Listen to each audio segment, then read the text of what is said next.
Good morning, everybody. How y'all doing? Welcome back to Diddy trial, day 9, people, and we're gonna see how it go. But I think we're gonna probably start this case off today. They finished up. Well, no, they didn't finish up. They had just started with that George Kaplan, one of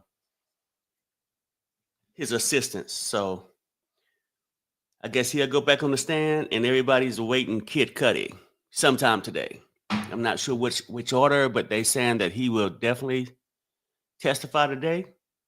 We'll be waiting on that. But until then, we waiting on the wife. She's setting up some things and waiting on this trial to start this morning. It looked windy and cold in New York today and raining, but we're gonna see how this thing go. And I hope everybody got their coffee at hand, a little breakfast snack or whatnot, or whatever you gonna eat on while we go through the course of the day. And everybody, where's the love at? Where's the love? Look, I think things may get interesting today. Maybe for the people who saying that, hey, the prosecution doing a great job. Maybe Perry would see something today, but I still haven't seen a lot. What's up, Lavar, Renee, Carla, Elizabeth, and everybody? Right? Look, we gonna see how this thing go today, and hopefully it's good because when it's long like this, if it's interesting, you don't so much mind. But like to me personally, I think the psychiatrist was a waste of my time yesterday. She didn't give Perry anything, you know, to go off of. Beverly Jones, Perry, don't you be jumping on Cassie today. Got my coffee in hand. You know, people, y'all might not want to believe this or not, but I really don't want to be jumping on Cassie. But it's like they just trying to make this whole Rico thing about Cassie. And Cassie, to me, you guys know my feeling, is equally responsible for that toxic relationship. And, I'm not going to keep repeating him putting hands on her was not cool whatsoever. But I just feel like she ain't this saint that y'all think she is. You know, some people can't be groomed. You know what I'm saying? Some people cannot be groomed. Okay, now maybe I won't say this. Well, maybe I can say it too. Maybe I should pose this in a question too.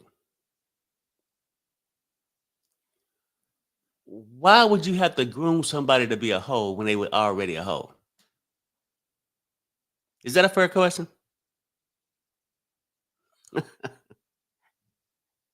Is that a fair question? Why would you have to groom somebody that was already that way? I just, that's time wasting practices.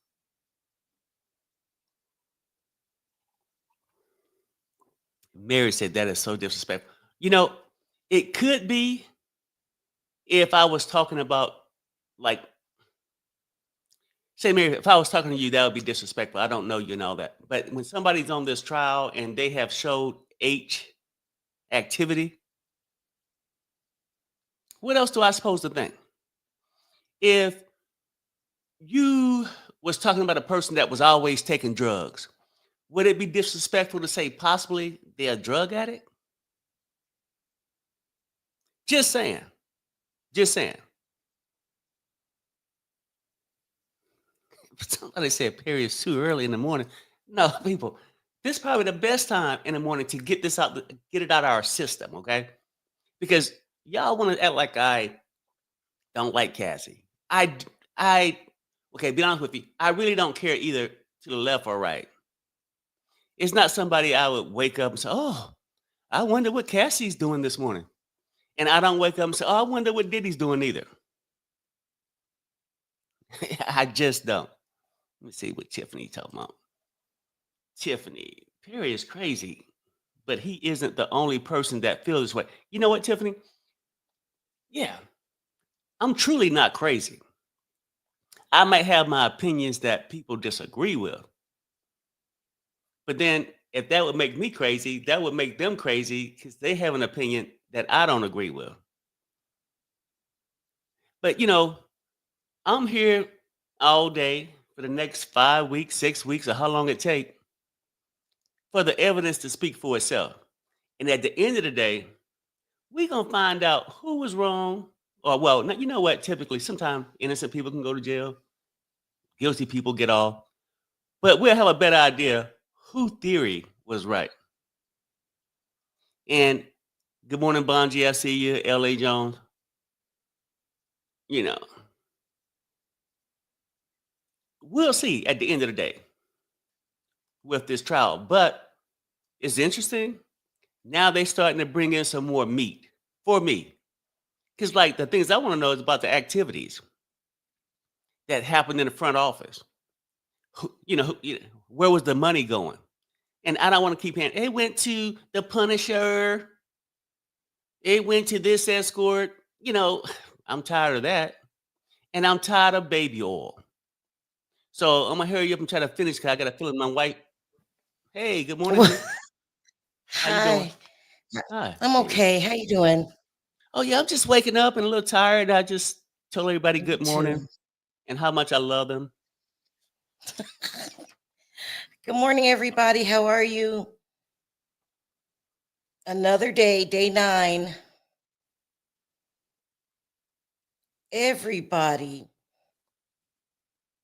is watching this case. And I was listening to this lawyer yesterday, and he was saying how they're taking a long road to get to the final destination. Because, a lot of people are confused on the case. We're like, that kind of looks like Rico. No, that doesn't look like Rico. The only good people that really testify were Carrie and David James. Let's see how this hostile witness goes today. This is the one that wanted to plead the fifth. And, this attorney that I was listening to, he was saying that this work is very sloppy. It should be more transparent what they're doing because you can lose the jury.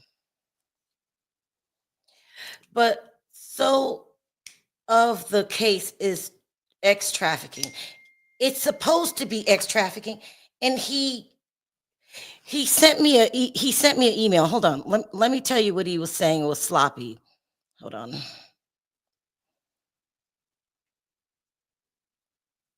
Okay, here it is. I wonder if I could. He said, okay, here are the list of crimes that he's being charged with in layman's terms, not all of that prostitution, driving, just in layman's terms. He said, you got to prove kidnapping. You have to prove arson. That's why Kid Cudi is supposed to come today, but I don't think he's going to be able to take the stand today. You have to prove bribery. That one might be easy. Well, you have to prove witness tampering.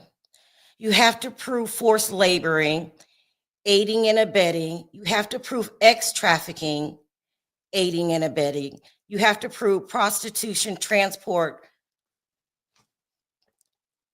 indictment, I don't know what he's talking about. And you have to prove drug distribution. And it has to be clear, plain. That is what it is. He's saying that all of these charges are really hard to prove. It could easily be looked at as they're reaching. They're trying to prove these things. He said even the drug distribution was a stretch because it wasn't in like kilos. It was just enough, a lot for one person to use, but it doesn't meet the standards of trafficking. Like your supplier lives down in Colombia, and you guys have to pack it and put coffee on top of it, or you strap it to your body and try to go through customs, stuff like that. Yes, you only have to prove the 2 out the 8. And then he was just saying nothing is absolutely transparent, no other reason for it but these things right here. So I have to remind you guys that the Southern District of New York has a 98% conviction rate, but you have to remember a lot of those people were fired at the beginning of our leaders' terms. And like even this judge that we're working with right here, he doesn't really have a lot of experience. I'm not downing the judge. I'm just saying this is a new Southern District of New York than what it used to be. So I'm hoping that it becomes clear cut and people aren't questioning. Like that is absolutely, I don't know what, kidnapping. Like there's just no other definition for it. I want that kind of uh, testimony. So let's see where we're going with this. Also, the defense is playing little head games and the judge isn't really getting mad at them for it. They'll go like the day of and try to submit their evidence. And it's like, you're supposed to do that when during discovery. Let's say you don't make it during discovery. You're supposed to do it the day before. You don't go to the day of. So that's what I heard. I was talking to an attorney about it, and he was saying that because I was like, why am I feeling like this is not a slam dunk? And then he was like, because it's not. It's not a slam dunk. So let's see what we do today. So today should be really, really good because he just admitted to being the runner, going out, getting the drugs, then coming back and giving it to Diddy. Also, too, he said that Diddy really didn't get his hands dirty. Like he didn't go do it himself. He sent somebody to go do it. And he feels that that's going to be a part of the defense's argument. Like he's just the addict. He's not the runner. He's not talking to the supplier, stuff like that. So let's just see. What do you guys think? I just wait. I'm going to make sure we didn't start. Hold on one second. And you see a lot of lawyers trying to put it together like, oh, this is that and this is that, but that's supposed to be clear during their testimonies. And a lot of it is very confusing at best. And especially when you have a 98% conviction rate. So we don't know. Perry, what are your thoughts? So today should be good, and maybe today should be the turnaround. Yeah, I mean, hopefully the day will be good. Like Andre Nelson says, I want a fair trial. And guess what, people? That's all Perry wants. Oh, You come God. at Perry with these things like, Perry, I hope you don't have a daughter. I hope she don't have to go through these That's things. that's another reason that I want this to be just a straightforward conviction because I have to live with Perry. And there are people like Perry that, oh, that's not a reason to send someone to jail for life. Da, da, da, da. So I just hoping it's more clear. Does that make sense, Perry? I want if Diddy get time, I want it to be seriously something he did, not something you had to fabricate, read between the lines, and create. Not fabricate. Nobody's fabricating Oh anything. no. I'm saying like over exaggerate something Oh my like God. It's a too kidnapping. early. Well, accordingly, if you hold them for over 15 seconds, that can be considered without their consent kidnapping. Yes, possibly not. I understand it, right? I want it to be clear. Do not come out and just make it seem like he could have been framed in some kind of way. That's just my feeling about it. Like, if he did something, hell, that's what he did. I ain't here to protect Diddy. Framed by who, Well, Perry? Terrell, I'm talking about like this. If you knew he was racketeering, just prove he was racketeering. Don't try to go and create, I need 2 items out of 8. And we can say, because technically by the book, he held her for 15 seconds. That would be considered kidnapping. I'm just saying, I don't want it to be like that. you know, I don't want him to be like that. I want it. Listen, You, you got his ass red-handed, and ain't a damn thing he can say, and ain't nothing nobody can argue about why he doing his time. That's it. well, that's wine. Sherelle, you know Yeah, that. I get what you're saying. Listen, I'm not even trying to be funny. I'm a little still tired, but I get what you're saying. So that's what that attorney sent me this list Mm-hmm. yesterday. In layman's terms, these are the things you got to find. You need 2 out of the 8. Kidnapping, but he wrote it down where I would understand it, or any variation of kidnapping, arson, attempt, or conspiracy. And they're saying that because of Kid Cudi's car. I know that that's a reach. That's a reach. Bribery. So we heard Cassie's mother talking about they had to pay the $20,000, but then he gave it back. So I don't know if it's witness tampering, forced labor. All of the escorts so far have said that it was a transaction. It really wasn't forced. You were just getting hookers or whatever, escorts or whatever. Ex trafficking.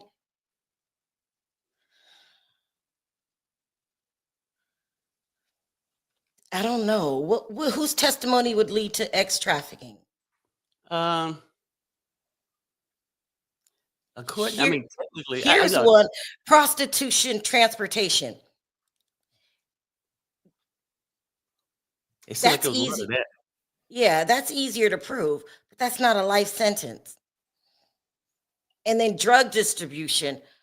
I was listening to him last night. He was live before I was talking to him. He was Mhm. saying that's kind of iffy. Nothing's showing drug distribution. They're talking about like distribution, like El Chapo, stuff like that. I don't know. And see, Sherelle, let me stop you for a second right there. When you talk about like El Chapo, there's a certain amount of drugs that you shipping in and out. But I guess any amount over the law or whatever they can consider drug trafficking. That's the point I'm trying to say. Like, let's not say, oh, he had enough of himself and that was over the limit for the law that you could have or whatnot. That's drug trafficking. I'm just saying, let's make it clear. Yeah. So it's no debate. If you're gonna send this man to prison, So that should be your argument. Your Mhm. argument should be this is kind of iffy. This is not crystal clear. But all that other stuff you be saying, Perry, please stop. Just shut up. Yeah, no, I mean the other stuff I'm saying, we talking about things surrounding the case.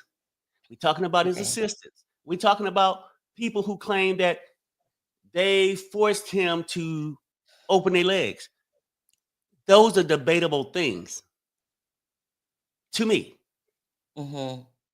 It's Yeah, yeah. debatable. If they say he had X amount of pounds of this, then just show me some proof that he had it, and then I'm fine with it. But the problem people feel like I'm being unfair about. Also, and it- huh? he was saying that the reason that they can use this RICO charge is because of R. Kelly. That was the first. Usually, a RICO case has multiple defendants.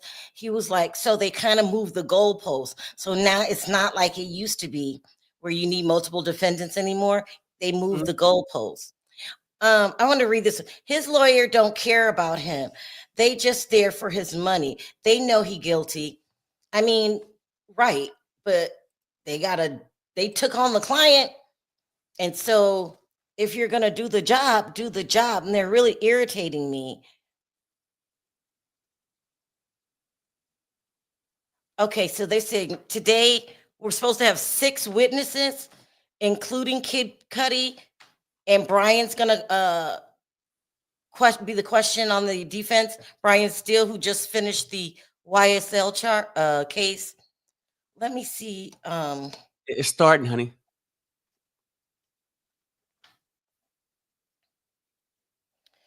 Okay, here we go, you guys. The attorney says, "What long-term relationship of Mr. Cohn's were you aware of?" George Kaplan is still on the stand today from yesterday. Kaplan says Cassie, Kim, Gina. Attorney said, "Who was Kim?" Kaplan says, "Mother of his children." Attorney says, "Cassie?" Question mark. He says, "Girlfriend." Gina, question mark, another girlfriend. Now remember, this is a hostile witness. He did not want to testify. He had to. He could have been held in contempt of court and he could have been given time in jail for not testifying. So he made a deal with the judge that he would get immunity on certain topics. Now, I don't know what those topics are. I tried to get a list of them last night. The person I was asking for never returned my email or my text message. This should be a really good witness.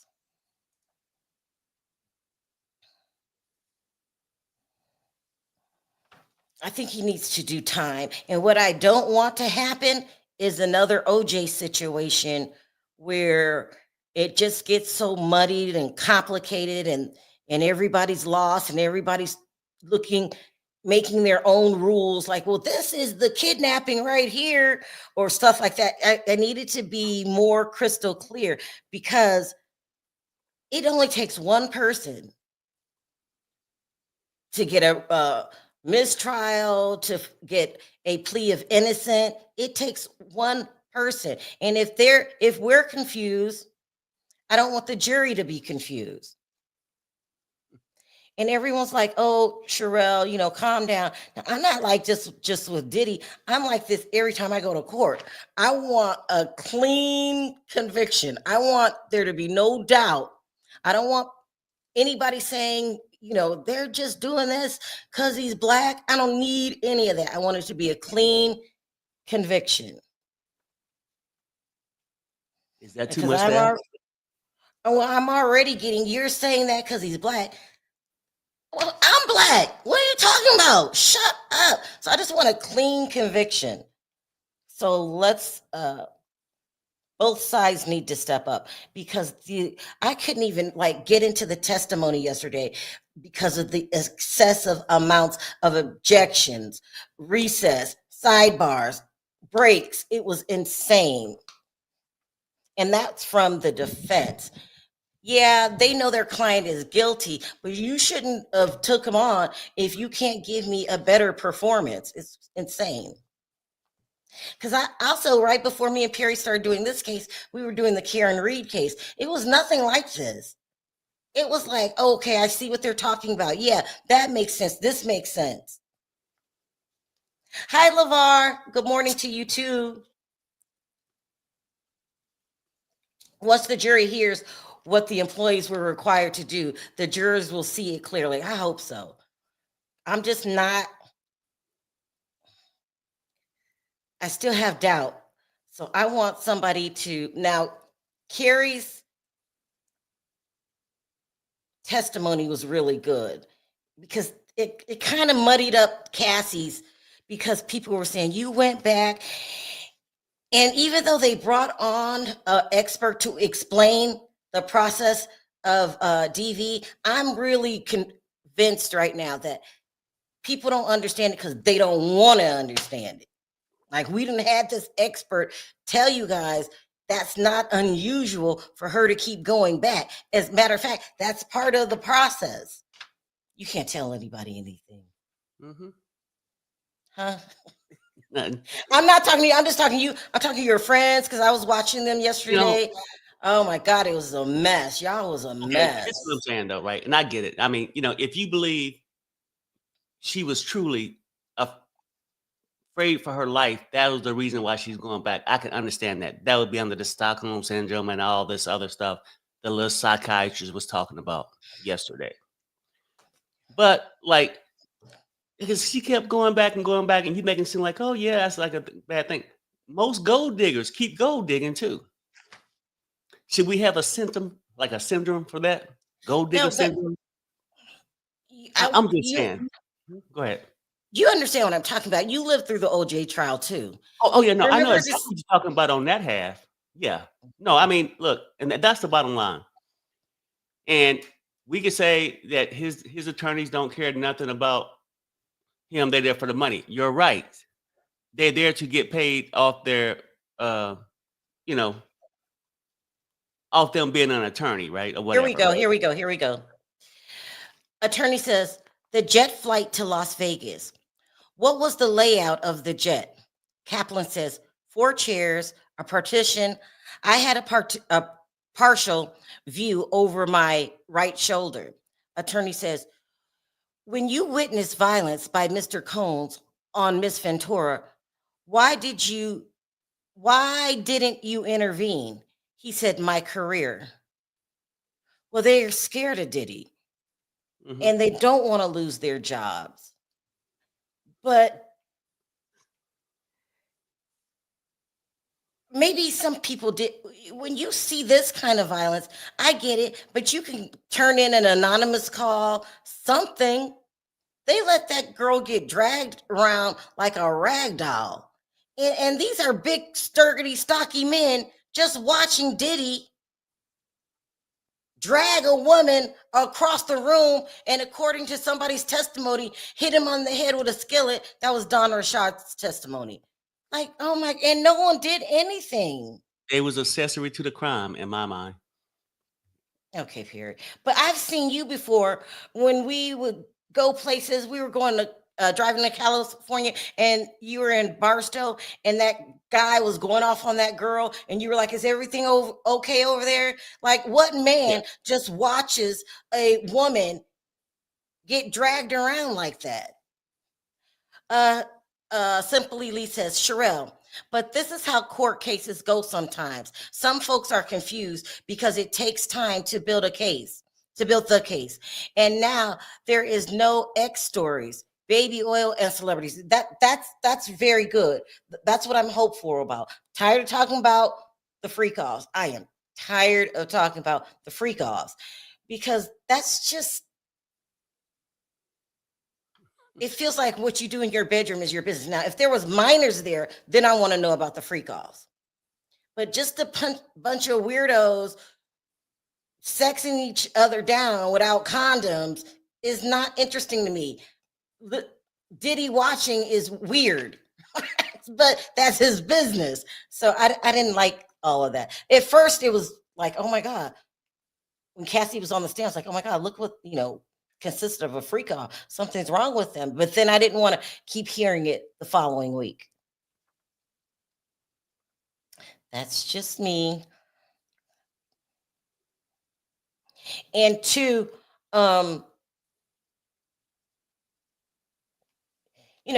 just going to be honest. I really want him to go to jail. I don't want a mistrial, even worse, not guilty. That's even worse because Diddy hurt a lot of people. A lot. And I don't even really want to talk about Cassie anymore because they're still dragging her name through the mud, saying she liked it, she wanted it. I just want to move past because those people are never going to get it.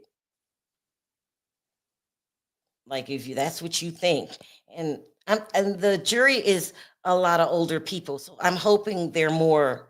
I know yesterday I said, well, maybe we should have a younger jury because they're more open. You got to update. Okay. Okay, here we go. The attorney says, after the last glass breaking, what did Mr. Combs do? Kaplan says, he came forward. Cassie stayed in the back. He asked me to get creams to conceal the bruising on her face. The attorney says, how did you pay for it? He said, with the corporate credit card.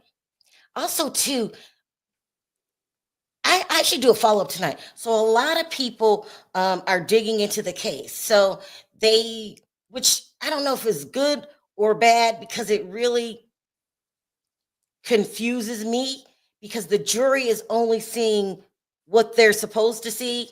And people are pulling up old videos of Kaplan, stuff like this. He really became brutal. He was really disrespectful to women.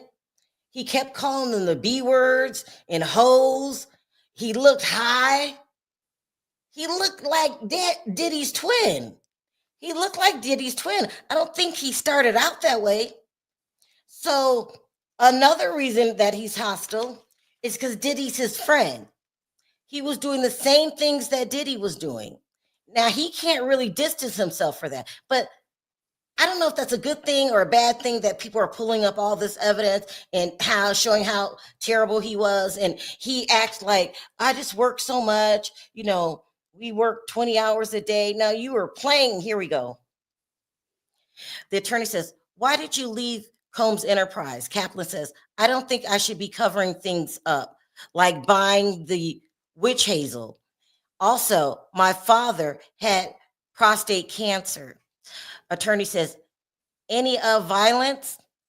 Kaplan says, he threw the things at Gina in the entryway of the main home on Star Island. See what I'm saying? Mm-hmm. He sat there because now we know too much. Us as bloggers and people that are just watching, we know.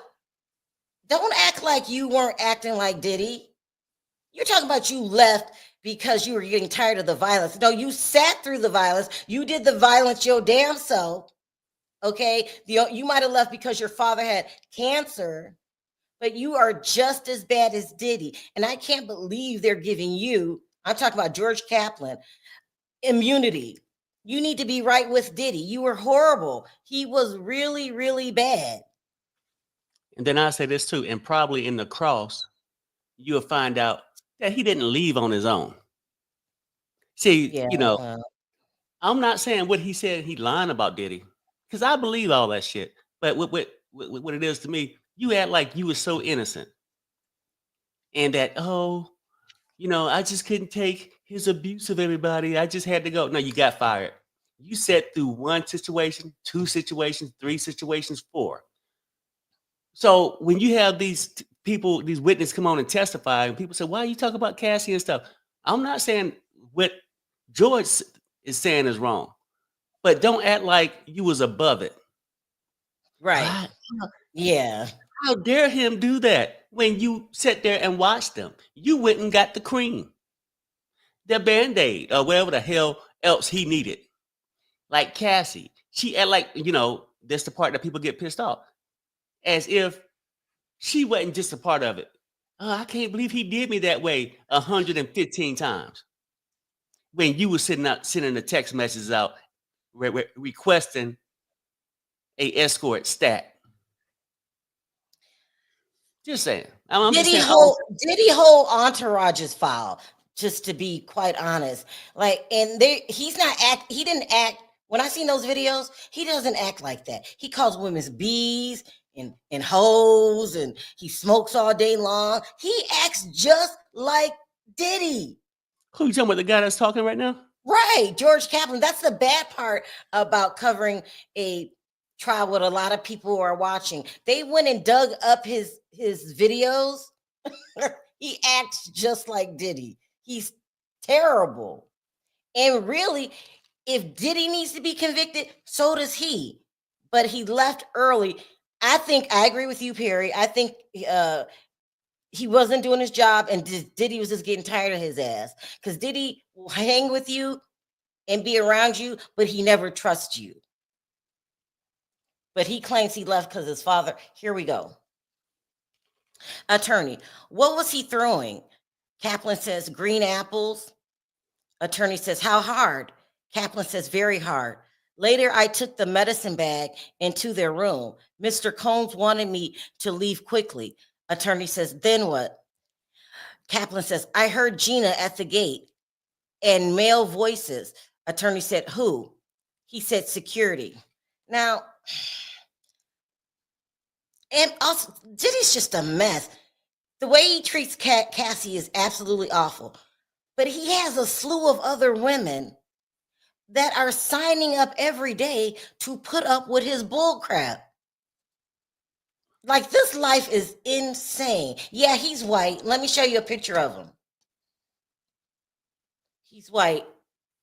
I'll refresh while you're doing it. Okay, you watch. Thank you. Mm-hmm. And I really do think he started out clean cut, Kaplan.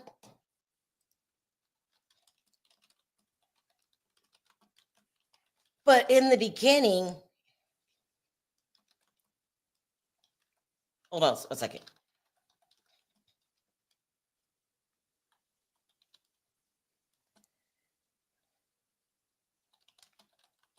This is what I think happened, you guys. I think you go in there, and this might have what happened to Christina Coram also. You go in there, you're clean cut. He likes a lot of college graduates, so you're just out of college, and you're impressed that you know I'm working for Diddy. And at first, you're honest, and you try to do everything that you can to keep your job. But he pressures these people into doing crazy shit. And he'll say things like, well, how do I know I can trust you? Can't you just get this in my name? Can't you just get this prescription in your name? Not my name, in your name. And he eggs them on to do something bad. Then he holds that over their heads. So I don't even know if that's legal or if it'll apply to any law, but he's doing that over and over again. All of these college graduates, they come wanting to work for Diddy, and they're just eager and excited because he's known worldwide. They And impressed at first they have a conscience and they're looking at it like, ooh, I don't know. Oh my God, did he just hit her? But then after a while, when he starts throwing those drugs at you and you start taking them, you start getting just as warped as he is. This man, so there's a video going around, and maybe I'll play it at lunchtime. There's a video going around of him in their everyday lives. He's calling with women bitches and hoes. He's high as hell, he really wasn't working like every day, every hour of the day. I have a list of things to do. He was just on call for Diddy. They would swim a lot and hang out a lot and joke around a lot and ridicule women's figures. Oh yeah, I do her. Yeah, look at that. Like, these people, all of them were horrible. But I think that you had to act that way to keep the job.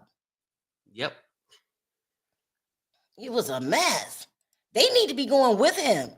But since you're not going with him, you have to testify against him, and you got to be honest. This man, out of all of the witnesses so far, he gave the most pushback. He did not want to take the stand at It's almost all. like, you know what, Sherelle? Maybe it could be almost like joining a gang, right? When you join a gang,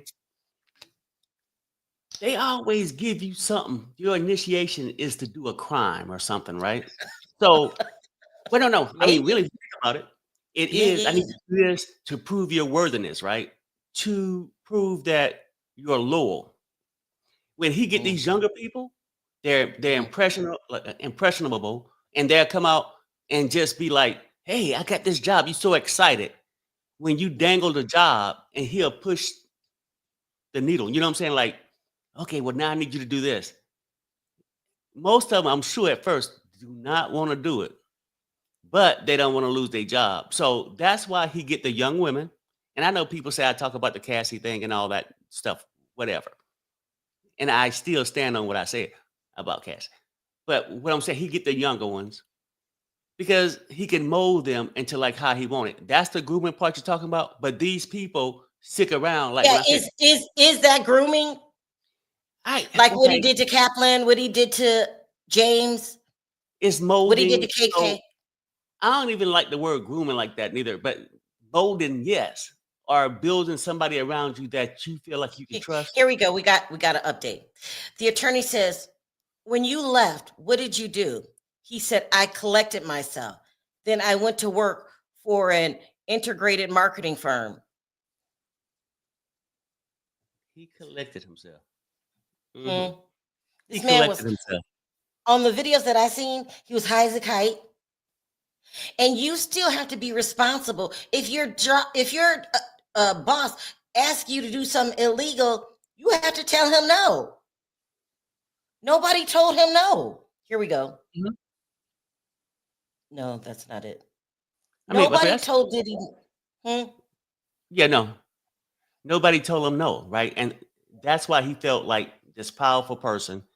And He was already a control freak, but it got worse. When everybody gives in, that's what you truly expect from everybody, you know. But like I said about Cassie, it don't change from her mindset that she stayed with it. Not so much of the molding or the grooming. She didn't want to lose something that she wanted. Like the Kaplan guy, he didn't want to do that stuff. He didn't want to lose the job that he wanted, the prestige of the job he had, things like that. That's what I'm saying. Go ahead, Sherelle. I'm just saying, like, this man probably was the worst. And he's going to get on the stand and act like he wasn't just as bad as Diddy. Oh, did you put that up there? I'm sorry, Perry. Oh, well, no, it was okay. It was just to remind people Put that another mess. Let's yeah. it's not just Perry just thinking that way. Cassie is a willing participant in some people's mind. And some people's mind, George was a willing participant. Yeah, well, okay, All so these that people knew right from wrong. And now, if you could say how much it bothered you, the after fact, you probably knew you shouldn't have been doing it in the first place. but But you did here's it for your own reasons, and that's to keep the job. right. So here's the slippery slope. So I'm asking another criminal what they think and what happened. They're two, you know what I mean? Like if me and you rob a bank together, right? We did it together. Yep. And you want me to testify against you, what? Y'all both should be in jail. So you Yeah. know what I mean? It's Mhm. weird. So I'm just keep being honest with you guys about my feelings because this is how I feel. This is what I do on every case. But they're both criminals. He Mhm. just explained a situation where he's a drug runner. That can give you 25 to life. But now he's on the stand and he's acting like I didn't want to be around Diddy. He was so bad. And eventually, maybe the defense is going to pull up them same videotapes because I know the first thing they do is scrub people's. Oh, I'm clicking buttons. Sorry. No, you're okay. I wanted It's to. somebody on Where's your team. Bruce? It was Huh? somebody on your team. It was somebody on your team talking. I'm sorry, guys. If I'm just clicking buttons. I'm sorry. I wanted to read. Here we go. Cross examination. Here comes Agnafilo. He says, "Why did you go to work for Combs Enterprise?" Kaplan says, "He was an incredible entrepreneur. I have learned from him." Agnafilo says, "What did Brian do as COO?" Kaplan says, "Ensuring profitability of each unit." Also, too, Perry was watching his friend this morning. His name is Dennis Byron. Dennis Byron exclusively announced that uh, Phil Robinson, who was on Making the Band, that worked for Diddy and did all the work. I don't know what his title is, that he passed away this morning.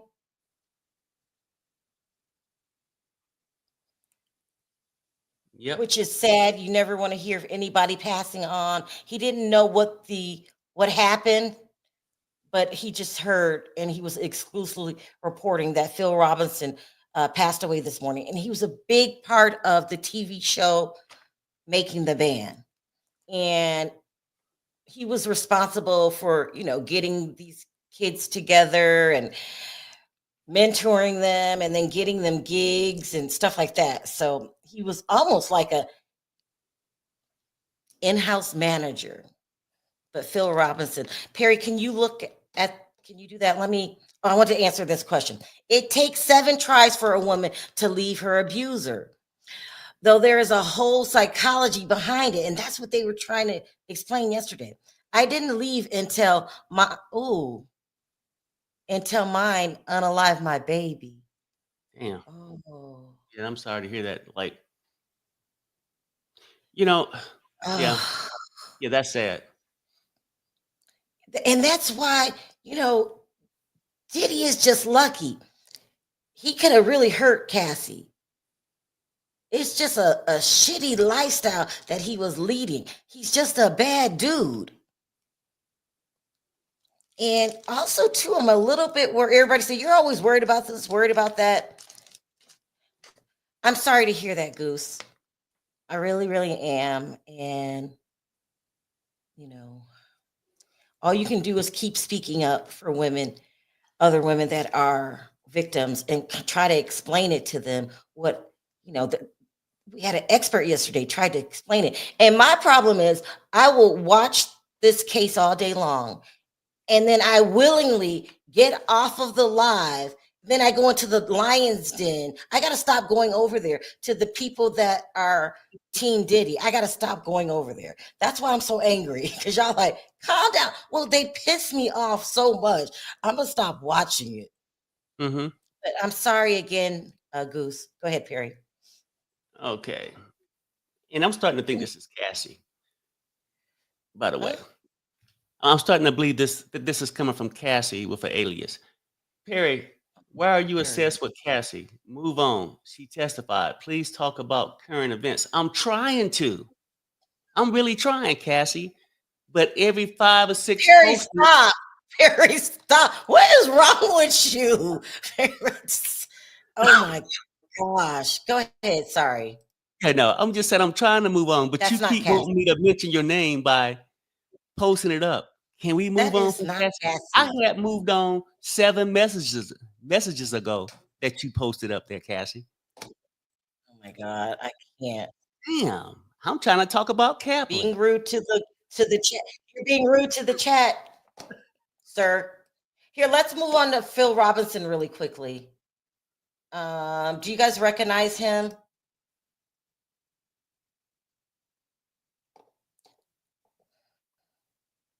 I don't see a picture yet. Are you supposed to be showing something? I don't see. Oh yeah, yeah. Oh, Let me see. This guy's gonna look familiar to you guys if you watched Making the Band, or even if you followed Diddy's career. Do you guys know who Phil Robinson is? So they're saying that he just passed away. And I don't even think it hit the blogs yet. And we got that from Dennis Byron. He's doing live coverage. I want to give him his credit. Oh, no, no, no, no. Right here it says he passed away 3 weeks ago.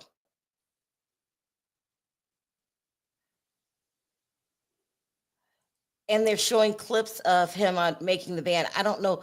Do you think I can play that? I'm not sure because Uh, making the band yeah, more I than better likely not.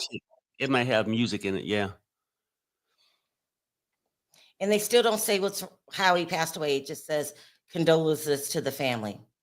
and All that's what he right. was saying. I guess the news that he found out that he had passed away, but he didn't know why. There, I the I don't cause think of they're. the death hadn't out yet, right? But then he was saying from his sources that he had been speaking with the federal I prosecutors. got to update. I got to update. Okay. Kaplan says, I was an employee when Revolt TV launched. Agnafilo says, tell me about it. Kaplan says, we were on the 6th floor of 1710 Broadway. Everyone was there.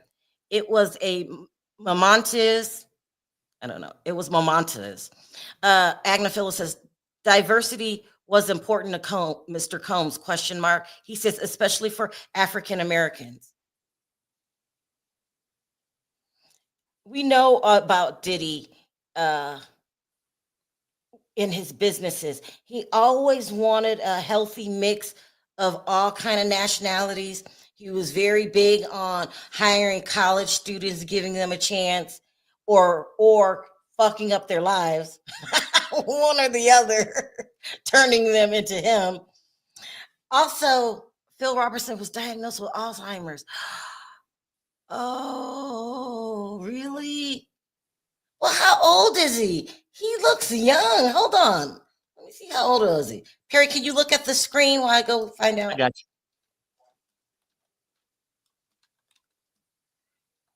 That's the one. That's my biggest thing. I don't. We're gonna age. Oh, he was seven. This no, no, no, no, no. Hold on.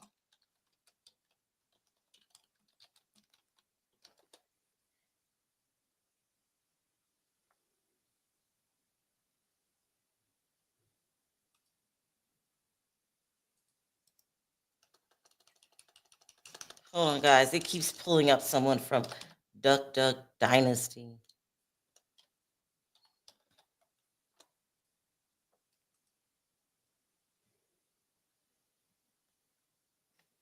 I don't. It won't give me an age.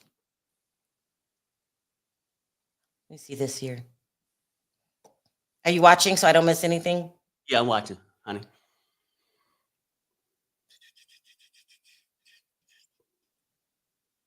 Yeah, and they don't release what happened. Oh, that's sad. I was telling you guys, when you get older, things are going to happen to your body because we're not designed to live here forever.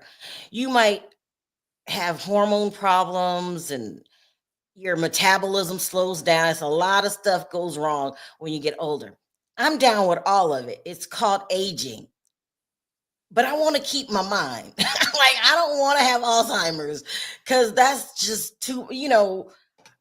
It's one Yeah. of the scariest things ever, and we don't know who gets it and who don't get it. And you know what I mean. I used to be an activities director. This is a long time ago at a retirement community. Remember, like I would just take them around town. But Alzheimer's was just a slow, painful death, which my grandfather had.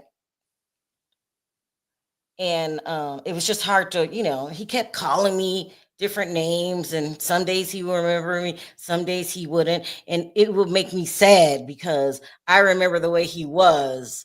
So it's crazy. Mhm.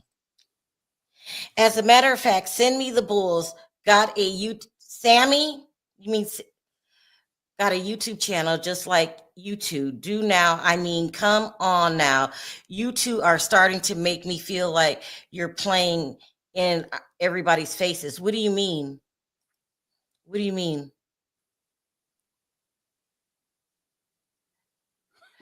The feds used Cassie Civil. What are you laughing at? Is it something I don't know? No, I What are you mean, laughing? like I'm saying, I laugh at some of the comments sometimes because some of them Mhm. become so passionate and deranged Oh that I my just don't God. understand. The feds used Cassie's civil claim to get Diddy. All the You get an things she update. put in the Get an suit update, honey. are playing. Update. Yeah. Okay. It says Agnafilo. He says, "What did Blue Flame do?" Kaplan says, "Marketing for Ciroc." Agnafilo says, "What is Diageo?" Kaplan says, "They own Johnny Walker and others." Mr. Combs set up a marketing entity with Ciroc.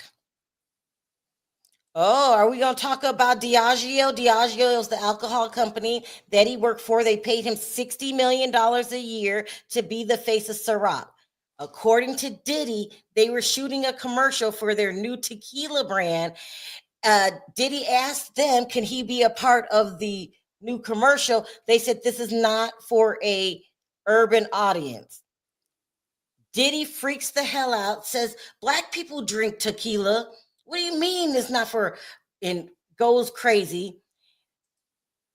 He started talking about it publicly. He started calling them races. Okay, so when you call any kind of business racist, hold on, here we go. Attorney says, your job, what was it? Kaplan says, for example, Mr. Combs would say, we're going to leave the house. He meant 3 to 5 of us we're going to leave the house. He meant 3 to 5 of us. I had a checklist of the bags and toiletry. It was a bad look in me if something wasn't there. You know why he can't give you a job title? Because tag along is not a job title. He just was there to do anything that Diddy asked him to do. And when Diddy didn't need him, they were all swimming and or hanging out, laying on the couch smoking. I'm not making this up. I've seen videos. And the smoking, the weed, and I'm just and all the drug taking was a 24-hour thing. And when Diddy needed him, if he was Here we go. Agnafilo, is there a binder near you? I can't read that. Kaplan says, it says Southern District. Attorney says, I'm handing you something to refresh your recollection. Take a look at it as long as you want. I like the lead attorney style and questioning. He kind of talks to you just like it's a conversation. He's not accusing you of anything. He just talks. And then next thing you know, he hits you with the questions that's going to make you look bad. I like his style. You know, all that yelling coming out, you know, you did that, Westmoreland. I don't like that. That's just me. So now some people are saying that he passed away from cancer. Oh, Yeah, that's bad too. yeah. I remember Phil vividly. He was a mild-mannered guy. He was well aware of what Diddy wanted. He knew how to handle Diddy. And I think Phil was there the day that they got into that fight with Lorianne Gibson. And I believe it was Diddy that picked up the chair to hit her with a chair. You're just going to hit somebody with a chair while you're filming a TV show for MTV. No one said anything again. They cut it out and kept going. Diddy would go on these tirades, and all of the men, no man stepped in. They would sit there, and most of these tirades were towards women. You can't show me any footage of Diddy just cussing out a man. He might have did them on Making the Band. And how weird is that on that TV show, Chopper, they call him Chopper ends up being a real life pimp.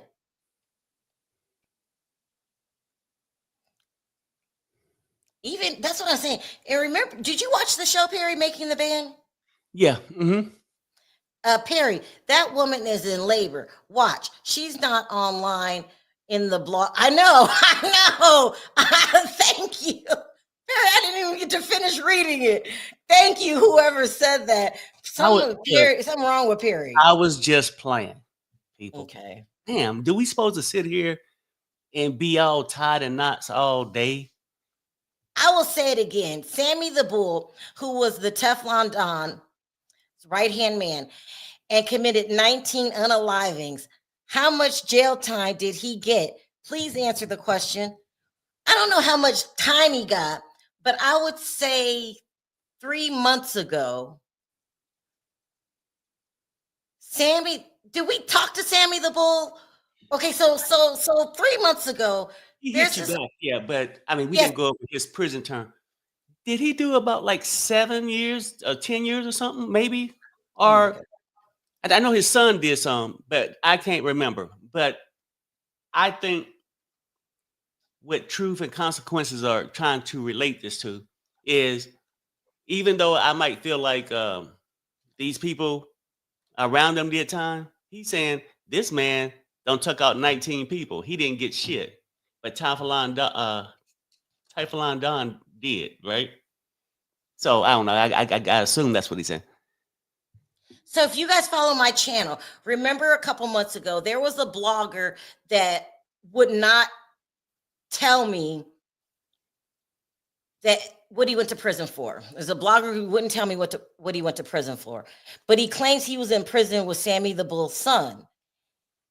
And I was like, I'm calling Cap. You're lying. You didn't go to prison with Sammy the Bull. So I emailed him and I was asking him, do you know who this certain blog? He's really, well, I don't want to say that he's cool. He's yeah, you don't want to call him cool because he's he's a serial killer. Something's really wrong with him. He's 80 now. He's 80 years old. It says Sammy the Bull served approximately 5 years in prison for his whole role in the John Gotti case. He went to jail 5 years for that. Then he went to jail later for opening up an ecstasy ring where he sold ecstasy to young adults. It says in 91, Gravano agreed to cooperate with the federal prosecutors and testify against John Gotti, the boss of the Gambino family in 92. His testimony was pivot in securing Gotti's conviction for unaliving and racketeering. And I feel like that's what they're trying to do with this case, turn your main guys against you. But these guys are they're not telling the whole story. But maybe it'll come out. Maybe those same tapes that I seen yesterday, the defense will put up. I don't know. Hey, Shira, can you tell me what that means? This. I'm on a whole different screen. Hold on. Oh, okay. No, okay. You don't have to come Go in. ahead. This? No, you don't erase them. I did? It was somebody that asked me something. Oh, right here. I put it back up. Okay. I didn't understand. Thank you, Perry. Perry, you think Taylor, a Shasha business is innocent too? I don't know. I don't know what that means. I'll look I don't it know. up. Okay. You got your eye on the thing? Yeah, I'm refreshing right now. We don't want to miss any of this.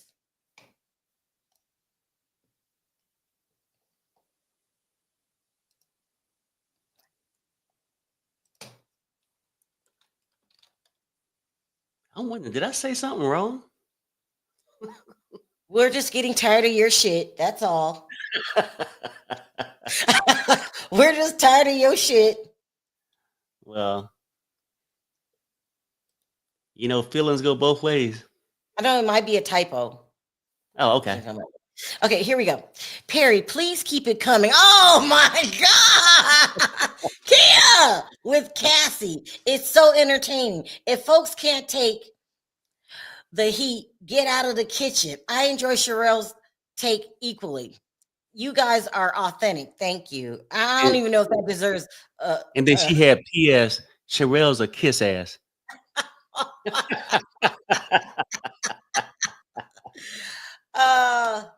Let me see something really quick. Hey, Sherelle, I'm making some more coffee, so you on your own, okay? Okay. You got it? Yeah. Okay. When Perry comes back, here we go, you guys. Agnafilo, you ran an off-site training, a graduate from Harvard Business School. Also, Kenny Burns. Kaplan says, I remember. Attorney says, you were effective, right? Kaplan says, I work hard. Attorney says, I don't know how you'll answer. Was it bad or good? He says, complicated. So he ran an off-site training for graduates from Harvard School. It doesn't say what kind of training course he ran on this off-site. Class. That's what I'm telling you. He hires college educated people that you would never pick out of a lineup to break the law. And then they slowly morph into this dark lifestyle that he's got going. And maybe it's a case of, I don't know, but all of them, they just turned really dark, including Christina Coram, who they call KK. I don't care if that's your boss and that's how you make money. When somebody asks you to do something illegal, you got to find a way to tell them no. Now, if you just can't say it straight out, no, and if you get fired, that's what happens, you got to figure out another way to tell them no. You're not going to let anybody let you put prescription drugs in your name. I'm not picking up nobody's drugs because shit like this happened. They said that Christina kept a fanny pack full of all his drugs. And this man was, he overdosed once, Cassie said. She overdosed once. It's a miracle that these people are still walking. Make sure. You've got to be strong. You got to be strong-minded. And most definitely, if you told him no, your ass was going to get fired because he wasn't going to go get the drugs for himself. And you can't turn to the mom because somebody tried to say something to the mother, and she was like, "That's just how he is." She was just as bad as he was. Hell, remember a couple of days ago I was telling y'all when I hate to talk about somebody's mother, but when she got off the sprinter, she looked high to me. Like I was like, "Is she on something?" She probably is. Miss Combs is a piece of work. Janice was a piece of work. Now Keisha seems really cool, who they said has been in the courtroom the last couple of days.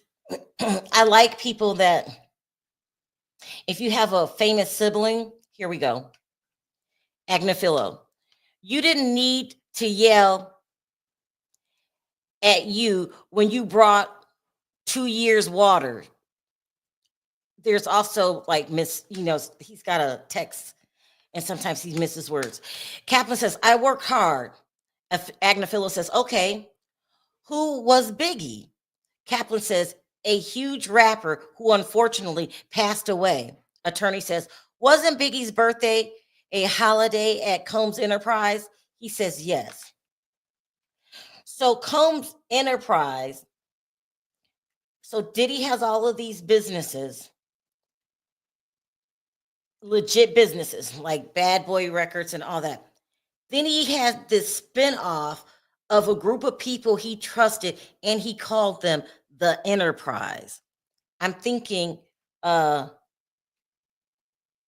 George was a part of the Enterprise. These are the people he trusted wholeheartedly, and these are the people that broke the law. They would do whatever he asked them to do, whatever. So in that world, in the world of Diddy, these were the people that had a lot of clout. So if KK got mad at you or Kaplan gets mad at you, you worry because you're like, am I going to get fired? These are Diddy's right-hand men. Now, if some illegal activity went down, they would know about it. As in unaliving, they would know.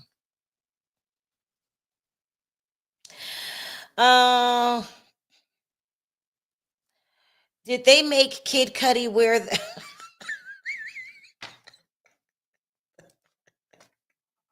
Let me tell you about Kid Cudi, okay? Kid Cudi, how do I say this? I don't want to be mean. He was good friends with Kanye. He's strange, okay? He acts like Kanye West. He can get very, very dark. He makes music about unaliving himself. I think he's dark. My son, that happens to be my son's favorite artist, Kid Cudi. So he has a group of very, very loyal followers, but he can be strange at times. Almost like Kanye. Kanye just wears crazy stuff, like that mask he kept putting over his face when he was with Bianca. And I'm really thinking Bianca's not coming back, by the way. You got to get away from the crazy. Hey, Sherelle, did you get that update like 2 minutes ago? Because I just got back, so I don't know if you got that one or not. Maybe you did. Yes, I did. Okay. Okay. I Want was me to just read it checking. to you? Oh, no. No, I'm back now. So you can keep talking. I'm refreshing. And Perry, do you think this guy is sweating and is Yeah. shaking in his boots? Hmm? Yeah. Mm-hmm. He done And did give some things too, but I mean, he's not on trial that people would tell me. He's just a witness snitching. how do you be? Yeah, how do you become a witness? He's terrible. Perry, I wanted. Can you keep your eye on the thing for me? Yeah, I got you.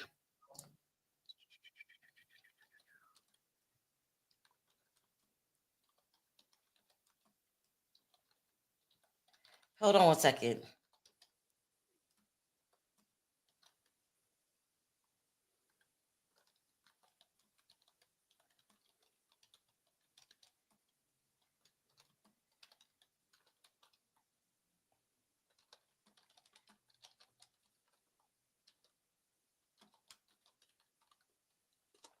All right. Let's see if I can get some. Let's talk about something else. So everybody wants to say they didn't treat Hugh Hefner this way. Diddy was no different than Hugh Hefner. They did.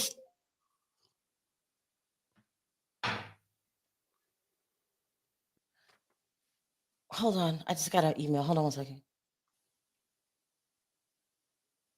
All right, let's talk about Hugh Hefner. It says in the early 80s, Hugh Hefner and Playboy Enterprises faced significant legal challenges that threatened their casino operations. So in the 70s, Playboy has been successful since day one. Okay, when he put that Marilyn Monroe cover out, he blew up. And before Hugh Hefner, society was very, they didn't talk about sex a lot. Okay, that was something you did in your bedroom. Don't bring it to the mainstream. And he had a cover of Marilyn Monroe in nude, completely nude. And there were people that absolutely, this went against their morals, right? So Hugh Hefner has had people after him since day one. When you are rich, people get jealous. And instead of trying to come up with their own gig, they think it's easier to bring you down and they can replace you. Okay. It says in 1981, Playboy's London's casinos were highly profitable, contributing 32 million to the company. However, British gaming authorities accused Playboy of violating, leading to the revaction of their gaming license. So they were trying to shut Hugh Hefner down and hit him in the wallet. If you take away your gaming license, then you can't run a casino. And a lot of casinos, not all, are profit makers. Not all. Some are, like in Vegas, some are really struggling now. But his was very successful.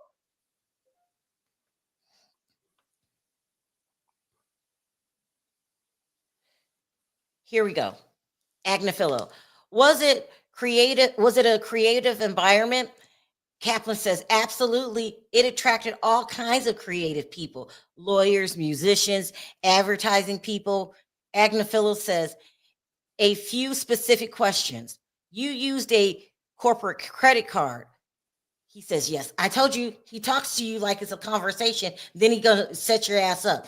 And what kind of creative environment was he talking about? Y'all was high all the time. See, this is a hostile witness, and I'm gonna go ahead and say I'm real this close, could call him a damn liar. He's downplaying everything. Oh, not a big deal. We were just a creative, everybody creative my ass. If you had an idea, you had to keep it to yourself because Diddy wasn't about ideas. It was about Diddy's way. Didn't you watch Making the Band, Kaplan? Stop lying. Let me see. This man is a hostile witness and he's very, very scared. Here we go. Agnafilo. How did Mr. Combs pay? Question mark. He says KK held his wallet with a black American Express in it. Agnafilo.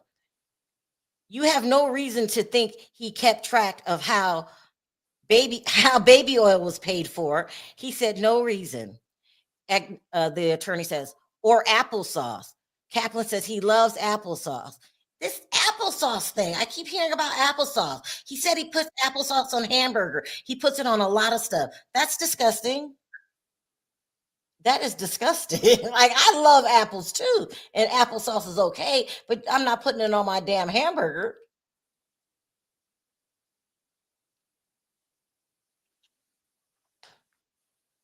So, hold on. So Hugh Hefner had a string of casinos. Then he wanted to add hotels to his operation, almost turning his businesses into like Las Vegas, where they attract the rich, the wealthy. People love gambling, and they will travel to wherever they got to go to travel. They didn't want Hugh Hefner getting too big. This was the government. So he had an open case on him too. I'm telling you guys, if they think that you are going to be too influential or you're doing something that was going to make the company the country look bad, they start opening investigations on you. They did Michael Jackson, they've done Diddy. This case with Diddy did not start with Cassie. The feds were already investigating Diddy. That's why she made it a point during her testimony. She said she was approached by the feds in 2023. Yeah. Anyway, so they were really going after his license and saying that he had ill-mannered behavior, and that the casinos were inappropriate, and they just tried to shut down Hugh Hefner as a whole. Then they started saying, well, he's selling drugs out of the mansion. Do you guys remember this? Then they started trying to get him locked up and put in jail. And his assistant, Bobby, I think her last name was, she unalived herself because they wanted her to testify against Hugh Hefner. This Get an update. Agnafilo, on cheeseburgers, smiles. On everything, Kaplan said. Let's talk about the plane. You heard glass breaking. You didn't see it? Question mark. He says, I didn't see it. Agnafilo says, the incident with Gina. You walked into the house. There was a thin table? Question mark. He says, I don't know. Hostile, not answering the questions honestly, downplaying everything. You know, you saw Diddy beat the hell out of Gina. Now all of a sudden he has memory loss. And I thought this was going to be a good person to put on the stand. I guarantee you the prosecution is going to come right back on redirect and ask him if Diddy ever disputed any of these charges on the American Express. Perry, how do you think this testimony is going? Why are you laughing? Do you see him being a hostile witness and downplaying everything like it's not a big deal? Yeah, it's nothing to him. Can we review CNN to get more context of the eyes? Okay. Yes. Thank you, Danny. Let me go over there.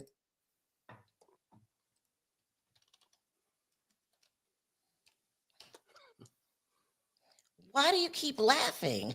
What are you laughing at? I'm just happy. That's it. It's a good day. Good day in the neighborhood. No, Perry, please. What's going on? What's going on? Oh no. I was just trying to put a poll out for people. Try to just. What does the poll say? I was just wondering if I asked them, did they think the judge could possibly give Diddy a day off when, to see his newborn when Cassie had the baby? I was just wondering.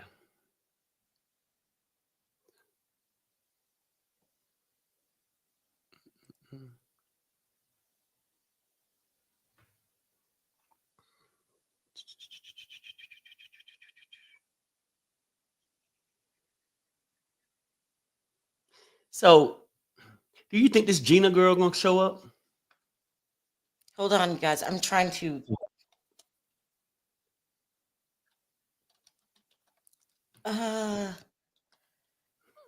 Yeah, I don't know why though. Because she's just gonna the same story as Cassie.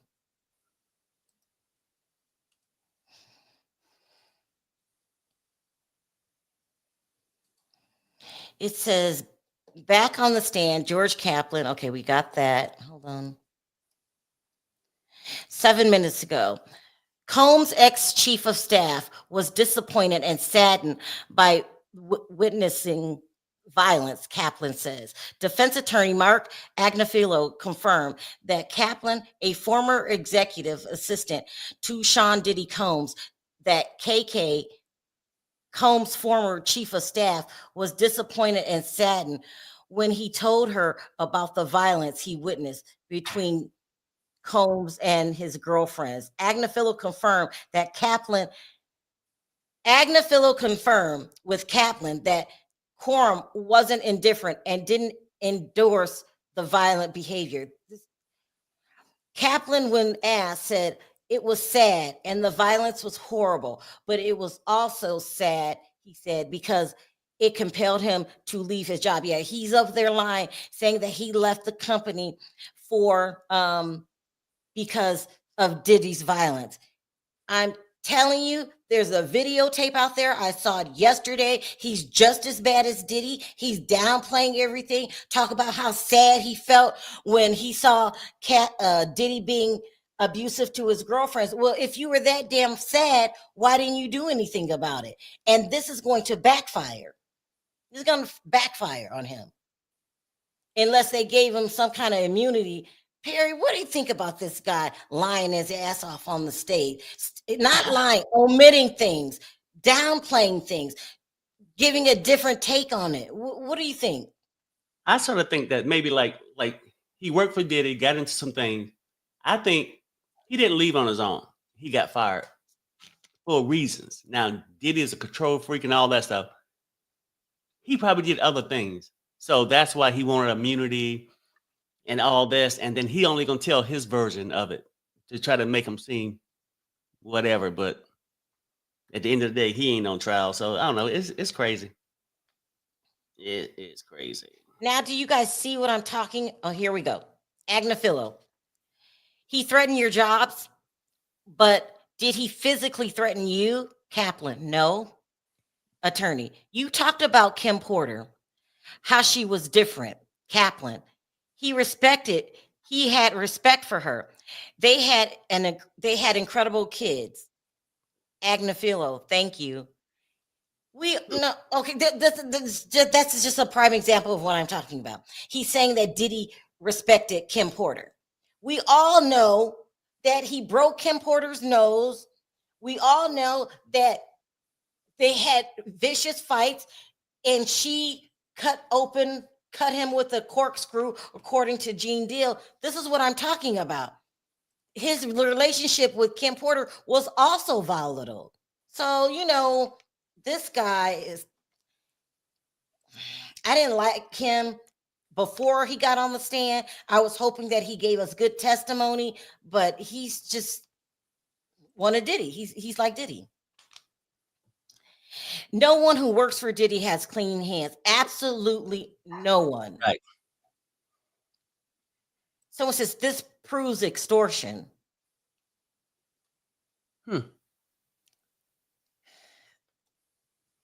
I hope so. And he took her out of here. Oh, I wish Kim was still with us to talk about it.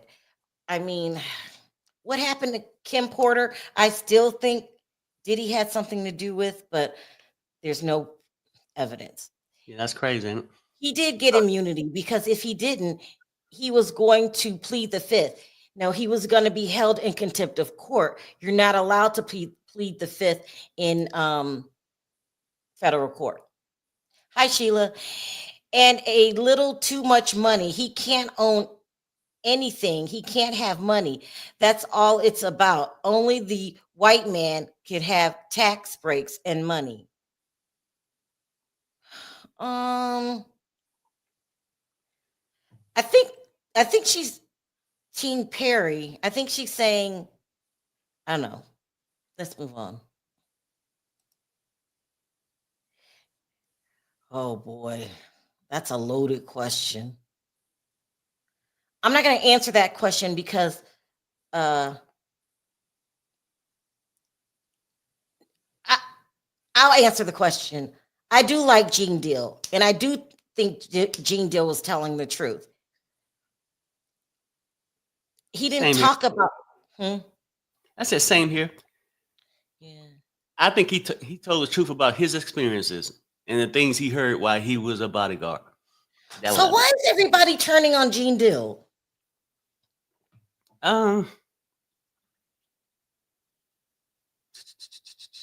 Why? I think Oh, okay. oh my God, Sheila. I'm gonna put up a different question. Go ahead. You know, I'm wondering like if people turned on him because it's like, well, if you know all this, why ain't you do nothing? That's one thing. Then people look at it that, oh, is this person saying this just to make money? Which everybody, bloggers and everybody that talks about it is doing it to make money. You know what I'm saying? But I don't know. I'm thinking that it could be something to that effect. That, I that like people, Gene Deal. me We too. I wouldn't like have him too. known. We wouldn't know half the stuff that we know if it wasn't for Gene Deal. Let me make sure I'm not missing nothing.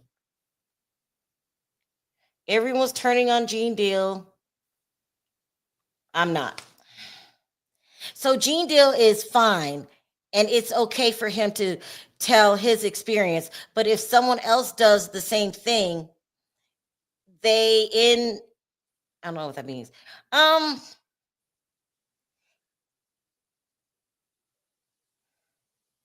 what? Yes, it's okay for Gene to tell his experiences and anybody else to tell their experiences. It just feels like this guy is lying. I mean, not lying, Oh, downplaying. okay. I always believe Gene Deal. He explained what made him step away. I'm not turning in Good. Gene Deal. Me neither. But maybe the other comment could have been for other people that's blatantly out there. Well, why is it that it's okay for Gene to say his when this other blogger or person, I'm not going to call her a blogger, whatever the hell she is, talk about it? Why do you think she's a liar? Maybe that could be it. I don't know. Maybe I'm thinking too much into it. It just wasn't enough. I want to there for catch me. Perry. You check the screen. I want to address these couple the Okay. questions. Gene wasn't saying those things in the documentary before the internet. Oh boy. Hmm. Y'all just said that anybody who worked for Diddy with Diddy is involved in some way, and Gene Deal worked for him. Yes, I said that. But Gene wasn't around. I believe Gene left early 2000s or whatever. People are saying that if Gene seen all this going down, why didn't he do anything about it? Or that they saying like we talking about his assistant just now, and we saying, oh, he he's just as bad because he got caught up into it. He's doing drugs and he doing all that. That they saying, why ain't we saying the same thing about Gene when Gene was around him? Like I'm sure Gene was around when they did some illegal activities, but why ain't we calling? Basically saying, if No, we gonna they're call right. this George guy uh, a Let me tell problem, you, why ain't we let me calling Gene a problem? let me tell you what I think about Gene Deal. He was around, he's seen Diddy putting his hands on Kim and all of that. He claims he tried to stop it. The reason I'm not calling Gene as bad as the other ones, because it feels like, now I don't know, something might come back to bite me, that Gene stood up to Diddy when the other ones didn't. It You got to felt like update him. Gene didn't want to become an addict. He would tell them no. All right, here we go. Y'all let me know if I'm reaching. Hold on, let me refresh when we come back. Here we go. Agnafilo, when you set up a hotel room for Mr. Combs and Miss Porter, there was no baby oil, right? He said lotions. Agnafilo, you expressed caution about hotels while you clean the room afterwards. Kaplan says hotel staff could sell photos. Everyone wants a payday. Where are we going with this questioning? Well, for one, he got the guy just to admit you got to be cautious with the hotel staff. You do certain things because everybody's an opportunist. They looking out for a payday. Yeah. Anyway, That back to Gene, because y'all really want me to explain this. And I should. I just think Gene had a stronger personality. There were certain things that if he didn't want to do, wasn't going to do it. I feel like Kaplan had a weaker personality, and so did David James. I'm not gonna let you get prescription drugs in my name, period. And I just feel that Gene was more forthcoming and more stern with Diddy. Just like Cat Williams said, you got to tell Diddy no. And I just feel like people were scared to do that. And what do y'all think about what I just said? Sherelle, you have to remember that Gene's story was his story. So I think that what everybody is saying is the same judgment that you're passing on the witness, you have to pass on Gene. Also, keep in mind, this person is still fighting for their life. They are being given immunity on a question by question basis. So if it feels like they're not being 100% truthful, this is probably true because they may be on trial later as well. Well, you're right. They cannot lie. They cannot lie.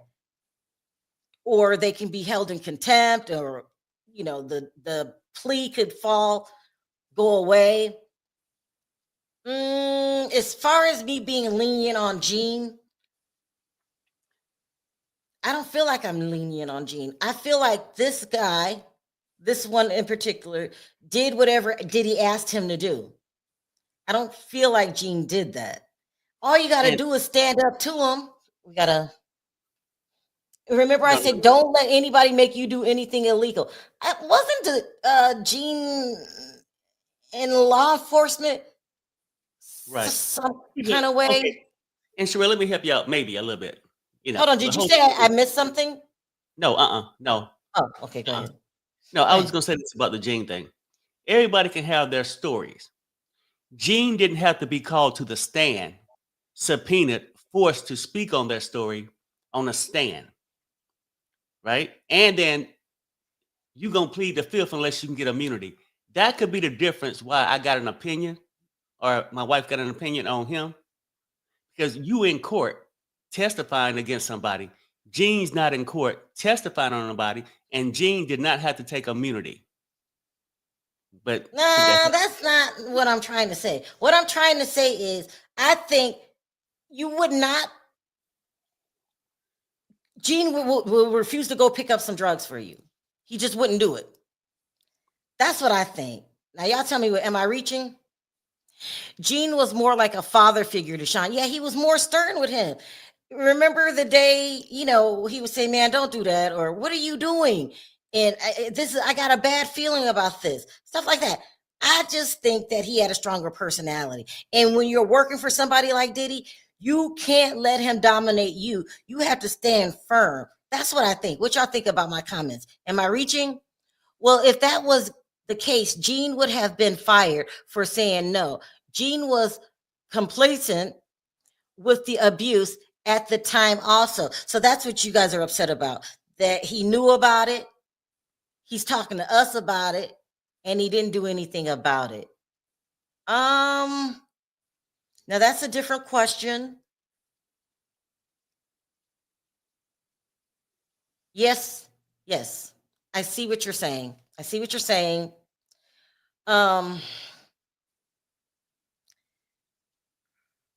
Perry, they're right. They're saying that Gene did step up. Gene said he had gotten worse. Gene left after the Biggie unalive. Yeah, unalive. Yeah. So, look, this is my thing with Gene. He was around, he gave his stories. A lot of people gave their stories, right? Mm-hmm. And people would say, well, why are you so hard on a certain person from their testimony than Gene's? Gene's not on the stand. For me, he's not on the stand. I think, and this is my belief, when Gene left Diddy, he left on his own. I don't think he left because he was fired. Now, do I think if Gene was hanging out with one of Puffy's partners, and say if Gene was at Tyrone's house and about ready to go to Diddy's house, and he said, hey, man, bring me that package, I think Gene would have did that. I mean, because not just among friends, right? I think Gene could have heard of these stories, but do I think Gene was there at the time where he was just straight up whooping somebody's ass and didn't say nothing? So I see what you mean. When he was telling his story, he would be like, They said that she went Mhm. to the hospital that night. He wasn't on duty. I don't know, y'all. I just think he has a stronger personality. I don't not think Gene would do anything to break the law, anything to put his ass in jail. That's a And I don't difference. think if Gene took the stand tomorrow, he would have to go in under immunity. That's just my opinion. I don't know. These people, Gene was a bodyguard. He did bodyguard stuff. You know, I don't guess some of them cooks or whatnot. Yeah, I don't know. Roger Bond, they're all well Yeah, bodyguards. That's employees, right? that's the difference. Mhm. Because I don't if you I don't think if you ask Gene to can you go pick up my drugs for you, he would not do it. I don't think he would do it. And that's what I meant. Like when your boss asks you to do something illegal, you have to tell him no. And even if you think you're gonna get fired, you just gotta be strong. Let me see this. Agnafilo says, you sent him a photo of him and Kim Porter, question mark. Kaplan says, after she died. I was heartbroken for him. Agnafilo says, you were close. He said, I invited him to my wedding. I didn't hear back. Objection. You respected him? He said, yeah. He respected Diddy. Mm. What do y'all think of Kaplan's testimony so far? Am I reaching? Is he downplaying things? Because I said I'm messed up in the head because I saw his videos of how he was getting high, smoking, calling women bees, acting like Diddy. So I feel like he's downplaying things. But y'all didn't see this video. And also, too, Kaplan scrubbed the internet. KK scrubbed the internet. There was another guy, Frankie's last name. A lot of people that should have been included. What y'all thinking? We're just talking. Gene wasn't a yes man. Okay, thank you. He wasn't. That's it. And that is for sure. He's not. Gene would stand up for what he believed in, or if he's seen something wrong, or he would say, you didn't have to do that. And why did you do this way? Gene was not there for Cassie. He wasn't. Gene said Diddy would not do certain things when he was around. I believe that. He said in his book and on a live that he checked Diddy many times. I heard those same stories. Gene just was a different person. But tell me what y'all think. Am I reaching? No, Sherelle, I think you're right. Gene did say he didn't hit Cassie in his presence because he put Diddy in check. Now that's what Gene said out of his mouth, and I believe him. I believe him. This whole thing is weird. Gene was trying to warn the bad boy camp that some people would step to them the night Biggie was caved, according to Gene, and he said that story the very first time he did an interview with Vlad TV. We've been following Gene for a while. When people was like, this is before the feds were on the Diddy. He's been talking about this for years, for a while. And he wrote it all in a book. I got the book. I read the book. When you write something in a book, you can't really change your story. Just making sure. Let me see what else you guys are saying. Gene ain't cool. Well, some people just that's people feel how they feel, and if you just don't like them, you just don't like them. If you don't believe them, you don't have to believe them. Right. Gene also said he didn't get involved with when Biggie snatched Faith up. Biggie snatched Faith up by her neck because D-Rock told him, that's his man's wife. And Gene said, what, you're right. I didn't know Biggie You got to put his update. hands on Faith. That's crazy. Here we go. Agnafilo, they found you and subpoenaed you. Kaplan says, I had to retain counsel right away. Agnafilo says, no further questions. Judge says, redirect, question mark. Attorney says, which incidents shook you? Kaplan says, the plane with Cassie and the apples with Gina. Let me ask y'all this.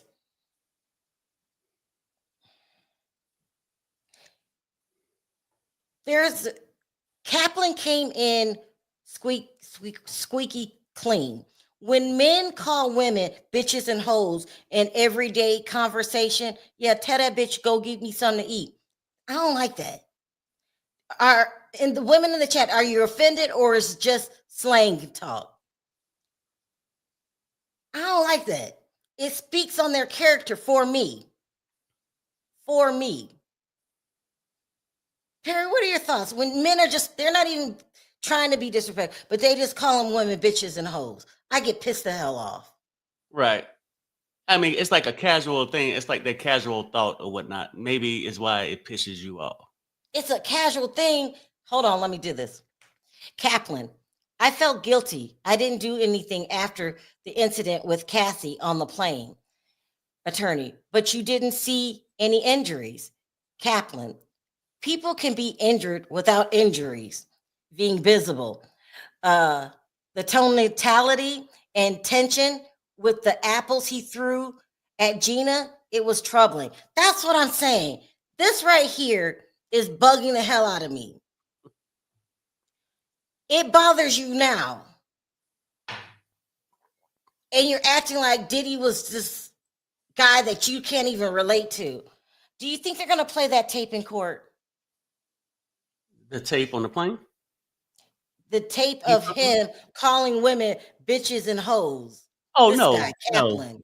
no. And now I should do like the jury and stop going to the blogs after every trial day because I can't get that out of my mind. He's acting like right now, it bothers me to see him do things to women. You know, the way he threw the apples. You didn't do anything. And did you say, sir, yourself, you also grabbed Chef Jordan by the neck. You also did that. Wait, was that him? Okay. I don't like him.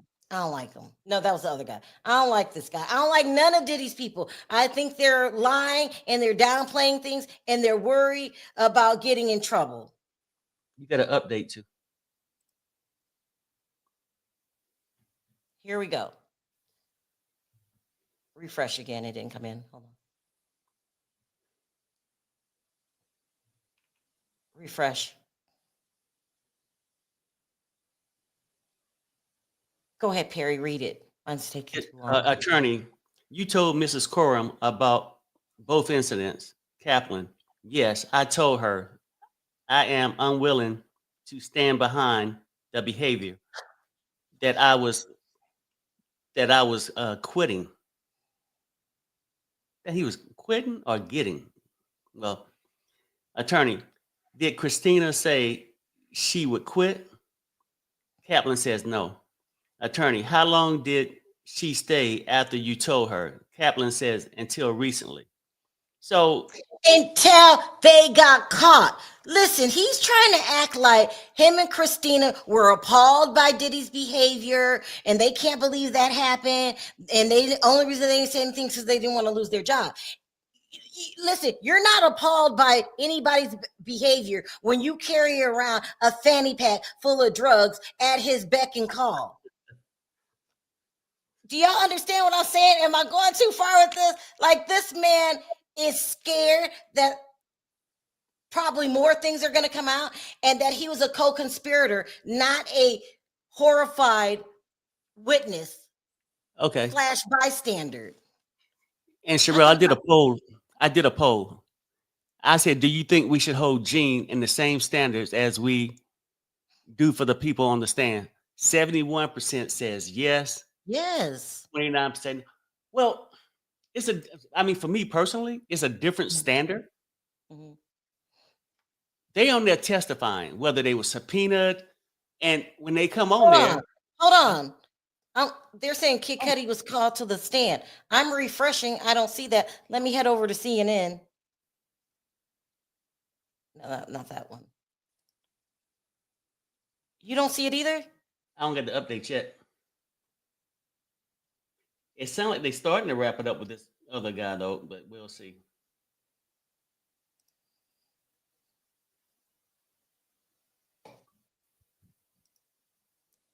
Here we go.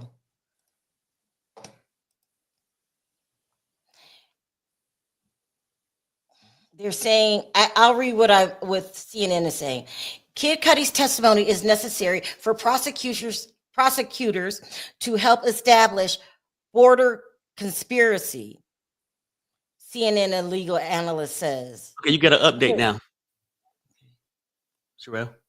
I'm looking. Here we go. Next witness.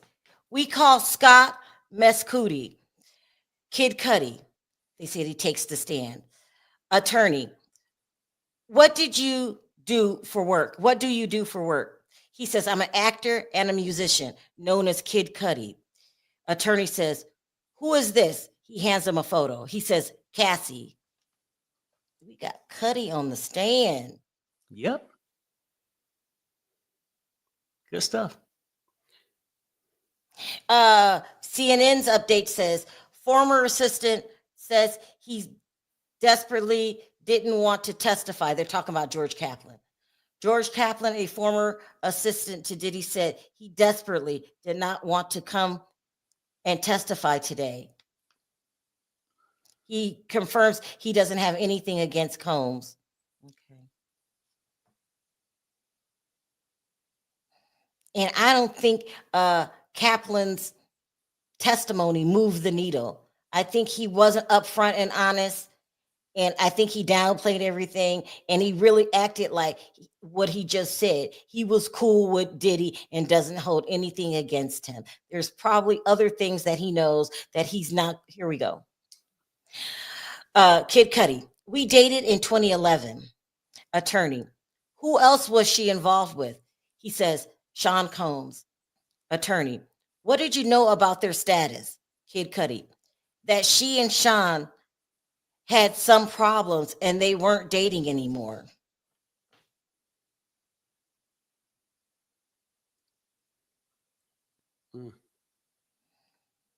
Didn't Cassie explain their relationship as not being very long and not that serious?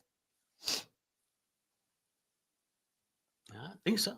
I think she had more feelings for Michael B. Scott than Kid Cudi.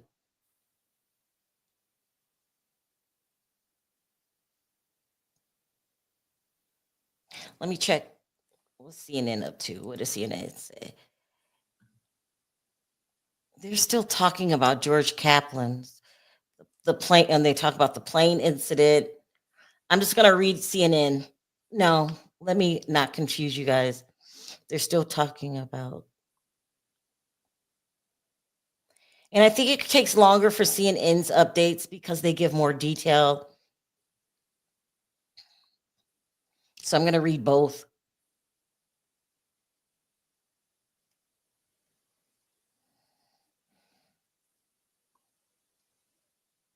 I mean, but why are you saying that though? I mean, back to that polling thing. I see it a little different. Yeah, everybody should be held with the same standard, right? They probably really should be. But these people are coming on, either being subpoenaed, they on there testifying. Okay, this is sorry, Perry. This is CNN's update. Kid Cudi says he knew Ventura and Combs had some problems when he first started dating her. Kid Cudi, who described himself as an actor and a musician, when asked, identified Cassie in a photo. He said they were friends and briefly dated. He said they met around 2008 and dated around 2011.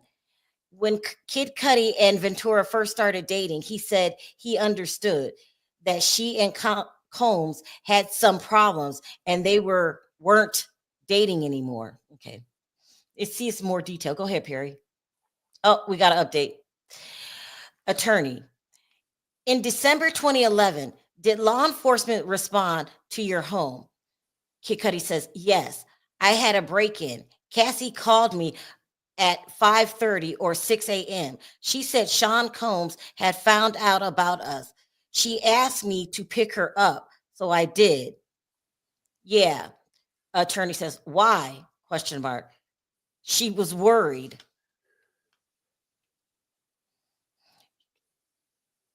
I'm assuming, well, Kid Cudi to me, it feels like has no fear of Diddy. To even date Cassie in the first place, he had to have no fear. And I don't even think he had any fear when Diddy blew up the car, because he confronted Diddy after that. Let's see what CNN is saying. They're not saying anything. Uh, I think Ken Cudi can be a little Get eccentric an update. sometimes. Sometimes he reminds me of Kanye, but he's pretty cool. Here we go. Attorney says, what was her demeanor? He said, very stressed and worried. Attorney says, where did you go? He said, the Sunset Marquee. Attorney says, why? He said, I thought it was safe, off the radar.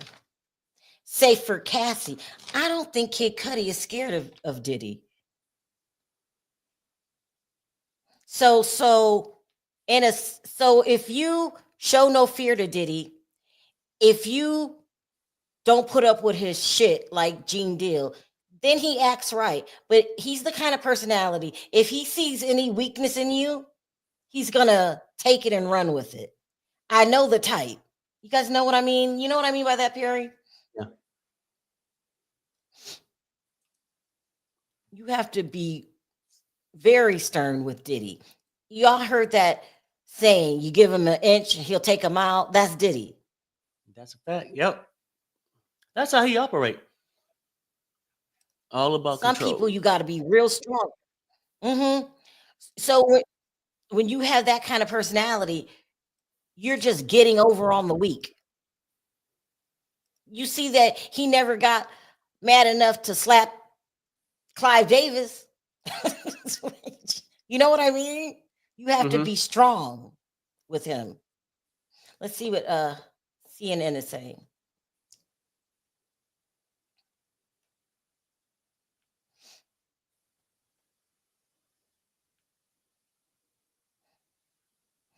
They're saying Kid Cudi says he knew okay, I already read that.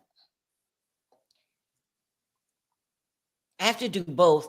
I think CNN is a little slower because they're more detailed. But I'm Get an just update. tired of Diddy. Here we go. Attorney said, who else did you speak with? He said, Capricorn Clark. She sounded near tears. Attorney, what did she say? He says, that Sean Combs in the car near my house. Attorney says, objection. Judge says, overruled. They're talking about, it sounds like Diddy is getting ready to confront, or at least she thinks he's going to confront Cudi.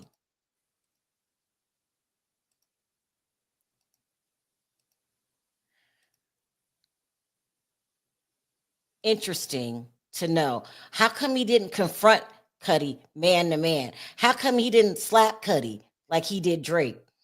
You know what I mean? Yeah. He's bully. Diddy's a bully.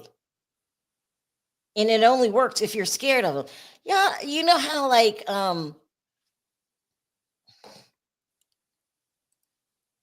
don't know, he's just a bully. Come through CNN. Let's see what they're saying.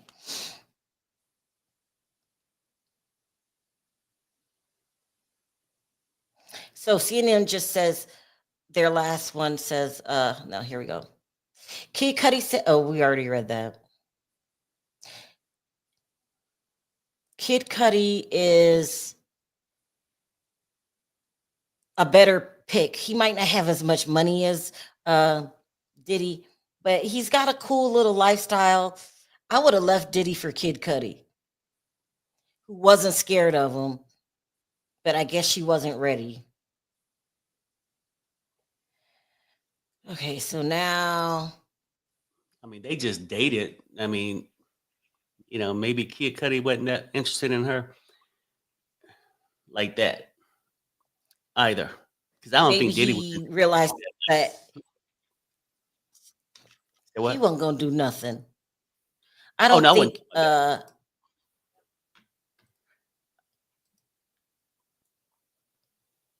that. Diddy's a bully. He's a classic bully. And he only acts that way with people he think he can act that way. That's what I think. Now he's still dangerous. Don't get me wrong. Yeah. And I think that maybe Kim Porter was more stern with Diddy. I think that the problem he had with Kim Porter is that she knew where all the dead bodies were. That's what I think.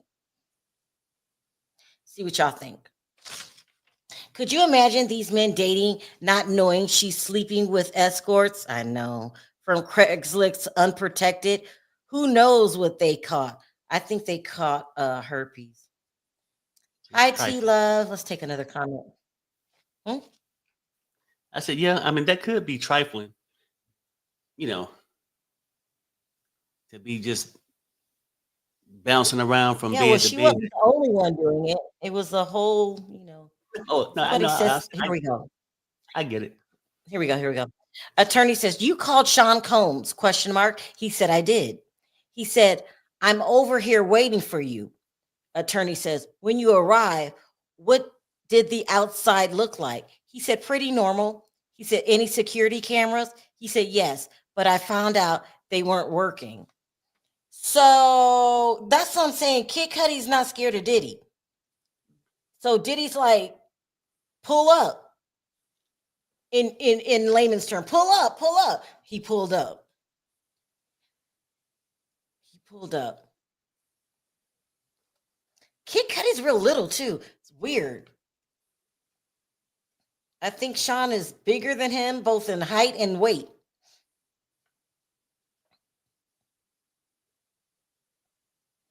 And Kid Cudi has a soft demeanor about him. I wouldn't expect this behavior out of him, but he absolutely shows no fear. Here we go. Kid Cudi. But the security cameras had been moved. Attorney. Did you move them? No. Attorney. What did you see inside your home? Question mark. Gifts were open and some stuff I got from Chanel. And my dog was locked up in the bathroom.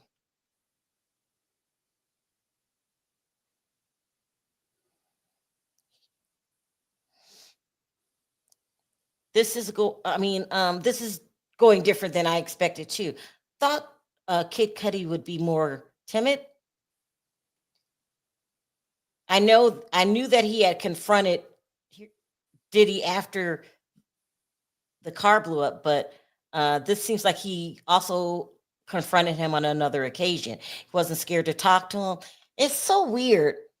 I think that Diddy would lose his mind with Cassie strictly because of his ego. He didn't treat Cassie right at all, but every Uh, time he realized, is it update? Here we go. Attorney, how did you usually leave your dog? He said, I let him roam. How long had you had your dog? 3 years. What changes were behavior of your dog after the break-in? He said jittery, on edge all the time. Tell him what they did to that poor dog. mm-hmm. Damn. What? Oh yeah, no, I was just saying, yeah. Even the dog, yeah. I'm sure it tripped him out too. Uh, CNN is still behind about 10 minutes. That's the last quote. But I do like going to CNN because their updates are detailed. And inner city, his are more frequent.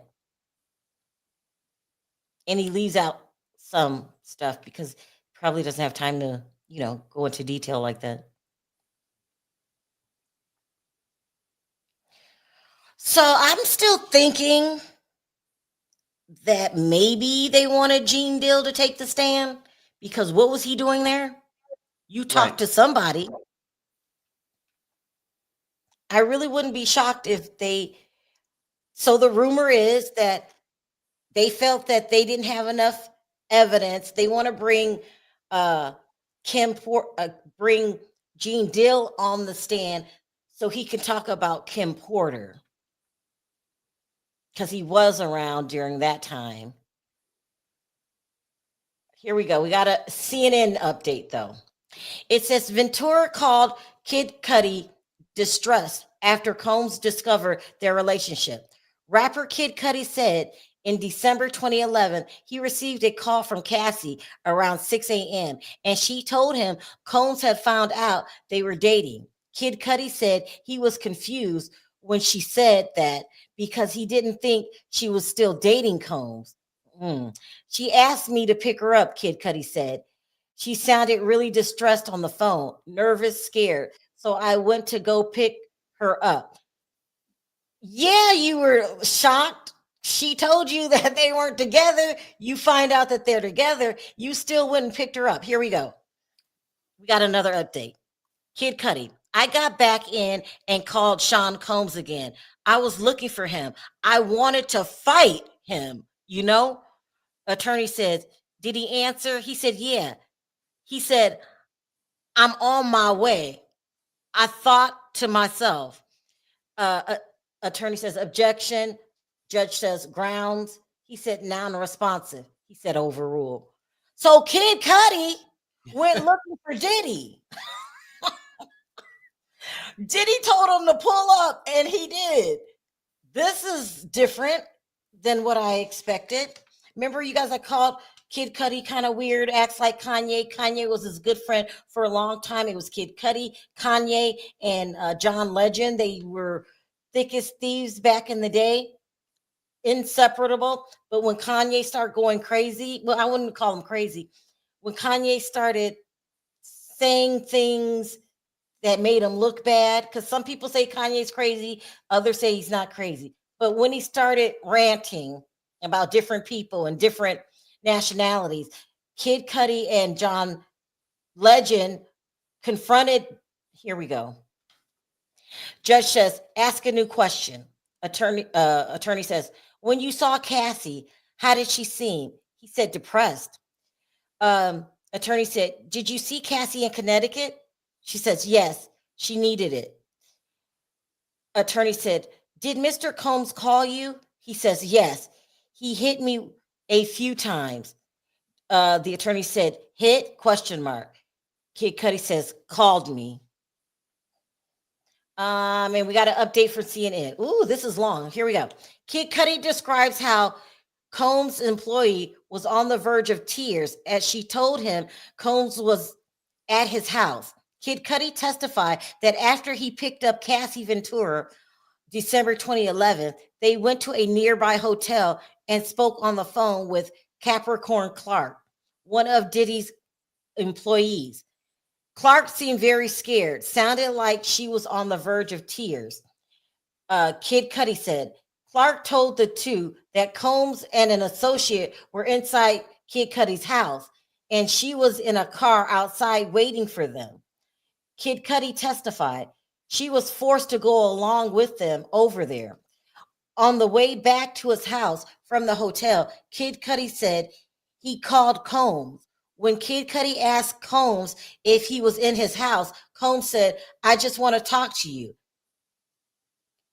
I'm on my way. I'll be right there, Kid Cudi said. I'm over here waiting for you. Combs replied, okay, so feels like there's going to be a confrontation. Let's see. Okay, here we go. What did you say? Cudi says that I didn't want to talk with him. He broke into my house, hurt my dog. Attorney says, did you and Miss Ventura break up? Pardon me. He said, yes. Attorney says, what about your car? He said, my dog's babysitter called me and told me my car was on fire. Damn. This is intense. I would break up with her too. But he doesn't seem scared of Diddy. He feels, I think, he just doesn't want to deal with the drama that comes with Cassie. Do you agree with me, Perry? That what it sound like. Let me see if uh, CNN has any updates. Yeah, Cassie seems like she comes with a lot of drama. If you're a laid back person No like Kid, update. update, here we go. Mhm. Attorney says, where were you? Cuddy says, at a relative of my ex girlfriend. He says, where did you go? He says, to my house. He gives his address. I'm not going to repeat the address. Attorney says, let me show you 6 pictures. Do you recognize? Question mark. He said, my Porsche. He blew up a Porsche. Come on, Diddy, you got to pay me for that. Yeah, for real. A Shit. Porsche? Are you kidding me? I didn't know No. it was a Porsche. You know what I'm saying? Yeah. Damn.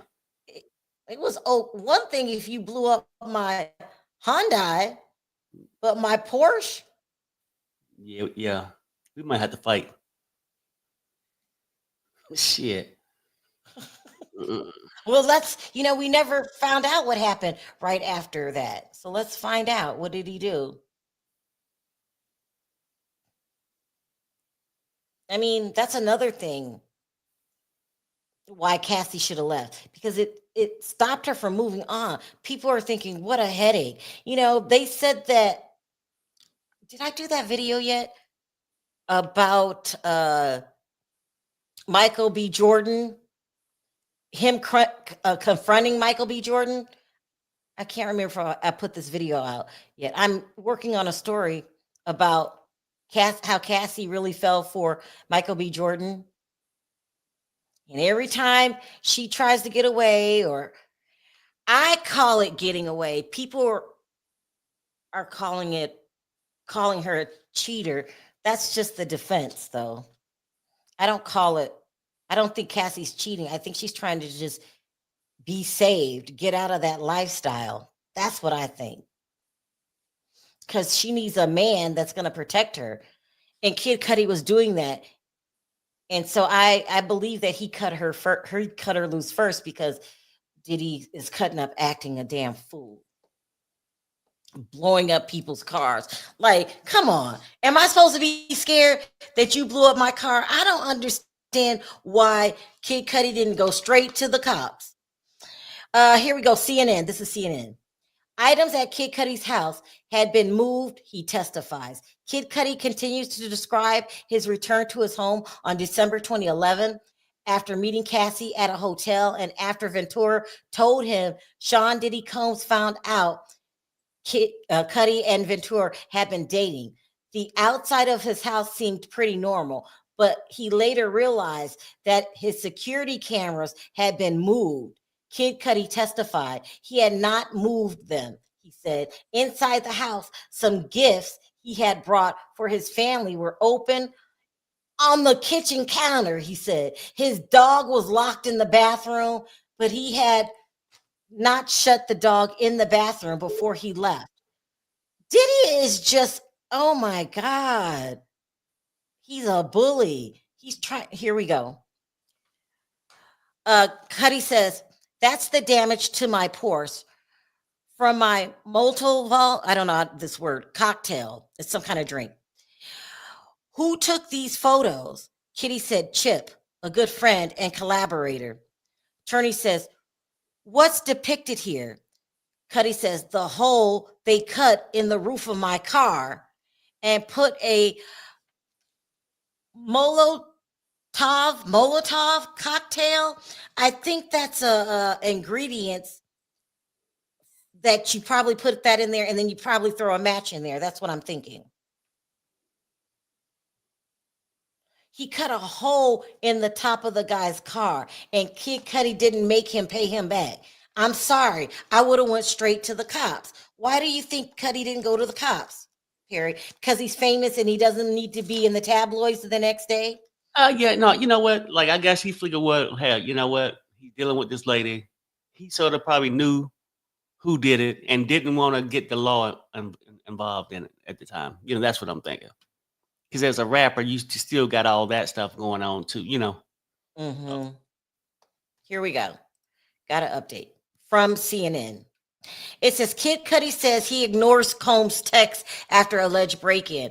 Rapper Kid Cudi testified he spent the holidays with Cassie Ventura at her family's home in Connecticut. Wow. Combs texted him a couple times while he was there, Kid Cudi said. I guess he was in the dark about things and wanted to talk. But at that point, post break-in, I didn't want to talk, Kid Cudi testifies. You broke into my house. You messed with my dog. I don't want to talk to you, he told Diddy.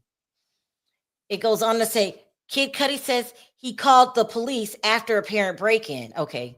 Kid Cudi said that after he returned home, he called Sean Diddy Combs asking where he was. Combs said he was on his way. Kid Cudi testified, I wanted to confront him. I wanted to fight him.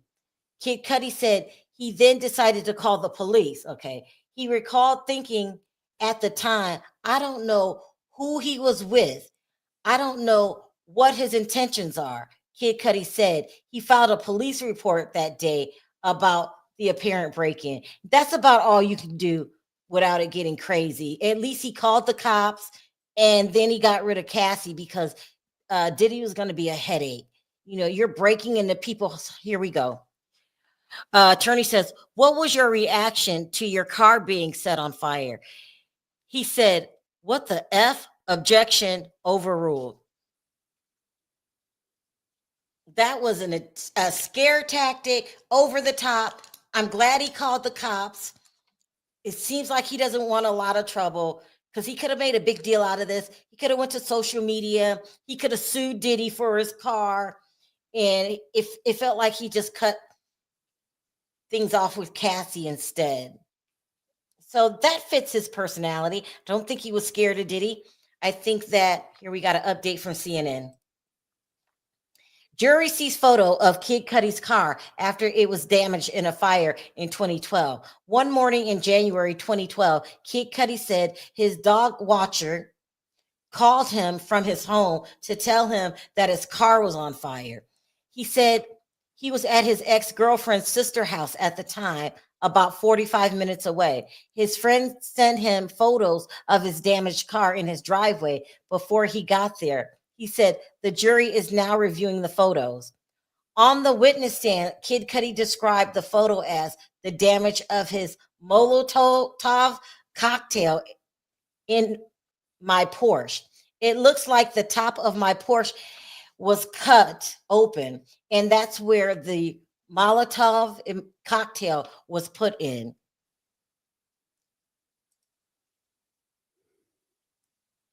He says that they're on a break. What time is it? Oh yeah, no, it's probably a 10-minute break or whatever they're gonna do because lunch don't normally go for like another hour or so. Yeah. All right, y'all. Let's take y'all comments. What do y'all think of Cudi? I think he was a good witness. I think he made the right move by just calling the cops and then cutting his losses. He really could have made a big deal out of everything. She should stay in Connecticut. She had enough money to take care of herself. No, Sherelle. Cassie was cheating. Let's see and call it for what it is. Okay, that's true. Diddy is a sicko who did terrible things to Cassie and others, but she was not a saint either. She chased money and fame at her peril. That's what Perry says. Yeah. So Perry, do you think this shows Rico or arson using staff to break into his house, assault his dog, and blow up his car? Possibly, yeah. I mean, look, it could if they can prove that he did it. What do you mean if they can prove that he did it? Who else did it? Okay. I'm not trying to be. No, I'm just going to rest my case because all right, okay, the bottom line is for me to say, yeah, and I called the cops. Did he come back and say the police report and they arrested Diddy for breaking into his house? No, he didn't say they arrested him. He said he wrote up a police report. He called the cops. The cops came out. Mhm. Did the cops charge Diddy for breaking into that man's house? No, I'm not saying Diddy probably didn't do it. What I'm saying is, just because he's saying this man telling you his story and he believed he did it, but where's the proof that he did? Now he can say what Cassie said that he was on the way. who else? It's okay. Okay, ask yourself this: if it was But the proven, preponderance beyond the evidence. Who else would do that? He was okay, arguing with him. why wasn't he charged with something? Question mark. Blowing up the car? Uh, Question mark. Breaking into the house? Question mark. Was any charges placed on Diddy? I'm just curious. I don't know. Maybe we'll get to that part. maybe. But right I now, agree with Miss G Dove. This is a very good witness. At least he reported it, so that won't be a question for him to answer. He did call. Now, whether or not they were investigating is another question. That's true. At least he called, made it a matter of record. That's what you're supposed to do. Good point, Perry. no, Doggone it. look, with the stuff, how Diddy is and all that stuff, Diddy could do it to show a sign of power or to frighten a person. I can see why he do it, but I also heard that, alleged that he had his friend, that Cuddy's friends do it. Who was comfortable enough with the dog that, oh, come here, Roof Roof. Let me No, I put you think in you the bathroom. misinterpreted that. I don't think it was Cuddy's friends. It was Diddy. It was Diddy's friends. That's what I think. Let me read this update by CNN.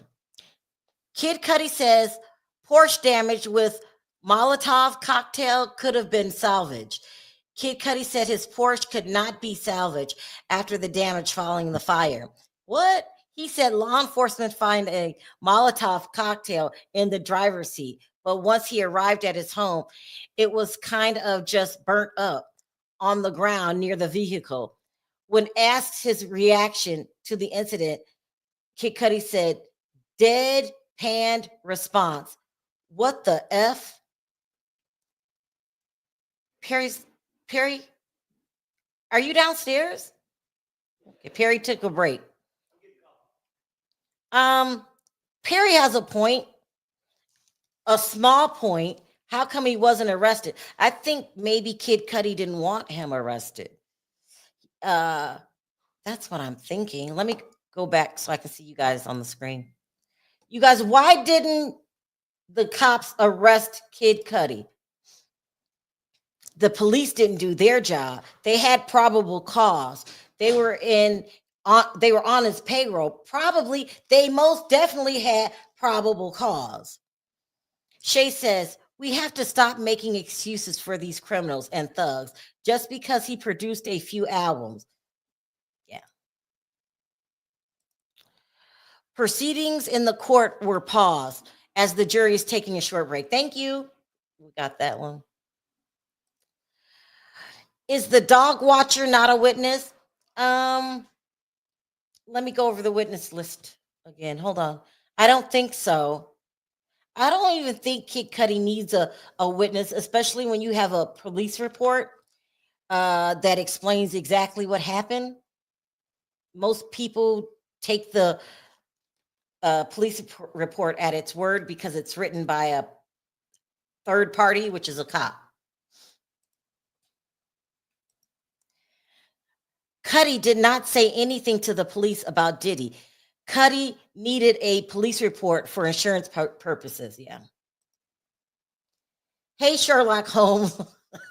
The person who set Kid Cudi's car on fire is on the witness list. Okay, good. And it's probably coming up soon. Also, that person was given immunity as well. That's good. So we got a police report and we got a witness. Hi, Aphrodite. If I was the dog watcher, I would have jumped out of a window and ran for my life.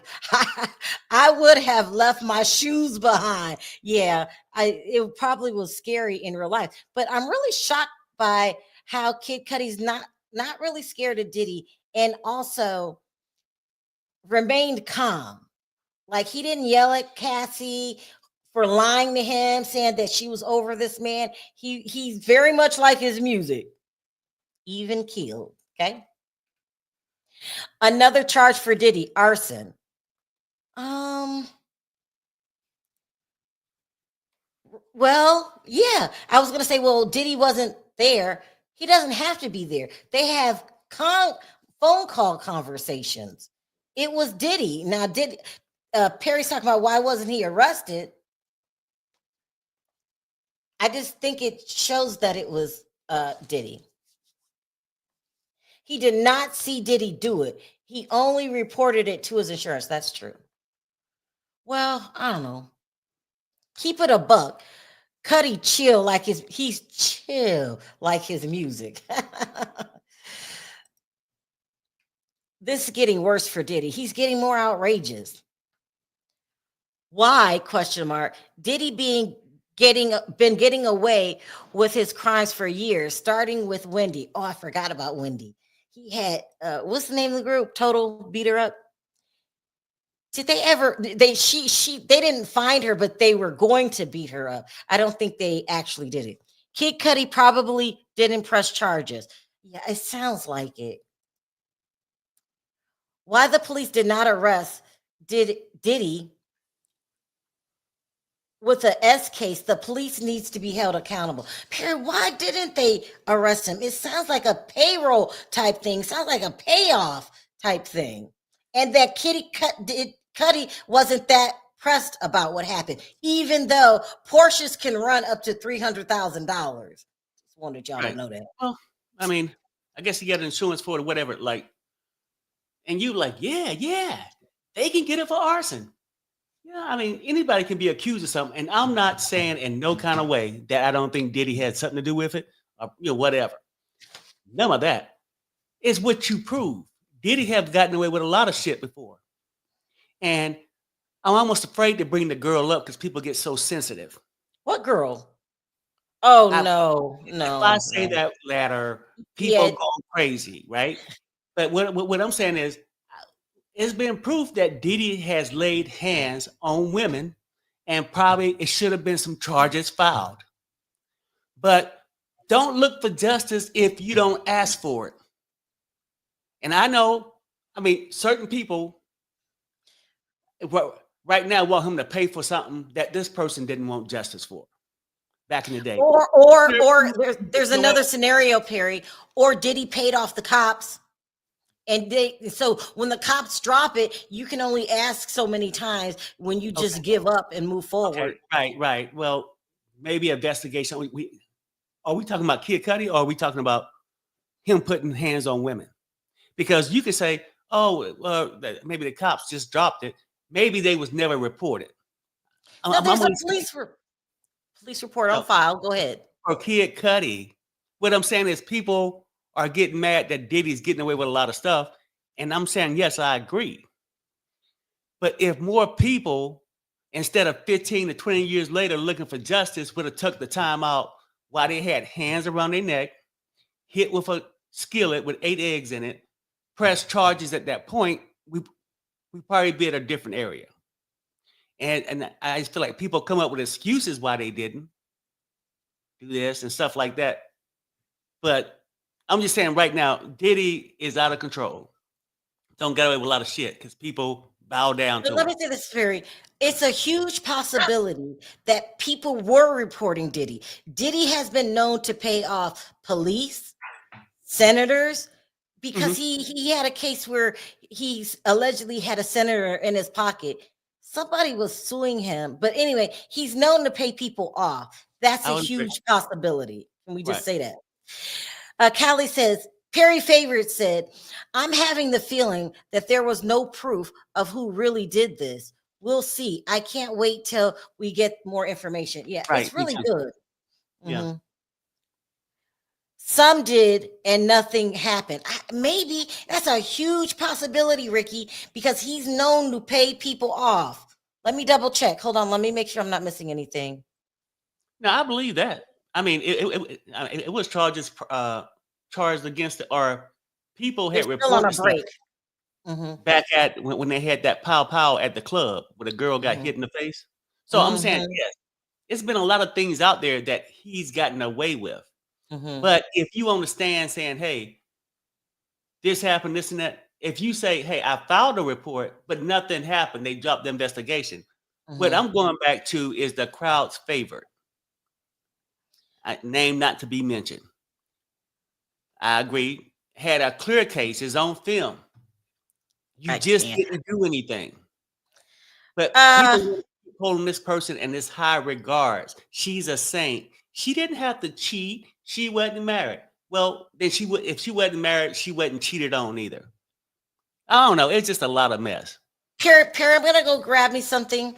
Can you watch? I'll be as quick as I can, okay? Oh, yeah, I got you. Let me go back to my thing to refresh it.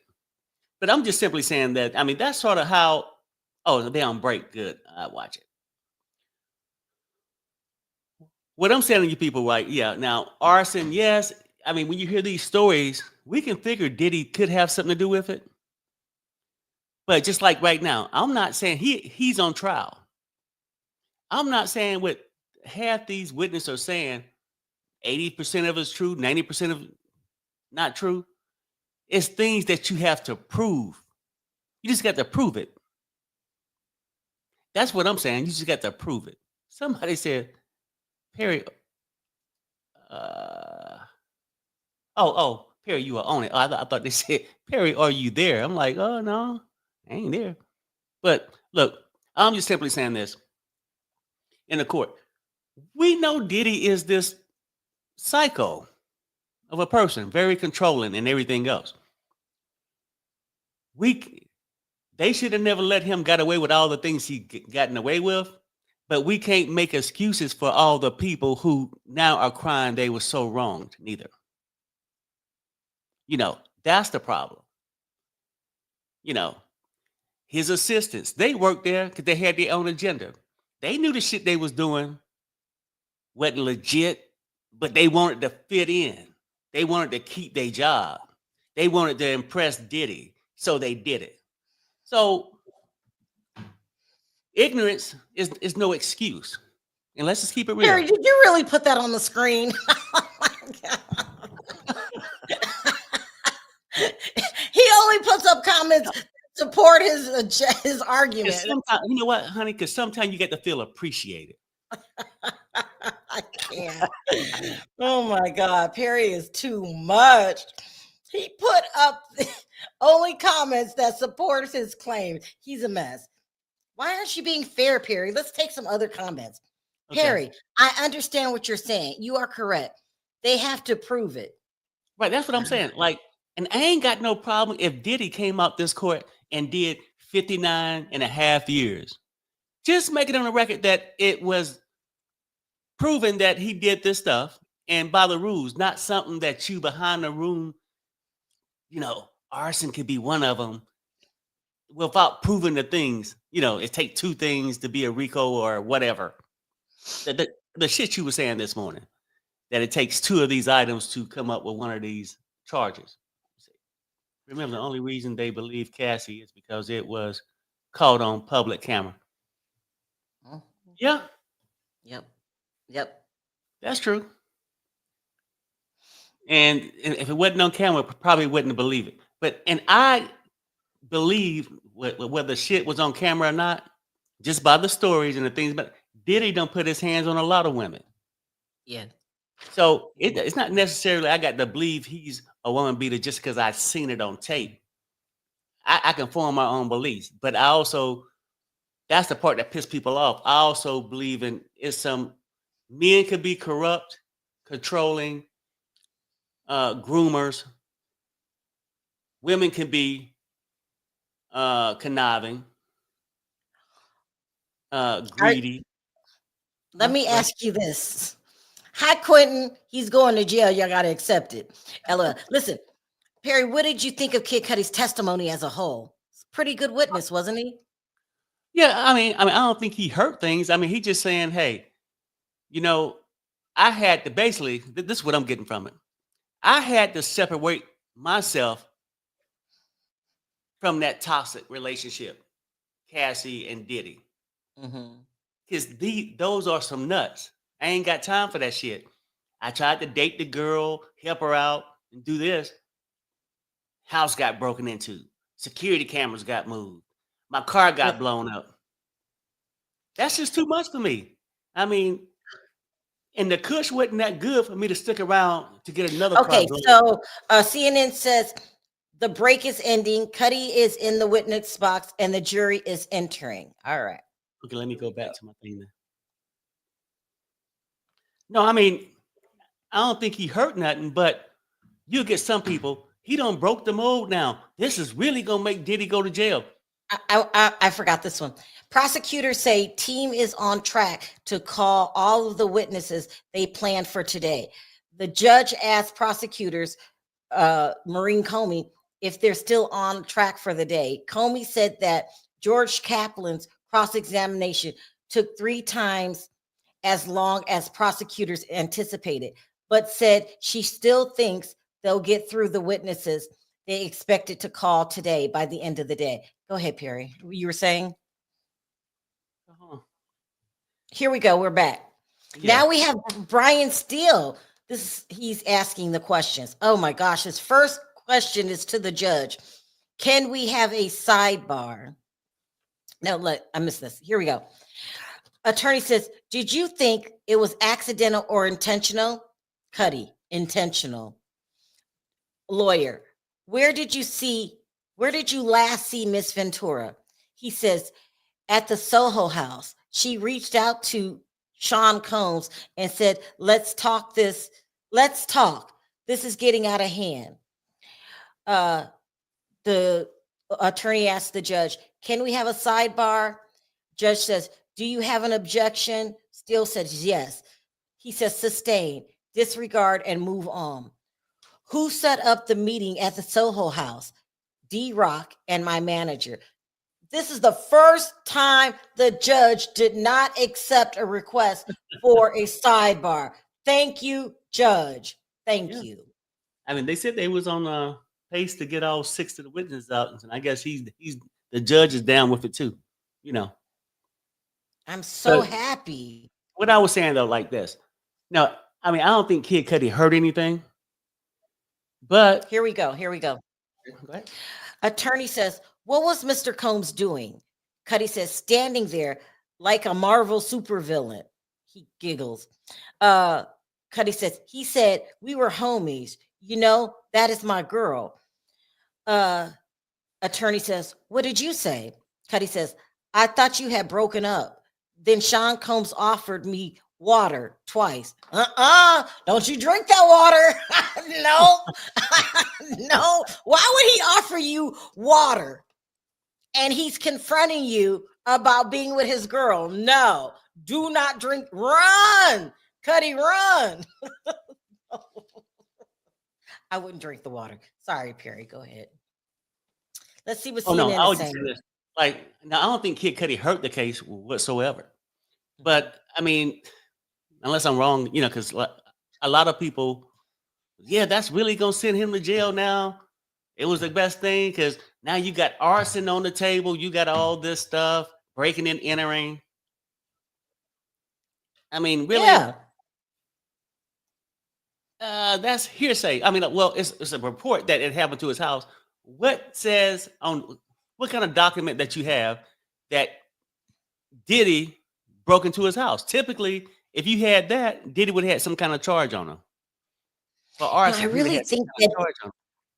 No, I really think Diddy was paying people off. You're right. He's supposed to have charges on him, but I think he's paying people off. And he has in the past.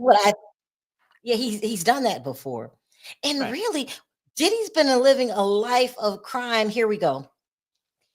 Cuddy says, was it weird Sean Combs being so calm?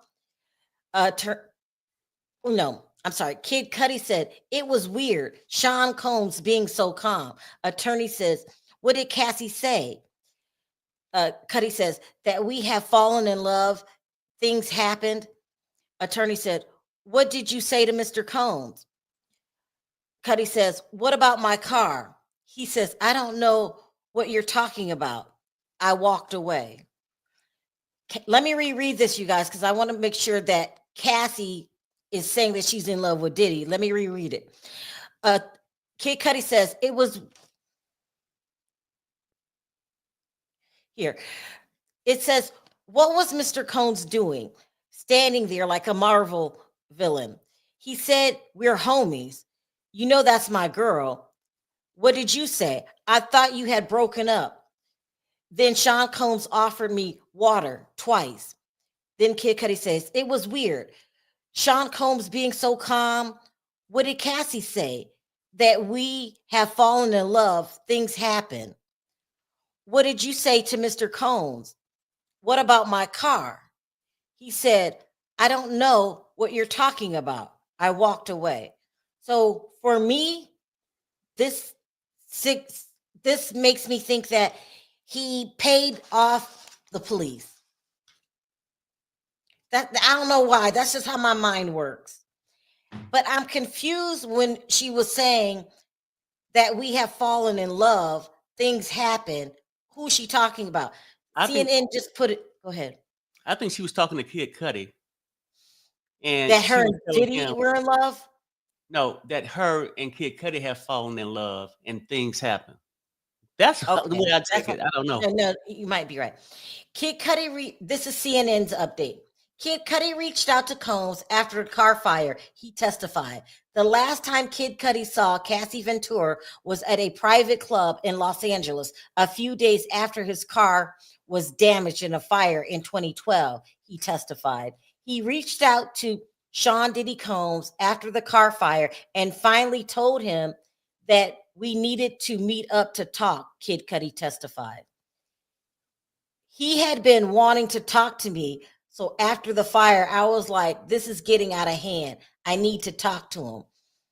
He kept wanting to talk to him after the fire, after he didn't get arrested. Here we go. This time we got Brian Still. He says, I want to ask you some questions about your Porsche in 2022. Cuddy says 2012. Steele says, I apologize. You get a call about damage to your vehicle. Any surveillance photos? Kid Cuddy says, no. My dog's babysitter sent me pictures of the damage.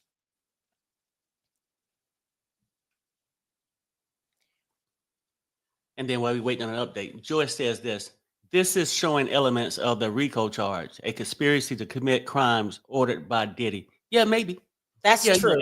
and I get it. That's Like you saying true. that basically you got him saying that, but to corroborate that, maybe you get to have somebody point the finger and say, Diddy did give us instructions. Diddy did tell us to break in and Oh, blow up his car. yeah, Maybe. I yeah, don't know. yeah. But we have a police report, and on the police report, uh, here we go. This is CNN's update. Kid Cudi asked for a meeting with Combs after car fire. He testified. The last time Kid Cudi saw Ventura was at a private club in Los Angeles a few days after his car was damaged in 2012. He testified. I guess I already read it. He reached out to Sean Diddy Combs after the car fire and finally told him that we needed to meet up to talk. He had been wanting to talk to me. So after the fire, I was like, this getting out of hand. I need to talk to him. I'm liking Kid Cudi from this testimony because he seems very chill, not overreacting. He has a right to not to want to talk to your ass after you just blew up his car. But he didn't freak out. He didn't run to the media. He didn't run to the tabloids. He didn't call TMZ and send them pictures of his car. Very, very chill. Now, I like Kid Cudi. The music, I could take it or leave it. He's my son's favorite artist, and I think my son likes him so much that I refuse to listen. You know how someone pushes something on you? But I like Mhm. his character. I really like his character. So Bonji says this, Perry, the chat is starting to GoFundMe for you to go to law school. I approve this message. Cassie Here was we go. jumping from one man to another. Agree. Okay, so Still says the DNA taken. Are you aware it came back being a female? uh, a lawyer says, objection, no foundation, sustain. Do you know there was DNA results? Judge, I'll allow that. Cuddy says no. Brian still says, Miss Ventura told you it was over. Cuddy said, we just stopped talking. Still says, you told his honorable court and this jury that she played you. He said, yes.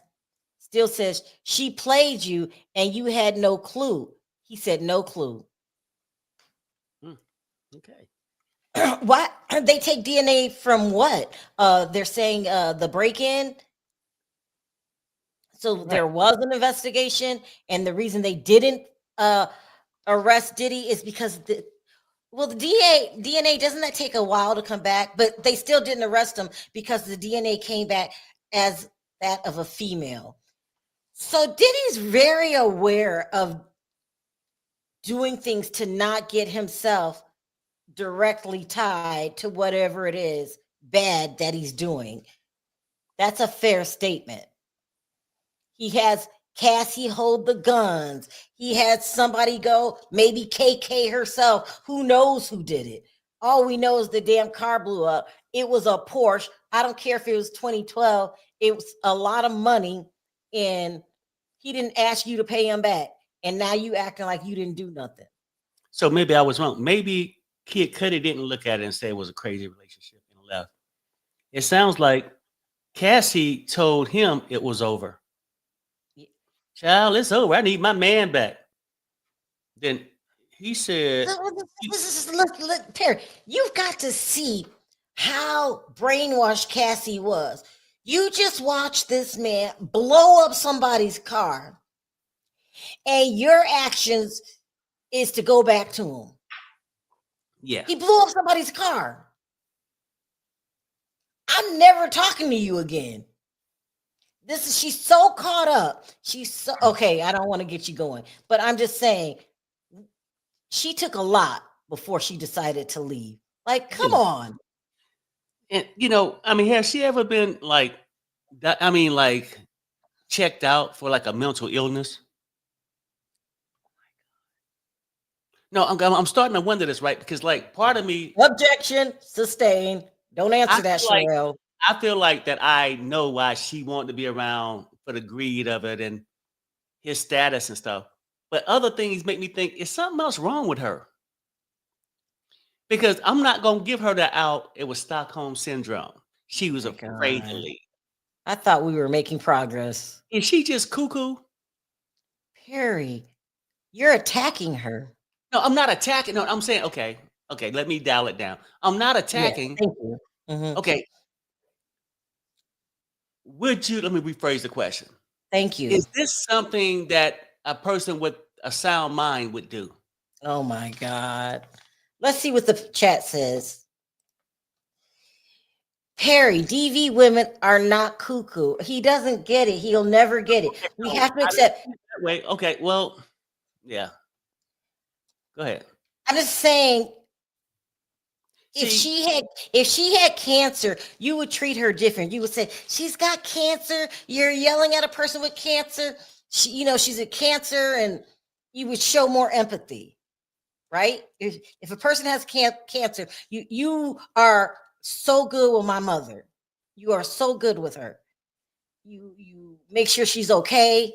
But people don't realize mental diseases are just as crucial. Does that make sense? yes, no, I'm understanding what you're saying. Okay, now this is what's getting me in trouble, right, with the Yes. ladies, because when I say something, my opinion about Cassie, then people that could be a All right. victim of DV or whatnot always go back to the thing. No, Perry, she's a DV. That's what you believe. Okay, I you're don't. saying we're not allowing you to have an opinion. Is this what you're saying? Basically, is what y'all saying is because y'all gonna diagnose her as what you want her to be. I can't diagnose her with a damn thing because we at this point, I know she's a victim of DV. We seen it on tape. Now, going back to the fact, because okay, Are you telling me a person with DV now can go through and any mistake they make for the rest of their life, can nobody question it? We're going to allow you to have your opinion because you're allowed to have an opinion. We're not going to attack you, but we're also going to say, like, well, why do you think that way? And then we're going to accept your answer. Okay, and I'm asking you, would a person with sound mind make this choice? No, they would not make that choice, but she's not of sound mind. To She's break up with Kid Cudi to go back to Diddy? right. She's not of sound mind. She is a victim of the disease that they call DV. Does that make sense? She's not of sound mind. I get that part. Okay. No, I'm saying I get that part. Mhm. I don't disagree with her being beaten. And I said that shit was wrong. That's not made up. She got pictures, photos, what her mother did. But when I go back to her decision making, we gonna use this DV thing as an excuse for anything stupid that Perry might think she did. Is that where we at? No, no, no.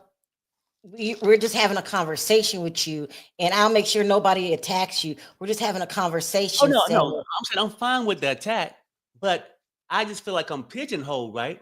Because if I say one thing, now I'm attacking somebody under the DV umbrella. Do you understand what I'm saying? mhm. Or no? Yes, yes, you're saying just because my opinion doesn't agree with yours, I truly believe that she was not a DV under a spell. I think she was making bad decisions, That's right? exactly what it is. But they And want me to our think a person under that cannot make a bad decision here, and let be me write called out. read this so I could take it down to talk to you. Gene was not around when Cassie was around, and when Biggie was unalive, Gene left because he said P. Diddy set Biggie up. Yeah, he did say that. Gene always stood up, and Diddy did not do this type of shit. I'm going to add that around him. Absolutely right. Thank you, Ashanti. Absolutely right. Okay, now let's get back to Perry because Perry is getting frustrated with us. Well, no, You you know what though? I'm not frustrated from the point that we can have an adult conversation. Frustrated from a point that I feel like people can't explain hold or on. do. I've been Okay. missing something. Sorry. Mhm. Hope I didn't miss anything else.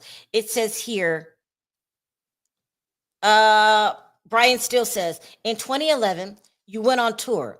Cuddy says, yes. Still, 65 locations? Cuddy says, yeah. Still, at that time, Sean Cohen was an icon. Fair to say? He said, yes. Still, you and Miss Ventura had a sexual relationship. Question mark? Objection. Sidebar. God damn it. Yeah. Ugh. Anyway, let me check CNN really quick. Here we go. We got an update from CNN. Kid Cudi just stopped talking with Ventura after relationship ended. Musicians testify. On cross-examination, Kid Cudi testified that when his relationship with Cassie Ventura ended, they just stopped talking. After being in contact almost every day for about a year, the defense said, she played you. Kid Cudi said, yes. Oh, okay. Go ahead, Perry. Oh yeah, no, I'm saying this. I just feel like this. Like if we're gonna have an adult conversation about it, we can laugh and joke and have fun about certain things. But at the Mhm, same time, we can agree to disagree. mhm. But when I don't agree with your opinion on a certain situation, it's not because I don't believe Hold in that thought. Hold TV. that thought. Do not forget what you're going to say because it's very important. Uh, they say after sidebar, Mr. Steele, can I? Judge says no. You can do that on redirect. Steele says, do you want to tell me something? Cuddy says, Sean Combs asked me about doing a song with Miss Ventura in 2010. Steele says, thank you. I don't know the significance of that. We'll go ahead, get it, say what you got to say. So, Yeah, they sure their relationship was well, no, I don't know. Well, I don't know. No, no. Okay, now this is what I'm saying. It's okay to disagree with my opinion because I disagree with yours.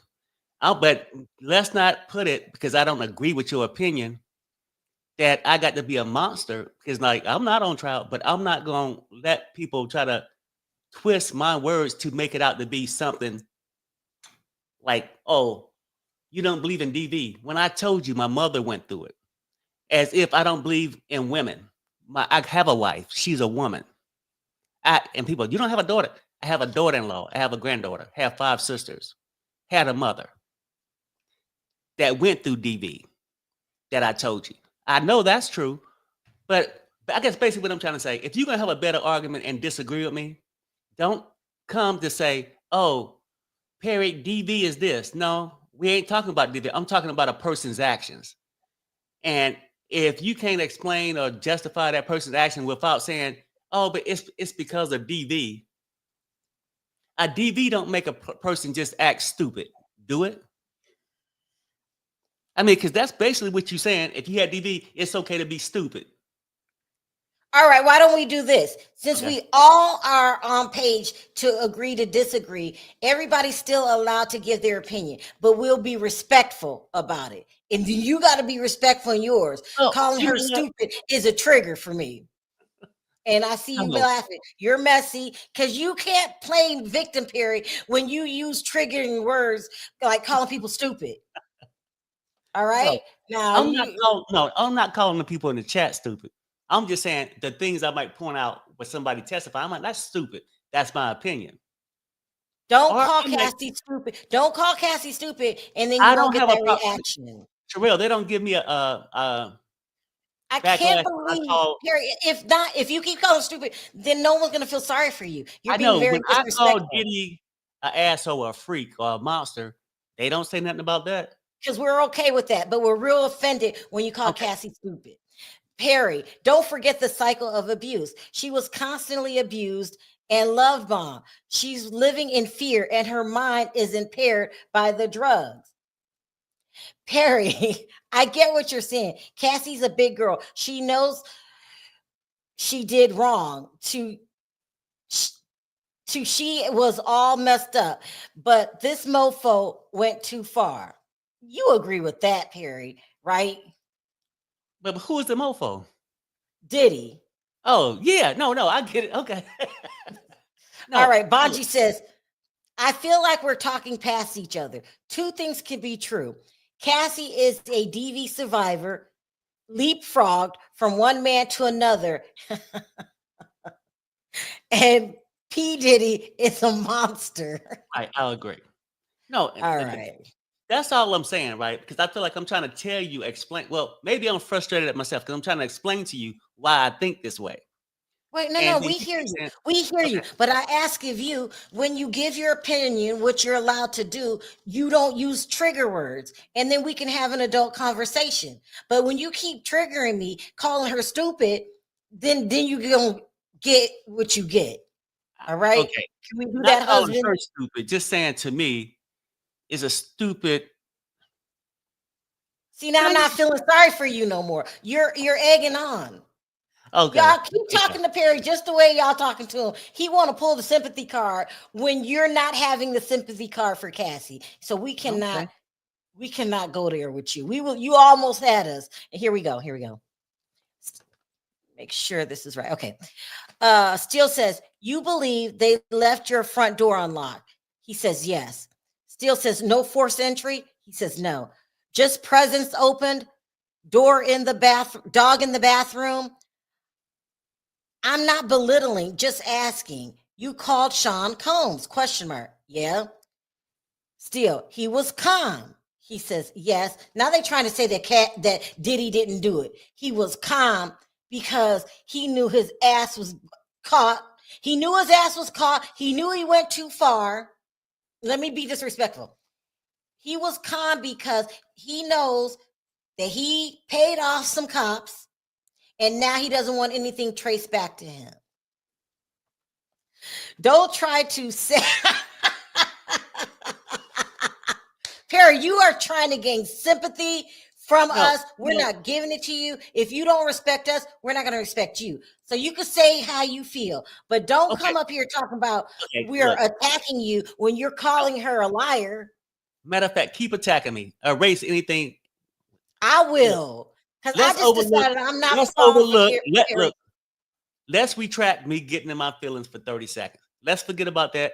Keep bringing what you bringing, because I'm gonna keep bringing what I'm bringing. That's it. Because now, see, Perry thinks he's slick. Now he realized we're not going to allow him talking shit about Cassie, right? Because you're going to get it back. And now he wants to play victim and like, no, keep attacking me because that's all you got, Perry. You are being keep sympathetic. attacking me. Keep attacking me because I'm here to speak the truth. And I will. the reason Because why you y'all know do you want to talk the bad reason about her. That's why you're trying to withdraw. The reason why y'all attacking me and stuff, because y'all cannot handle the truth. You just can't handle the truth. She was love bombed. Nelson. Thank you, Nelson. Attacking isn't going to help. He We was just in have love. to see. Oh my. See, that's what he wants to do. Now he wants us to keep attacking him so he can give it back. I've been married to this man too long. Stop it. Here we go. Still, you went to see him. You didn't think he had a GUN? Question mark. I didn't call it. Attorney, you're a strong person. That's how you categorize yourself. Question mark. Yeah. This crossed the line. Still, Miss Ventura told you she was abused. Cuddy says yes. So they're trying to make Cuddy. Okay. They're trying to make Cuddy out to be the bad guy here. They're acting like he was the aggressor. Listen, he is not the bad guy. That's your boy. No matter how y'all try to twist it, Brian Steele, because I know you're good at that. Cuddy was a gentleman. He didn't put his hands on Diddy. He didn't call Diddy a liar. He didn't try to attack Diddy through the media. All he had to do was make a couple phone calls to TMZ because they will twist your story any way you want them to twist it because they are famed for juicy stories. They are starved for stories. So Cuddy was a gentleman. So cut it out, Brian Steele. Here, Perry, this should make you feel better. Yeah, thanks, Nate. Look, no. This is what I want to read, though. And maybe this is where I just need to rephrase something. See, because Nelson must be like a psychiatrist or a doctor. You leave my Nelson alone, okay? No. I'm saying not going to do is come from Nelson. It's Perry. It's about the choice words, not meaning that you're wrong or anything. That there are ways to say stupid without saying the word. I'm about to rephrase how I call her stupid. Some of these events are triggering to some. Yeah, and I get it. Yeah. And people, my intentions is not to trigger nobody. When I'm talking about Cassie, I'm talking about Cassie. I'm not referring to anybody in the chat as being stupid. But then I listened to Nelson. He's like a psychiatrist. And he said, because sometimes even the word stupid could be so hard that a person that maybe even have that inkling that or was raised being called stupid, it might trigger something like a PTSD. Well, it's just disrespectful. See, what you're not going to do is come for Nelson, okay? I got you, nephew. No, I'm saying Nelson is 110% right. He said there's nothing wrong with what I'm saying, and I'm not off base. I just got to rephrase it to soften how I call a person an idiot or a dumbass. I got to rephrase it. That's it. That way I don't offend nobody. Yes. Yeah. Now, here we go with an update from CNN. Kid Cudi says Ventura first spoke to him about relationship with Combs in 2010. During cross-examination, Kid Cudi said he wanted to clarify that he believes Sean Diddy Combs asked him to do a song with Cassie Ventura in 2010 rather than 2011. The first time Ventura spoke to him about her relationship with Combs was around Thanksgiving 2010. Kid Cudi testified. That's when she was telling me she was having problems. And let me tell you where Brian is going with his questioning. Should we trust you? You were intentionally having an affair with a woman you knew that was in a different relationship. Inner City Press says, update, in the middle of Kid Cudi's Cross by Brian Steele, the judge responded for 2 or 3 times to in Inner City Press unsealing documents. Oh, they're trying to get documents unsealed. Yeah, I mean, why would they seal documents in the first place? Evidence is evidence. Let's see. On CNN, they say Kid Cudi confirms there was no damage to his home after apparent break-in. Kid Cudi testifying about 2011 incident in which he said Sean Diddy Combs told him that he was inside his house, confirmed that there was no damage to his home after the apparent break-in. He said Combs didn't threaten him when they spoke that day. I don't care if there was no damage. A break-in is just what it is. You're not supposed to be there, sir. But you seem to think because there was no damage that it's okay. Please, Brian Steele, I know you're a genius. I know you know what you're doing, but you got to come better than that. Here we go. Steele says, but she never said she was sexually abused. True? Cudi says she did not. Steele, you loved her. Tell me if I'm wrong. I did, Kid Cudi said. Steele, you got played by the same person who played Mr. Combs, Cassie Ventura. Child, okay, listen. You've been played. I don't like his questioning. Of course, this is his job to turn things around, but the things he's saying is asinine. No, there was no damage done, right? When you saw Combs in person, he was very calm. Yeah, he was very calm because he went and paid off the damn cops. And he didn't want to get blamed for anything. Of course, when he asked him about his car, he was going to act like, what car? Because this is what Diddy does. He covers his tracks. Okay, let me read this update from CNN. Ventura confided in him about physical abuse by Combs, Kid Cudi testifies.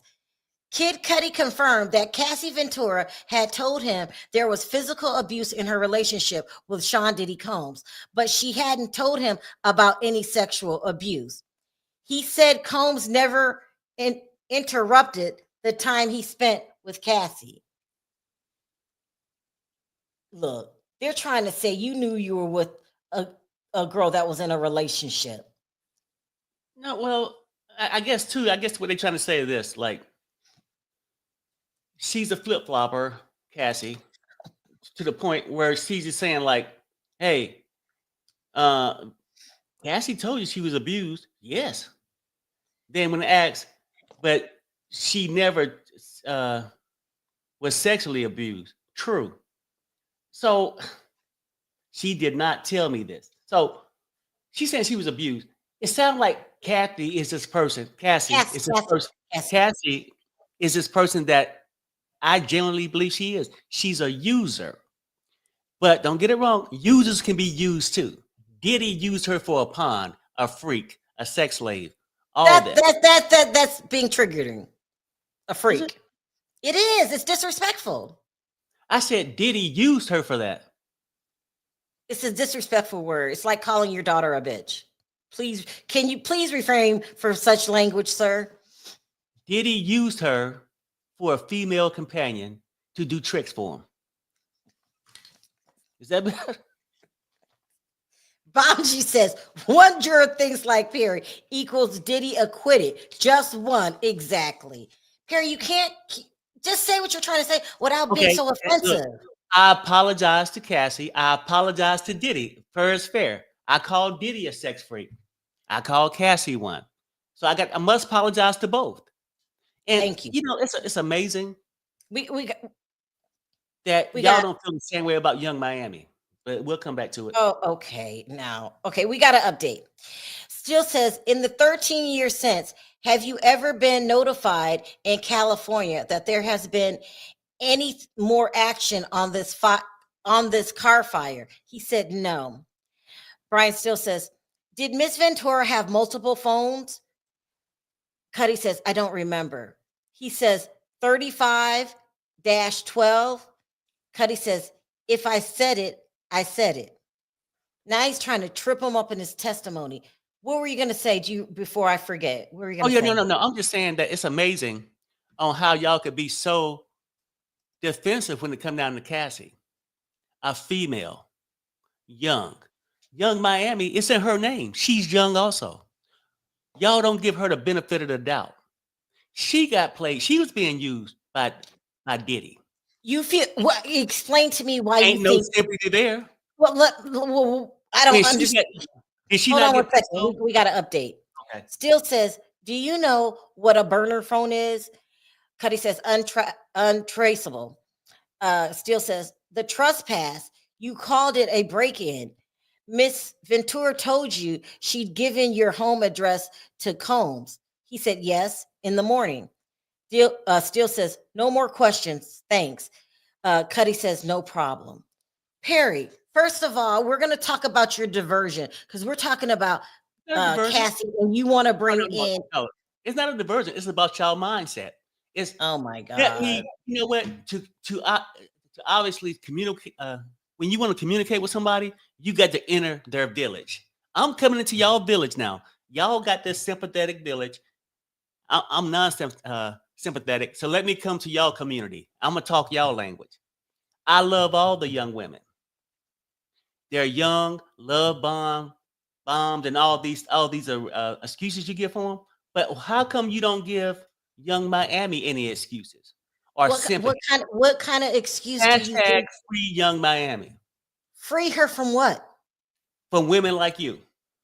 What did she do that I'm not being sympathetic She towards? she took abuse like Cassie did. What abuse are you talking about? See, that's not I would, true. That's not a true I, statement. I would call it abusive when she was pissed on.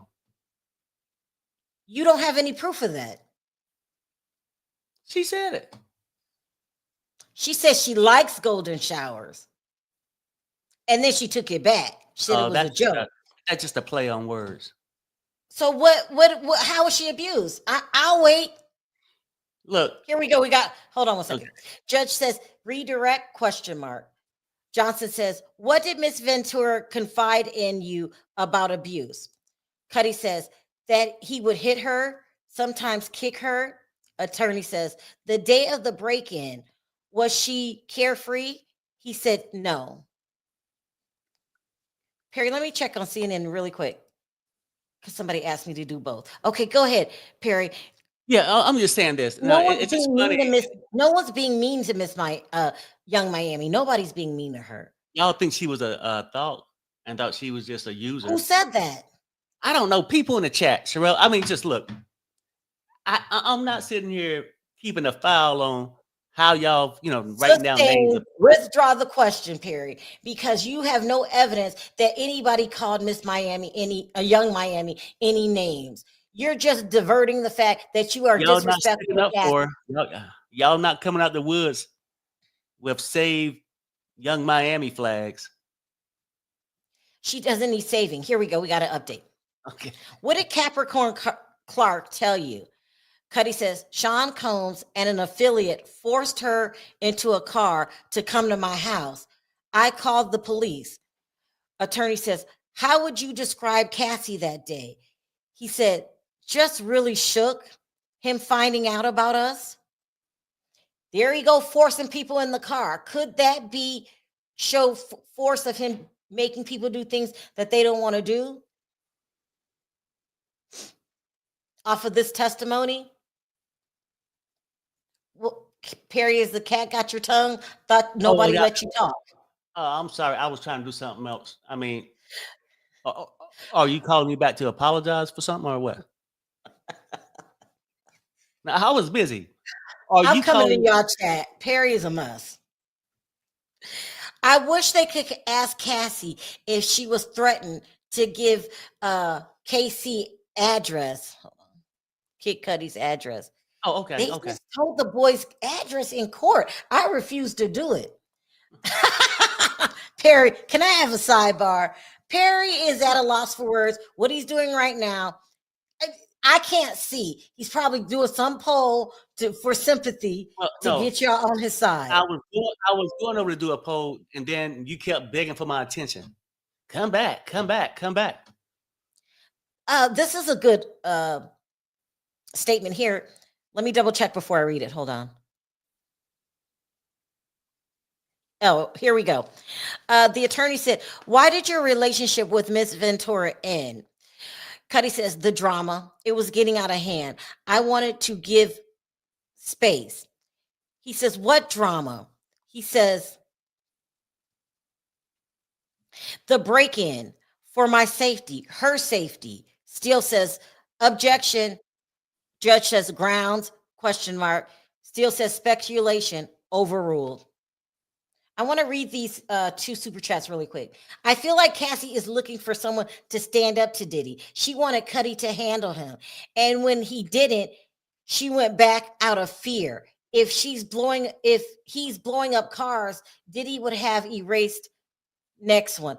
Do you say she wanted someone to stand up to him, meaning physically? Because I feel like Cuddy did stand up to him. I don't think Cuddy was scared. Cuddy, when he told Cuddy to pull up, Cuddy was like, "All right, I don't." But maybe she wanted somebody that would scare Cuddy. Cuddy was very calm, very chill. Maybe that's it. Quentin said, "Miami said she never was abused or saw a freak off." No, Quentin, she ain't did that, nobody asked you Quentin? nothing, Quentin. Quentin, ain't nobody asked you none of that. See, that's what I'm saying. Like, You leave my Quentin, Quentin alone, Perry. we go way back. You just trying to push my buttons. And no, let me We got retract up. that. Look, We got right. to update. We got to. Don't forget what you're going to say. Attorney says, "Why did you have safety concerns?" Cuddy says, "Because I knew Sean Combs was violent." Steele says, "Your Honor, may we approach sidebar?" Let me run the CNN really quick. It says Ventura said Combs hit and kicked her. Kitty testifies. Prosecutor Emily Johnson is back up for a redirect examination of Kid Cudi. Johnson asked what Cassie Ventura had told Kid Cudi about the physical abuse from Sean Diddy Combs, that he would hit her sometimes and kicked her. Go ahead, Perry. Okay, let me go back with Quentin.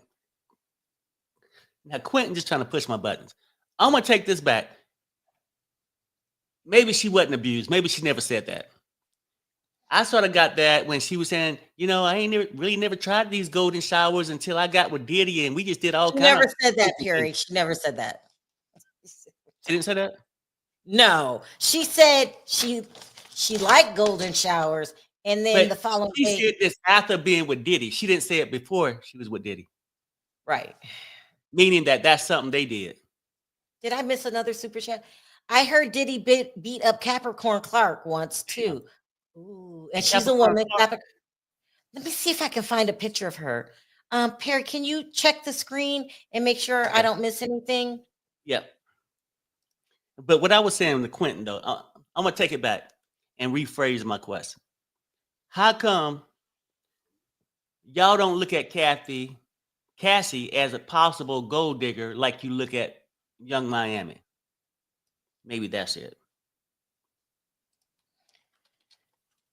Perry, why do you keep calling her that? Cassie? Well, no, I'm just saying, okay, why do y'all feel that Young Miami is a gold digger? Hold on one second. Hold on.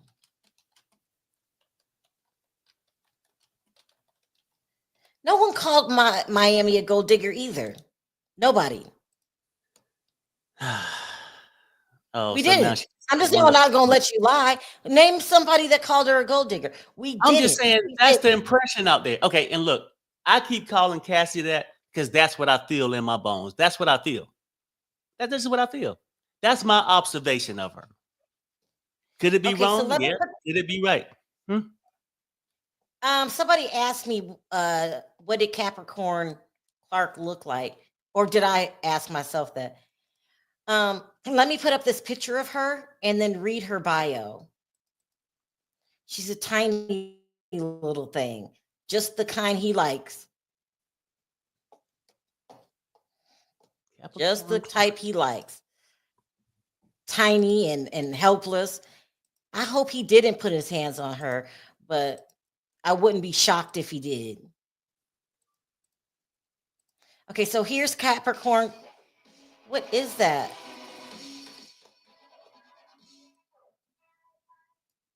Hold on.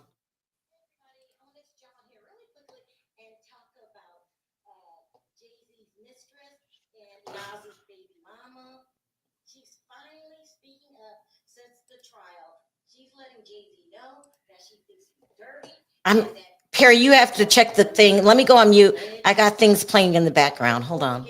Damn. Yeah, I'm checking it.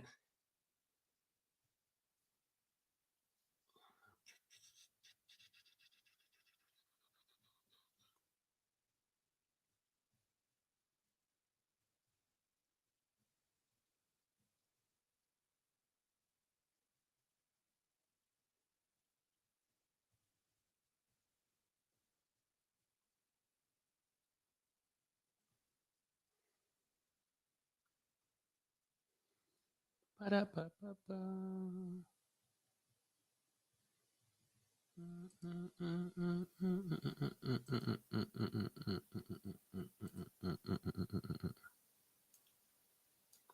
Okay, so let me get back to what I got here. Because hopefully they can come back and finish questioning up Kid Cudi. Because I think he might come. Well, they said they got, what is it, 4 other witnesses after him. So let's see if they might try to wrap him up before lunch, which is probably about 12 minutes.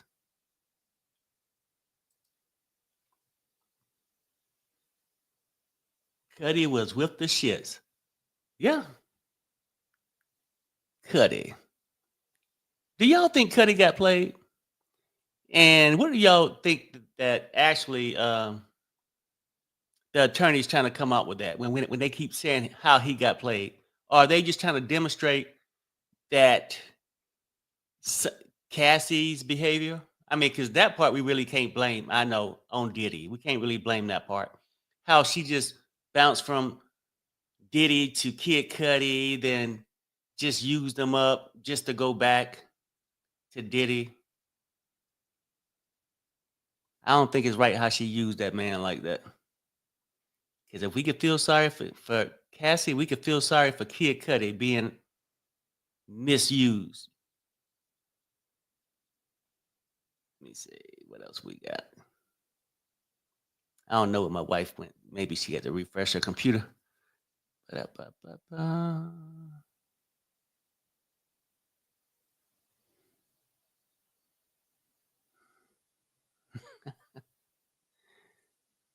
Hold on, what are we talking about? See, I can't see.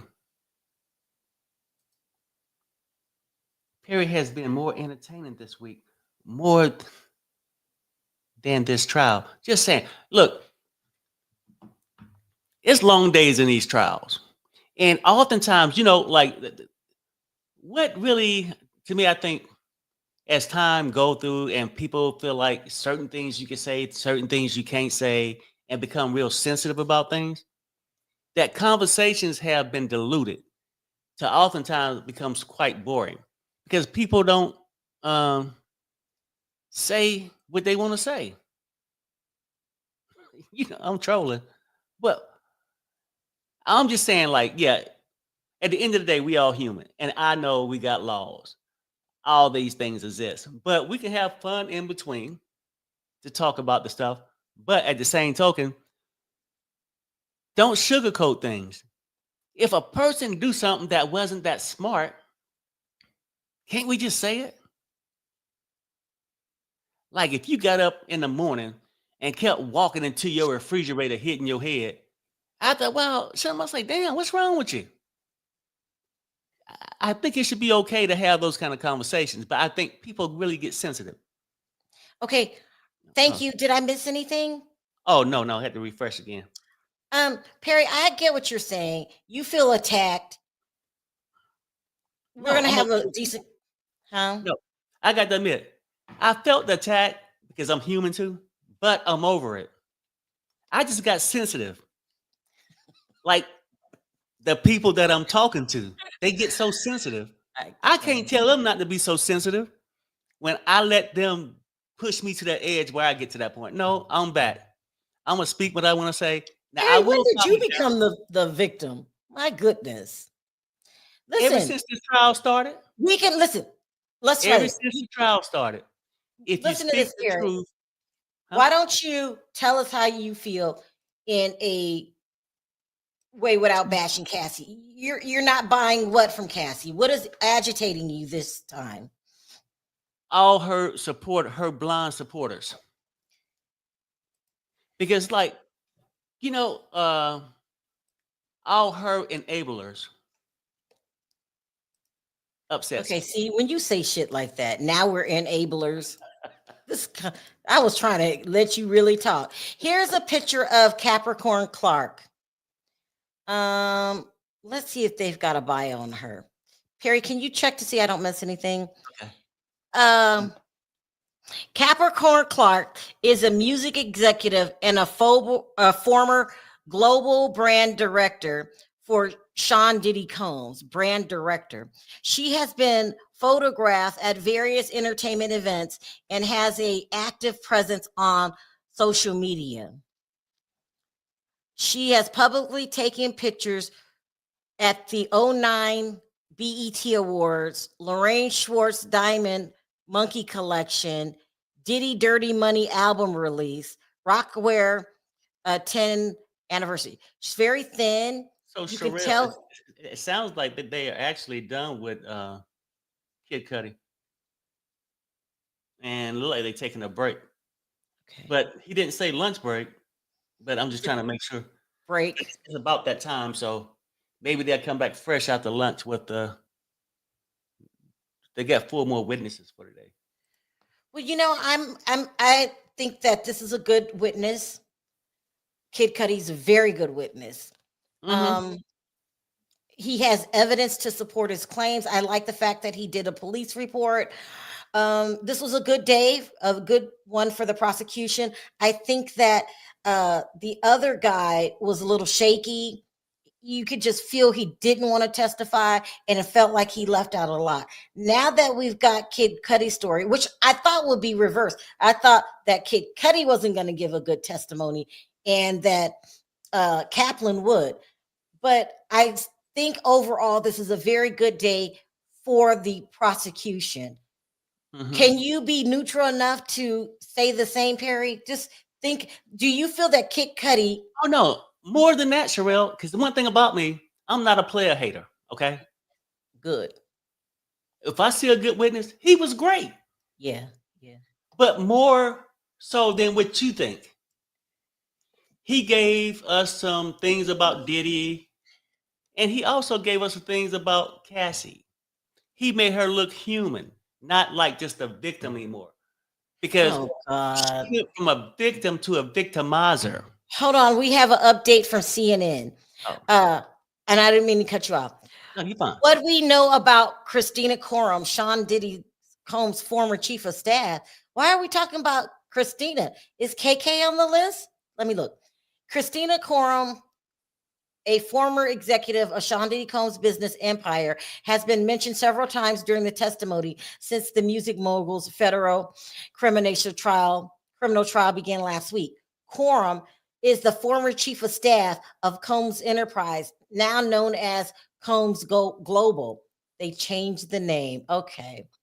And according to a 2021 Facebook post from Combs, she was essential to his business life. Christina Coram, aka KK, kept everything in my life and my business running, Combs wrote in the post. She's been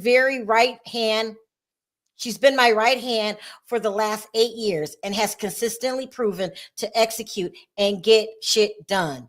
Don't know how I'd function without her.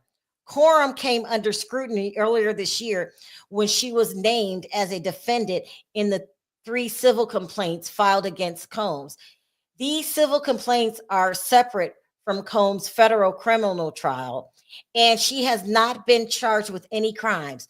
Combs released a statement in March to address the allegations against her in a civil lawsuit, saying in part, for months, horrific accusations have been made about me in various lawsuits regarding my former boss. These false allegations of my involvement are causing irreparable and incalculable damage to my reputation and the emotional well being of myself and my family. The statement read, I am confident that the allegations against me will be proven to be untruth. Why did CNN decide to remind us who she was? Okay. Kid Cudi is off the stand and is taking a lunch break. All right, so let me head over to Law and Crime. And then real quick, Quentin, Perry, how you love Portia but hate Cassie? No. And my Carlos King voice, I love all the ladies. And I'm gonna just say this too. I can't. Portia, I don't have a problem with Cassie. My problem is lack of accountability. That's it. Portia, Our, Portia do it. Portia do what she do. Portia Perry, is not my hiding. my show, Perry, my show's on, so I'm gonna switch to Okay, that. Okay? I'm taking a break too. I'm gonna go outside. About and testified that she witnessed Cassie being abused, punched in front of celebrities, Usher, right, Jimmy Iovine, Neo. Now, aside from the fact, oh, are these people going to testify? I think there's a larger issue here. You take that allegation as true. If Combs can beat Cassandra Ventura up in front of high-powered, high-profile celebrities and no one steps in, does that not show that he's untouchable? If you're Cassandra Ventura in a very different position, and we're talking about power dynamics, do you think that she's going to be able to just leave? Do you think that she's just going to be able to speak out? That's what makes it so important. And you couple that with the testimony of Dr. Dawn Hughes, who said there are psychological reasons why victims do not leave their abusers. There is trauma bonding. There's love bombing. That's where you have an abuser send gifts and compliments to get somebody back. There's obviously power dynamics. There's financial dependency. And there's a ton of reasons why people don't do this. Now, I will tell you, Dr. Dawn Hughes testified in the Johnny Depp Amber Heard trial. Didn't work for Amber Heard, and here she faced really tough cross-examination about the fact that she makes 60% of her income from being a courtroom witness. She usually testifies for alleged victims. Is she a hired gun? I don't like that phraseology, but something to think about. The idea that she never examined Cassandra Ventura, so she's providing general subject matter testimony for the jury to consider. But is it relevant? Is it useful if she didn't really examine Cassandra Ventura? I completely understand why she had to testify, but it becomes for the jury, how much is it going to matter? I want to take more of your questions right now. The ethical audit. Oh, thank you so much. A super chat. Will Diddy's Miami home be protected under state law against forfeiture? I got to tell you, I don't know the exact answer to that. I will tell you a couple of things about that. Number one, I was reading that they're having trouble selling it. I don't know if it was Miami or LA. I might look at that. But talk about week 2. What did we learn about Miami home? My gosh, what was found at his home? AR-15s with the face serial numbers, right? All the alleged paraphernalia you would need for freak-offs, baby oil, lubricant, handguns, this idea of finding cell phones in a boot. It's important if you're establishing that there was a criminal enterprise. What did you find at his mansion? Really, really important testimony there. But ethical audit, don't worry. I'm going to get back to that question because I want to give you an answer to that. We have a question from Nasir. Oh, Nasir, thank you. Super chat question as well. Does the defense have any witnesses to help Diddy? Probably. We don't know who they are. So the witness list is sealed, but I have to imagine. Well, actually, let me phrase that. We know that a forensic psychologist is going to take the stand. I think his name is Dr. Jonathan Barty. He probably will counter the testimony of Dr. Dawn Hughes. But who else will Diddy call? Maybe friends, maybe family, saying, I didn't observe anything that's being described about him, trying to counter the narrative that has been put forward by the prosecution. There's a big question about will Diddy testify? probably not. The risk of him testifying outweighs the benefit.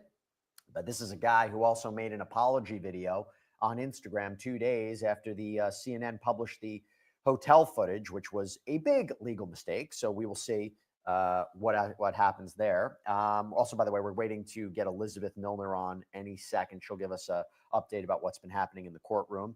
But look, again, and why did I say about racketeering?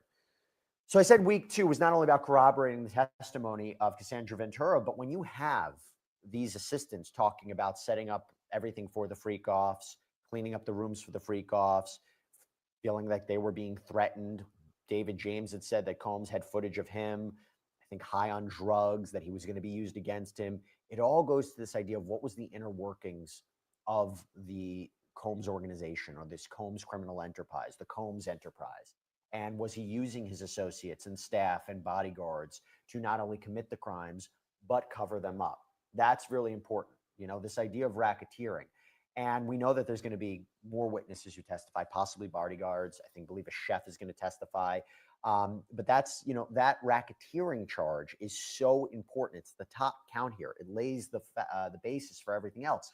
And to be clear, from a point of law, the jury, hypothetically, they might not even be convinced that there's a sex trafficking operation here. They might not say that Cassandra Ventura was sex trafficked, and yet they could still find Sean Combs guilty of racketeering. If they believe that Sean Combs operated a criminal enterprise that was engaged in something other than sex trafficking, forced labor, drug distribution, bribery, kidnapping, arson, he could theoretically still be convicted of that charge. But the sex trafficking component, this repeated abuse of women who are that's the big theme of the racketeering count. If you read the indictment, I don't care which one you read, there's a ton of superseding indictments. It takes up like 80% of the indictment, and it's a long pattern. So the prosecution needs the jury to accept that he engaged in the systematic abuse, threatening, manipulation, and coercion of women over a period of time in different ways. But if they don't believe that, it'll be a tougher road for a conviction, but we'll see. Sarah F. has a question. How is the digital evidence going to be presented? Okay, this is a great question. So I spoke with Inner City Press, who's the in-court reporter here. We did a sidebar with him. And he said the jurors actually saw video evidence of freak-offs. One thing you have to establish is that freak-offs actually happen, okay? You have to establish that. And by the way, there has been testimony from escorts to say that the freak-offs happen. That's one form of digital evidence. We know, of course, that there was the 2016 footage of the hotel incident, arguably the most important piece of footage in this case, arguably one of the most important pieces of evidence in this case, because it establishes not only the force, fraud, or coercion that you need for sex trafficking, it helps lay the foundation for Combs allegedly bribing a security. You guys said you wanted me to read the CNN update. It said Kid Cudi thought Combs lied in meeting about fire damaged car. On redirect examination, prosecution Emily Johnson pressed Kid Cudi about his meeting with Sean Diddy Combs after Kid Cudi's car was damaged by fire. At that meeting, when Kid Cudi asked about the car, Combs responded that he didn't know what he was talking about. Kid Cudi had testified. Johnson asked what Kid Cudi thought about Combs' response. And he said that he was lying. Okay, that's really good. Yes. And then that's it. Okay, wait.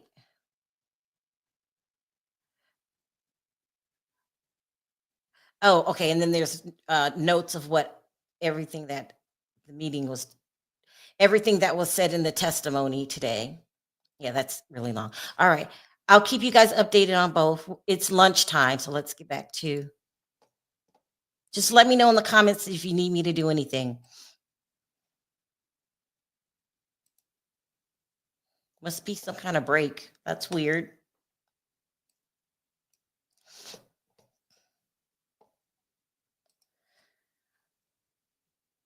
Perry's gone, iconic, but I wrote what you said down there. I will give that message to Perry on air. Did you see Kim Porter's friends on TMZ yesterday talking about Kim Porter's unaliving? No, let me go over there. Hold on.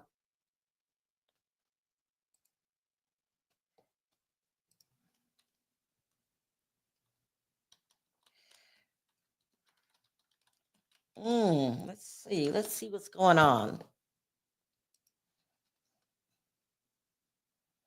Is this Lawanda Lala? This is the person that is supposed to be taking care of her children. Let me put this on the screen. Hold on. And soon as Long Crime comes back, I will pivot to that.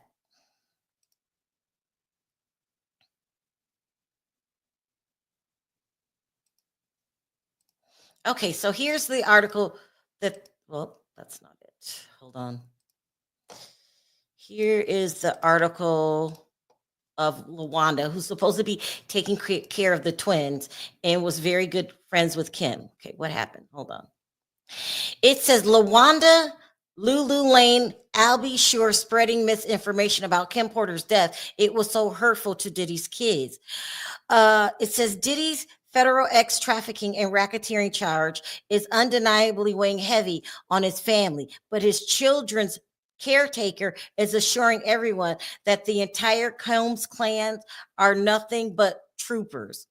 Lawanda Lala Lane joined TMZ Live on Monday to discuss the day-to-day operation since Diddy has hauled off to jail last year to wait for his trial, which got started 2 weeks ago.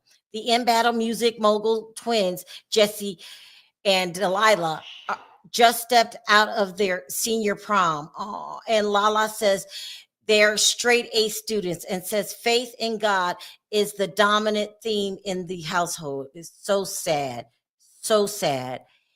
From the sound of things, their school has also been supportive. They're not the only celebrity kids enrolled with parents' problems.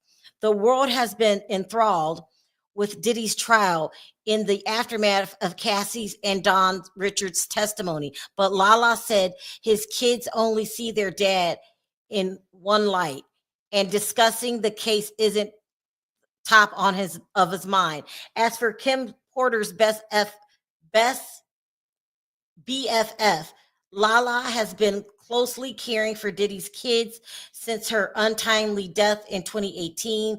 And the one thing she's not going to do is beat around the bush with Albie Shore. Hold on.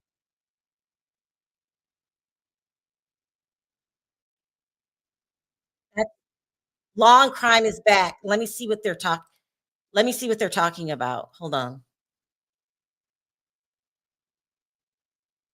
Okay, they're just taking questions. Let me finish reading this.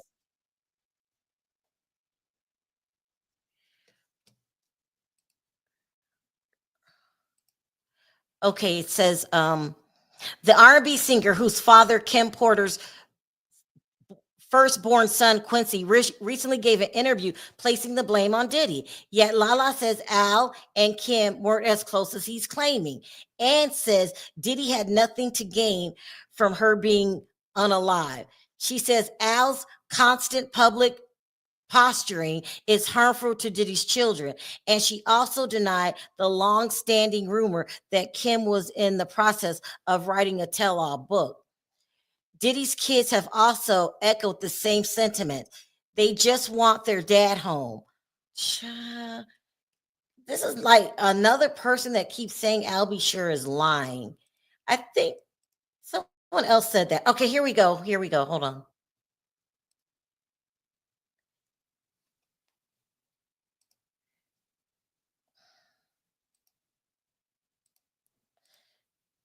I'm trying to go as fast as I can.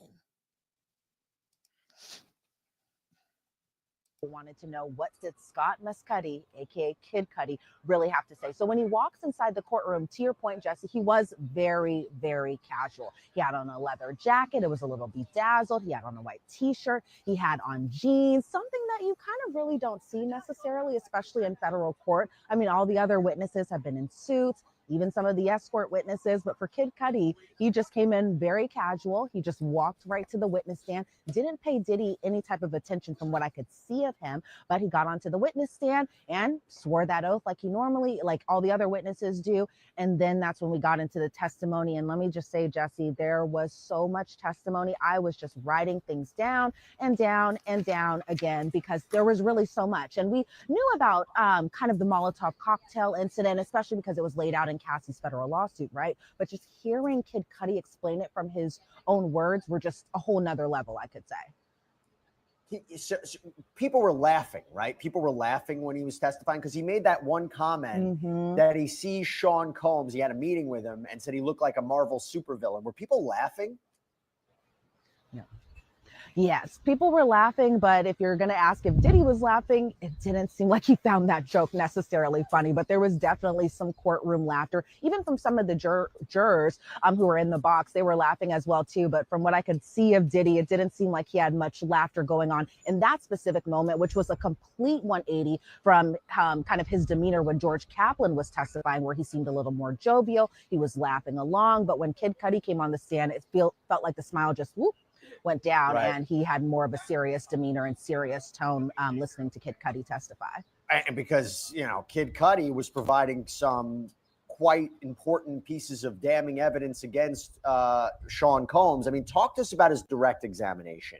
What were some of the highlights that you took away from his direct examination? Because the prosecution, in my opinion, I was talking about it before, they're calling him not only to corroborate, I think, the account of Cassie, but to establish some of the elements of racketeering, right? The underlying crimes of maybe kidnapping, arson. Talk to us about some of the big moments from his direct examination, and then we'll talk about what the cross-examination was like. Right, because the jury has been hearing about Scott Mescudi a lot, and they've been referring to Kid Cudi as Scott Mescudi during this. So seeing Kid Cudi in the flesh, I'm sure a lot of people wanted to know, what did he have to say about December 2011 specifically? Now, that around that time frame, police actually responded to Kid Cudi's then home. He's no longer in that home anymore now, but they responded to a call about a break-in at his home. So he said that day actually started with a call from Cassie herself about 5:30, 6:30 in the morning. And Cassie relayed to Kid Cudi that Diddy had found out that the two were dating, and she sounded kind of stressed during this phone call. So what Kid Cudi did was he picked her up. He took her to a hotel called Sunset Marquis. So that way it was a little safe for her to kind of hang out there and be at that hotel. But Kid Cudi at the time said he didn't think that Cassie was even dealing with Diddy at this point. Diddy had asked actually for Kid Cudi's address around this time. And one of the big moments was that Cassie was the one who actually gave Diddy Kid Cudi's address. And so Kid Cudi said he didn't know what Diddy was going to do. Then when he was at the hotel, he actually got a call, or he had spoken to Capricorn Clark, somebody that was Cassie's friend, but also somebody that had worked for Diddy. And so when Kid Cudi was speaking to Capricorn Clark, Capricorn sounded scared on this phone call, pretty much on the verge of tears, because it was Diddy, one of his affiliates, an unnamed person, and Capricorn Clark were at Kid Cudi's home. Kid Cudi was kind of describing that essentially Capricorn Clark was essentially taken by physical force to go with them to Kid Cudi's home while Kid Cudi wasn't even there. So Kid Cudi could verify that Sean Combs, aka Diddy, aka Puff Daddy, whatever we're calling him, was inside his home when he wasn't there. Kid Cudi said that he actually went home after speaking with Capricorn Clark and just kind of rushed over there. Then we see an exhibit photo of the entrance of Kid Cudi's old home. It's the home of the break-in, and you see the front gate door. And he described his neighborhood at the time being as far as being very quiet, family oriented, and they had to kind of mention that he was driving a Porsche around that time. So Kid Cudi actually called Diddy while he was driving home, and there was some profanity here, so bear with me, everyone. He said, "Mother effer, are you in my house?" And Diddy said, "I just want to talk to you. I'm here waiting for you." And surprisingly, Kid Cudi explained that Diddy sounded relatively calm while he was on the phone speaking to him. So Kid Cudi thought his security cameras were working. And turns out, he said someone kind of had moved them and angled them a little bit down. So that way, I guess whatever was going on wasn't captured on that video. And they had moved them the opposite angle and said Kid Cudi verified he wasn't the one who moved those security cameras. But when he got home, Jesse, he said gifts were open on the kitchen counter. Stuff was pretty expensive. It was from Chanel. And that his dog, surprisingly, was locked in the bathroom. Now, his dog normally roams around free like a lot of our pets normally do. I mean, my cats right now are probably wandering around. I would never lock them inside the bathroom while I'm out of home or anything like that. So I can understand why that really stood out to him as far as his dog being inside the bathroom with the door closed.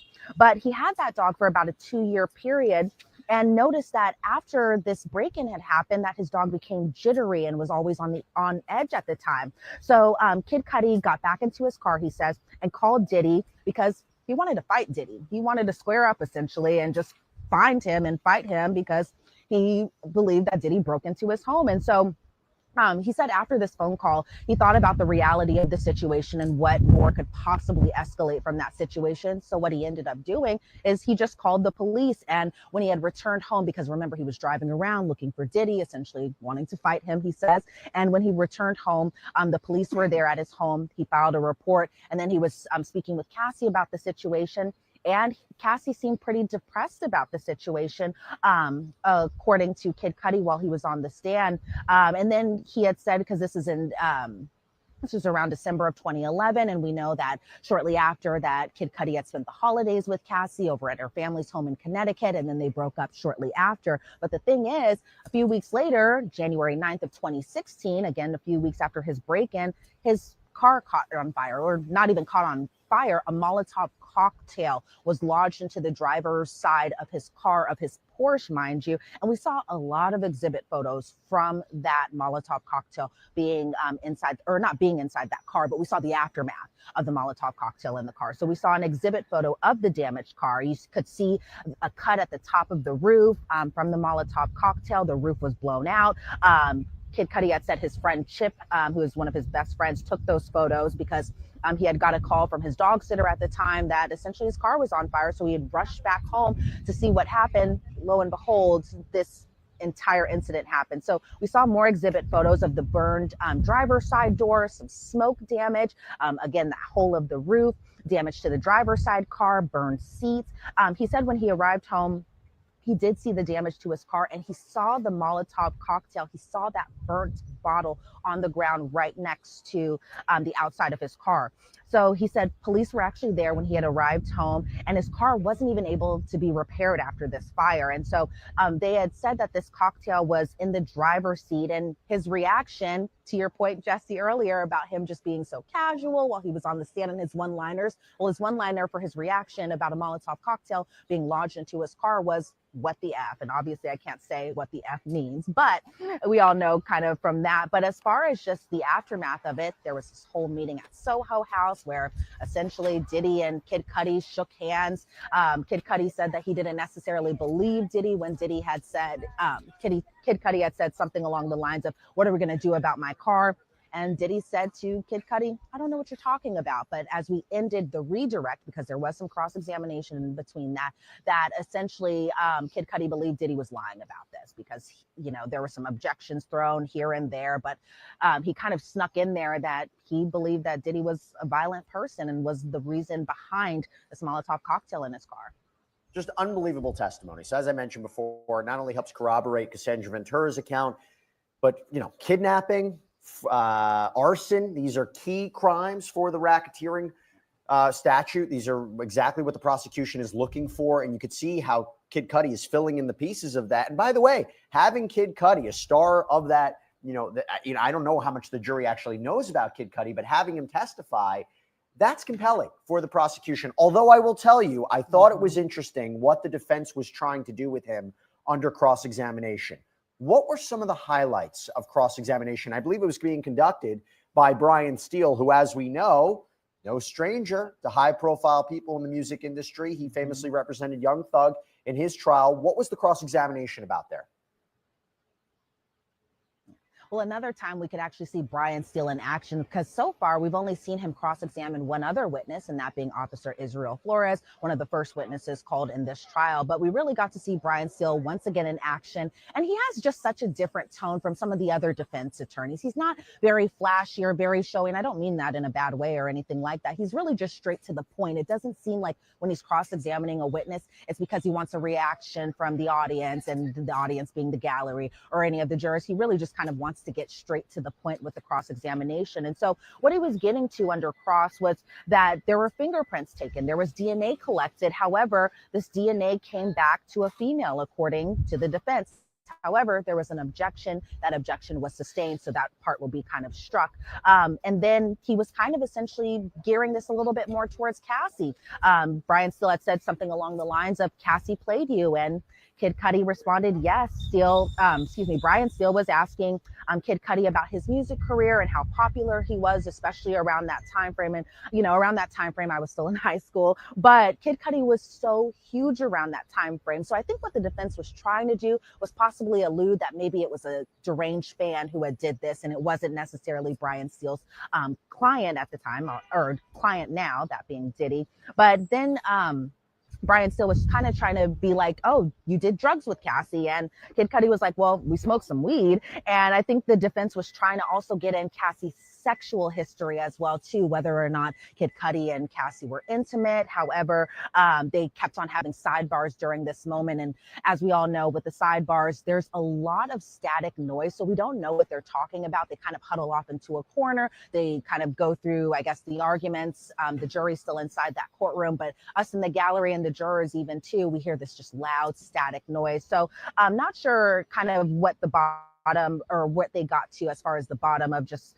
this sidebar. But Brian Steele was just essentially kind of trying to paint it as that Cassie essentially played Kid Cudi. And so when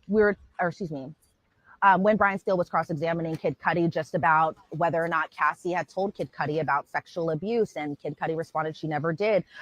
Kid Cudi surprisingly said that he was in love with Cassie. Right. He also said that he never saw Diddy hit her, and Diddy never interrupted Cassie and Kid Cudi when they were together. And so far from what I could see, even of the jurors, kind of while they were while Brian Steele was cross-examining Kid Cudi, the jury seemed very engaged with this testimony. I mean, they're always engaged, but you could really tell that they were super engaged about this, probably especially after seeing those exhibit photos. Then we kind of get into the Soho House meeting, and that was the meeting where Kid Cudi, Cassie, and Diddy himself all got together. They all kind of just hashed everything out, and that was surprisingly the last time Kid Cudi had seen Cassie. And so Brian Steele was asking Kid Cudi, she was living two different lives, and Kid Cudi responded yes. And so then they kind of ended the cross-examination as far as Cassie was the one who gave Mr. Combs your address, and Kid Cudi responded yes. So those were some of the biggest highlights of the cross-examination. Obviously, I took a whole bunch of notes so I could really get into the weeds of it, but I know for time and everything like that, I can't say everything right now. well, you do provide such incredible detail, and we appreciate it, because there are no cameras in there, but I know you have to head back into court. Look, it seemed to me that they were really trying to assassinate Cassandra Ventura's character, questioning her motives, questioning if she's manipulative of both Kid Cudi and Sean Combs, the burner phones, things of that nature. So a lot more to discuss. Elizabeth Milner, thank you so much. I know you have to head into court. Great reporting as always. Thanks, Jesse. Now, we're going to continue the conversation in a minute, but before we hit a quick break, I got to tell you, when you listen to this P. Diddy trial and you're hearing the arguments from both sides, I got to say, for me, it seems to make sense. It seems to remind me about how important having a great lawyer matters. And that's why I want to bring up real quick our sponsor, Morgan & Morgan, who helps make this show possible. If you don't know who they are America's largest injury firm, and they are a firm with over 1,000 attorneys. And you know why? Because they win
Sherelle, I mean, you've been talking and you've been thinking you dogging me out and you laughing to yourself, but all this time you've been on mute.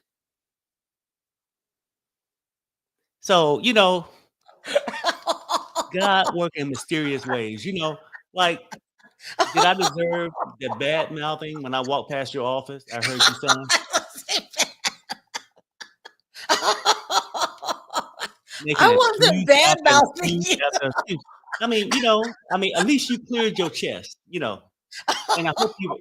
I really truly hope you're proud of Nobody yourself. heard me. And at the same time, you saved the chat. They didn't want to hear you crying and lying and making excuses. That's it. I can't believe I was on mute. I'm sorry. Mhm. And nobody heard me but Perry. At least you had a good time with yourself.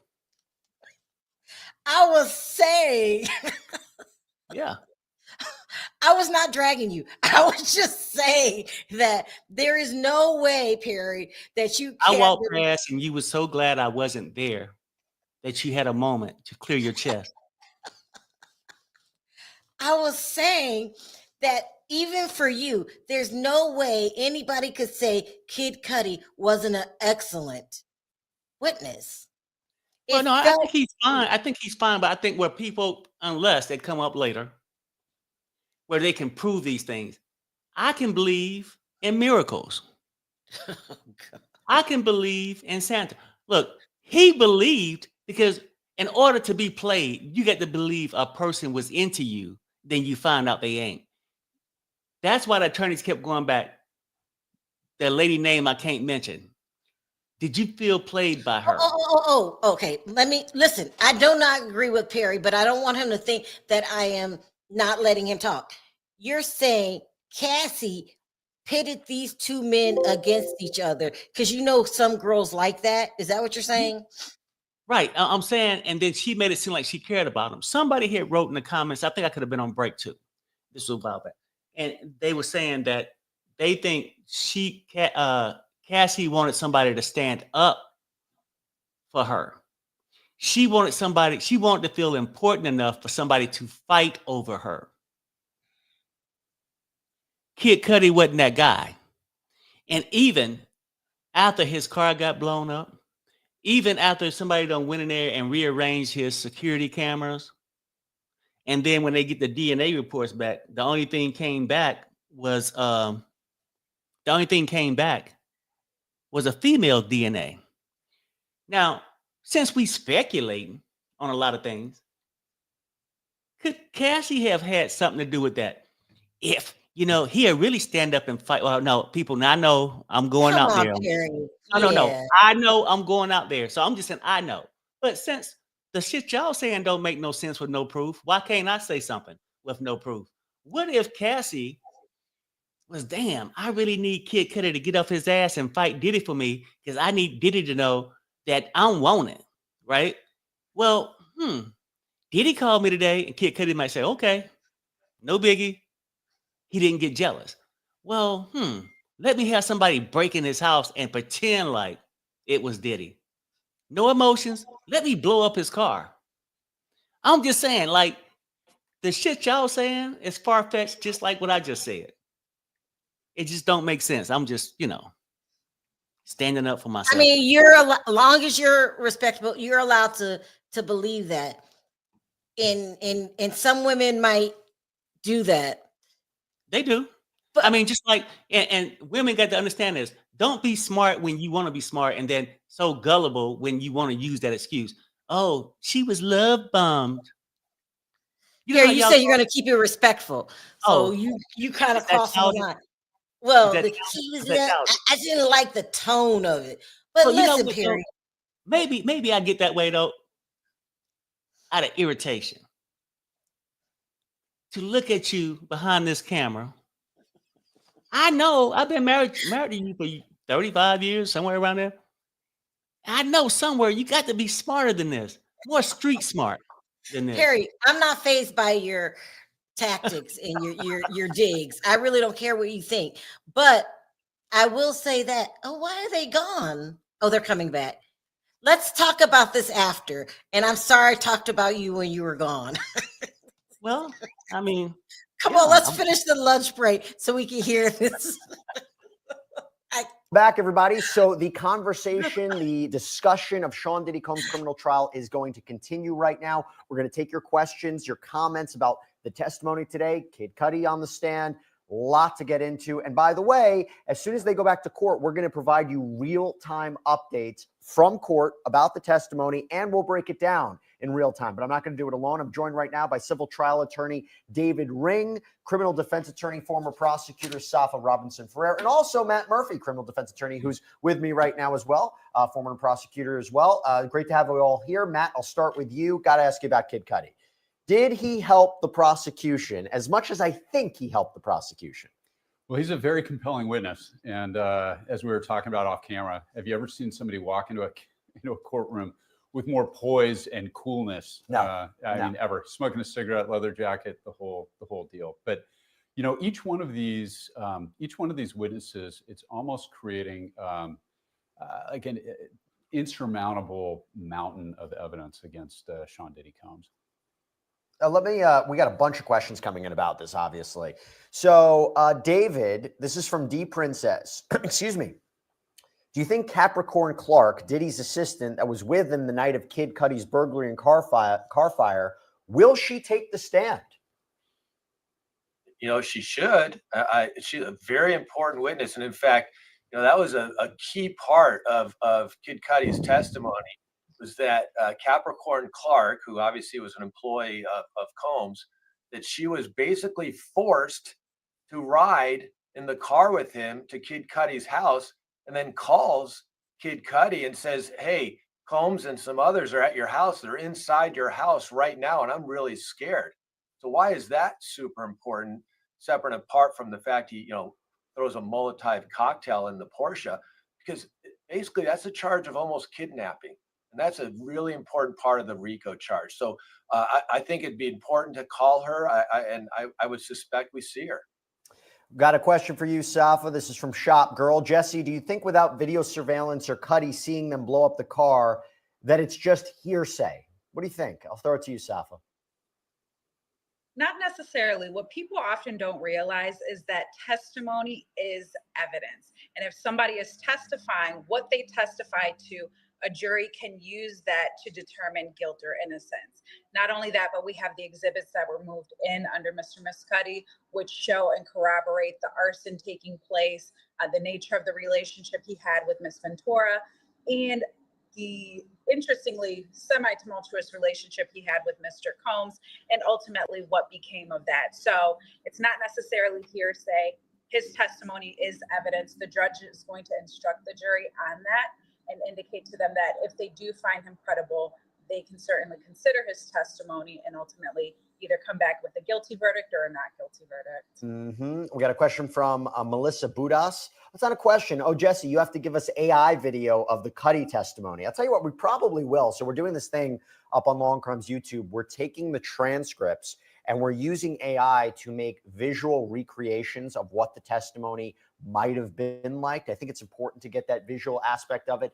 Obviously, there's no cameras, there's no audio equipment. So there's one thing just to see the transcript and read it versus another thing hearing it. And we're trying to do it for the most important pieces or some of the more memorable pieces of testimony from this case. We did it for opening statements. We did it for Cassandra Ventura's testimony. I have a feeling we'll probably do it for Kid Cudi's testimony. Okay, going to you, Matt. Got a question from Mbasa Naebi. Hi, Jesse. Mbasa from South Africa. Hi, thanks so much for tuning in all the way over there. If Sean Combs is convicted, how many times can he appeal his conviction? Is there a limit? Not really. The short answer is not really. There are, after the direct appeal goes through the local circuit court, it theoretically could go all the way up to the United States Supreme Court. Then there's an entire thing known as the habeas process, where outside evidence that was not admitted or was not discovered at the time of the original trial can then be used to challenge the conviction or various counts that he may be convicted of.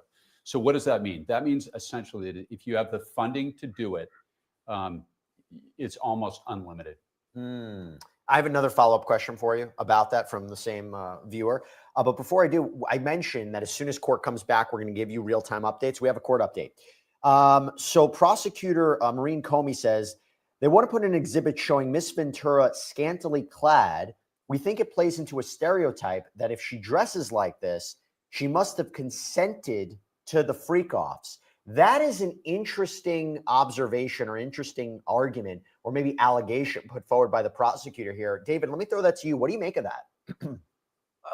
What's the relevance of introducing a photo of Cassie in some sort of like a scantily clad outfit? I mean, truly, that's victim blaming.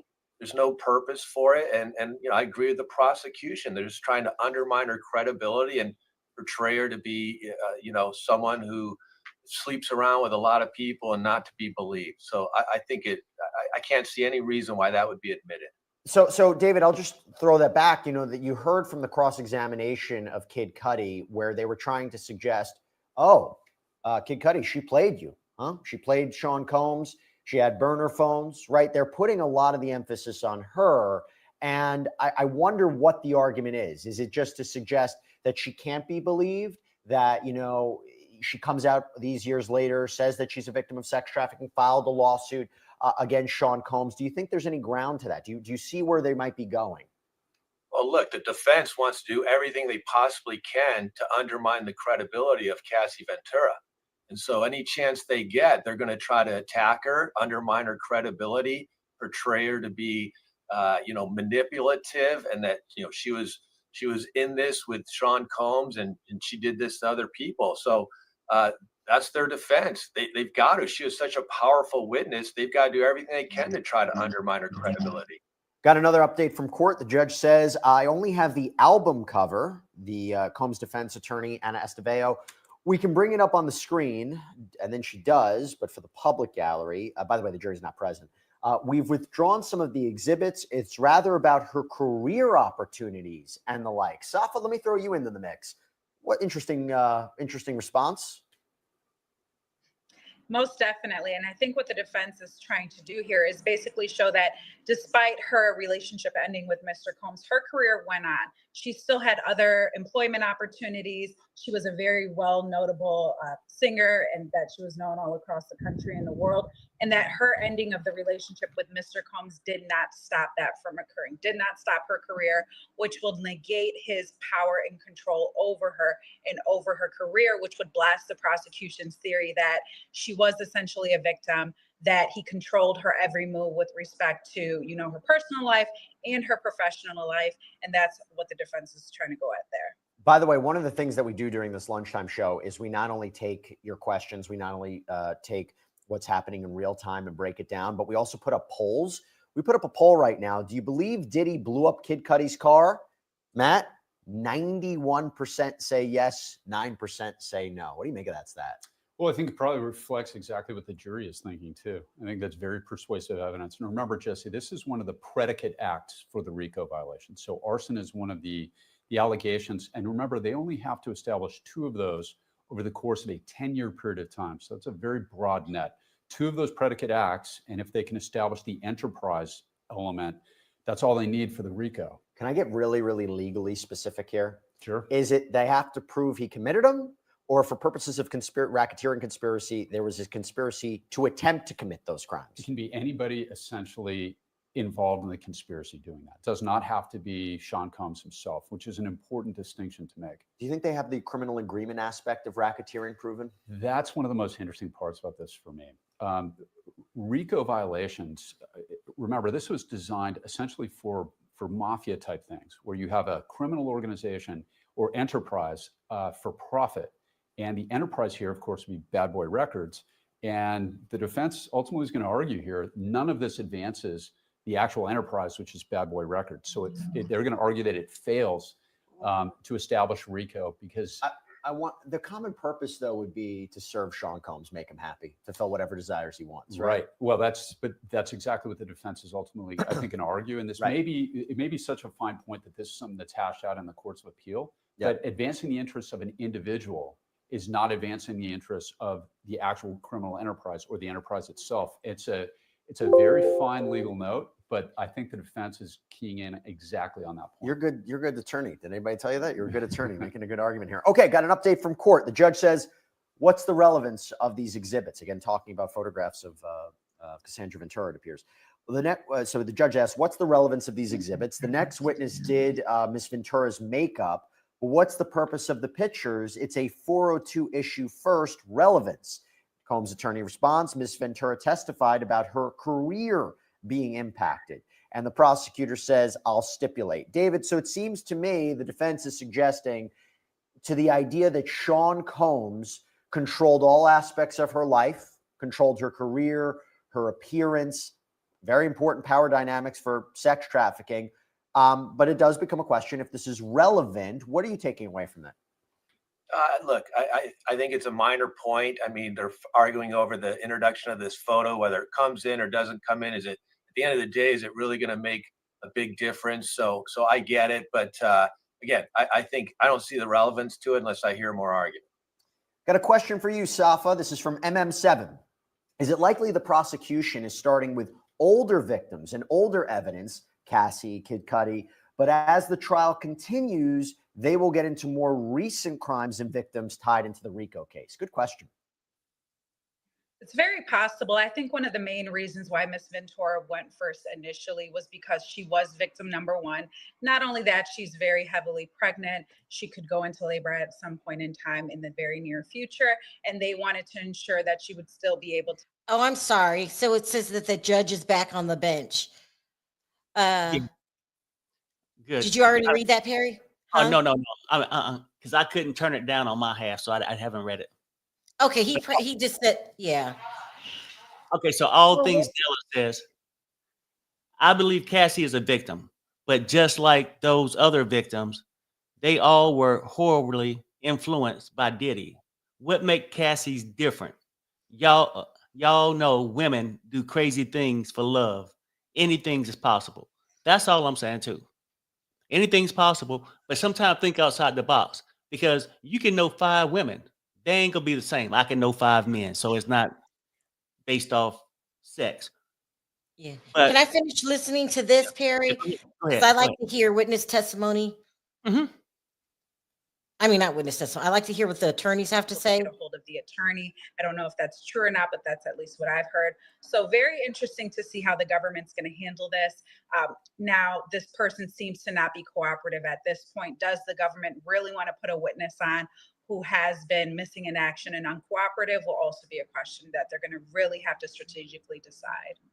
I got a question for you, Matt. This is from NLin93. If there were DNA from the car, so I think they're talking about Kid Cudi's Porsche that was allegedly set on fire by Sean Combs and his associates. If there were DNA from the car, wouldn't the feds know? Because he was asked about, do you know if DNA was extracted from the car? And he didn't know. This was the question that he was posed by Brian Steele. The DNA taken, are you aware it came back being a female? And there was an objection. Okay. And then Steele says, do you know there were DNA results? And Scott Muscuddy said no. So I guess go back to the question. If there were DNA from the car, wouldn't the feds know? You would certainly think so. But, you know, as a general proposition for everyone to understand, heat is one of the things that destroys DNA. Okay. Heat, time, water. DNA is biological material, of course, and you wouldn't expect to find too much at an arson scene when it comes to DNA in general. I mentioned I have another question from you from Mbasa Nayebi. He mentioned this before. So you talked about how many times he can appeal if he's convicted. Follow-up question, can one appeal if they take a deal? Generally, no.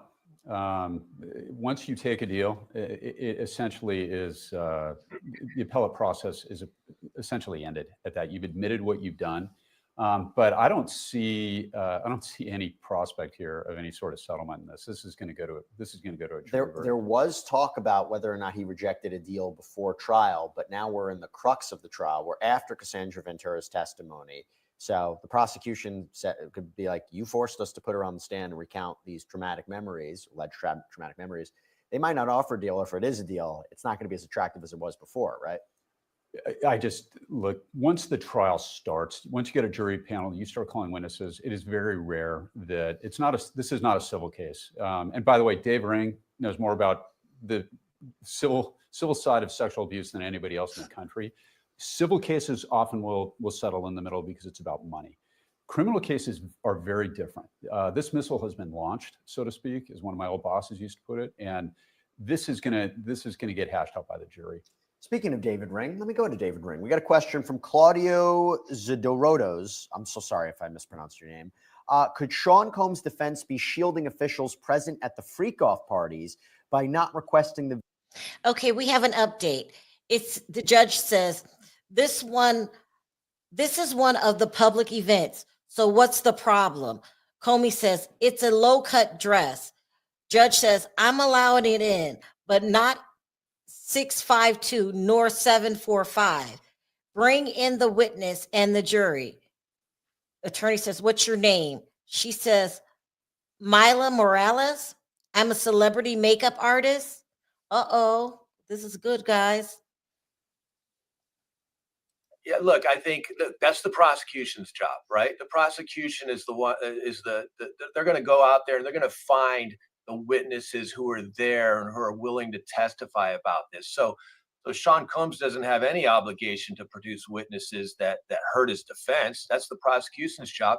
I think the prosecution so far has done a fine job of finding some of these key witnesses and former employees who are testifying and really laying out a RICO case against Combs and the enterprise. So we have another update from court. It says, so again, it's back and forth about what image or images will be shown to the jury. The judge says, this one is of a public event, so what's the problem? Prosecutor Comey says, it's a low-cut dress. Judge says, I'm allowing it in, but not 652 nor 745. Bring in the witness and the jury. And the witness is a Mila Morales, who's a celebrity makeup artist. What's 652 or 745? As far as the evidence code? Yeah. If you know off the top so of your head. essentially what the judge is doing is the judge is weighing prejudicial effect versus probative value on all these items of evidence. And the judge has to do that for virtually any item of evidence. So he is allowing in photos from the public event. But this judge has done a very good job, in my opinion, of kind of cutting away the fat, so to speak, on some of the more shocking or other things. For example, the jury. We have an update. Attorney, do you recognize anyone you've worked for? Morales says, Sean Combs in the gray sweater and the white collar. Attorney says, when did you work for Mr. Combs? She says 2000 to 2005. He says, then who? She says, Rihanna. Attorney says, who else? She says, Jennifer Lopez and Cassie. They had against him, they were going to go forward with right now, which does beg the question, because I brought it up before. I'll go to you, Safa. This is a question from Anthony O'Farrell. Why aren't there any minor victims in the criminal case? Because you and I know that he has been alleged to have abused minors in civil lawsuits. Criminal arena, very different than civil. But again, why, Safa, aren't there any minor victims in the criminal case? You know, I don't think that there's any evidence to support that there are any minor victims in this case. And if there certainly was evidence to support that, the government would have charged him with that. You know, the burden of proof and the standard in our criminal world or during criminal practice is much different than civil. Civil is a much lower burden. With respect to criminal charges, there has to be an establishment of probable cause to make the arrest, and then the case will litigate on. And at the jury or at the jury stage, once the jury gets the case, the government has to prove him guilty beyond a reasonable doubt for each element of each offense. I don't think that there is any evidence that would indicate that there were children victims or child victims, and because of that, the government wouldn't charge that. Got an update from court. This is okay. So this is this makeup artist being questioned. The prosecutor says, do you recognize anyone you've worked for? And Ms. Morales says, Sean Combs in the gray sweater and white collar. When did you work for Mr. Combs? 2000 to 2005. Then who? Rihanna. Who else? Jennifer Lopez. Cassie. David, what are you expecting from this witness? I'll be honest with you. I'm not sure. We're going to find out. I mean, did she witness more violent acts? Was she involved in some of these RICO predicate acts that she was drawn into? Did she see the bruises on Cassie's face? Did Cassie confide in her that she was being, beaten by Sean Combs? We don't know. We're going to find out really quickly. And maybe covering up the bruises with makeup. That could potentially be what's going on. Got a question for you, Matt. Chris Buono. Can Combs at any time during the trial be charged with even more, or did all the... A quick update. Attorney says, when did you work for Cassie? Morales says 07 until COVID. She was like a little sister to me. Attorney says, how much older than you are her? She says, a few years. Lawyer says, did you see her with injuries on her face? Morales says, in 2010, Grammy weekend, Prince party. This is getting good. Okay. Trial begins. I highly doubt that. They've made so many applications for his release, and the circumstances really won't change. They have to prove a risk of flight and a threat to the community, and they seem to have proven that here. And the judge seems to have gone along with the prosecution in the belief that there at least he may not be a risk of flight. However, there may be an issue with regard to being a threat to the community or witness tampering and things of that nature. So I do expect that if for some reason this lands in a mistrial, that he will remain in custody pending the new trial. Okay, I got a new poll update and I got a court update. The poll update is, we put it out, does it matter if Diddy blew up Kid Cudi's car? 81% say yes, 19% say no. I side with yes. I mentioned it before. Goes to arson, one of the predicate crimes for racketeering. Also goes to this overall concept of a criminal enterprise and violence and people helping Combs commit crimes or conceal crimes. That's the allegation put forward by the prosecution. Update from court. Prosecutor asks this makeup artist, when did you work with Cassie? Morales responds, 2007 until COVID. So what, 13 years. She was like a little sister to me. How much older than her are you? A few years. Did you see her with injuries on her face? 2010 Grammy weekend Prince party. There you go, David. Corroborative evidence. The prosecution is doing a really good job of bringing in other witnesses who corroborate Cassie's testimony. And why is that important? That builds up Cassie's credibility in front of this jury, that she's just not up there saying things that aren't true. Now you have these independent witnesses coming in, backing up exactly what she testified to. Very important. But David, I will say, I think I could feel very confident to say at this point, the prosecution believes that Sean Combs physically abused Cassandra Ventura Fine. The documents, okay, the photographs, the 2016 video, her testimony, Dawn Richard's testimony, Carrie Morgan's testimony, makeup artist, her mother. I think there's a lot to suggest. The question becomes, is it sex trafficking? What do you think at this point in the case? Absolutely, I think it is. Look, he is bringing in, basically male sex workers and paying them in cash to participate in these freak-offs. And you can have debate all day on whether Cassie Ventura, it was consensual or not. I'll always take the position that it was not consensual. She is a victim. She's being beaten and she's being manipulated. And to me, that is absolutely sex trafficking. Yeah, the counter argument is, of course, the defense would say it's just domestic violence. They're not attaching the physical violence to the freak-offs per se. But I will say this much. I think we have another update. Attorney says, what did you hear behind the closed door? Morales says, yelling and screaming, both of them. Then Sean Combs left. Attorney says, what did you see next? Morales says, Cassie. She had a swollen eye and a knot on her head. I packed her things up. We went to my house. She has a freak off. That feels to me two concrete examples of sex trafficking.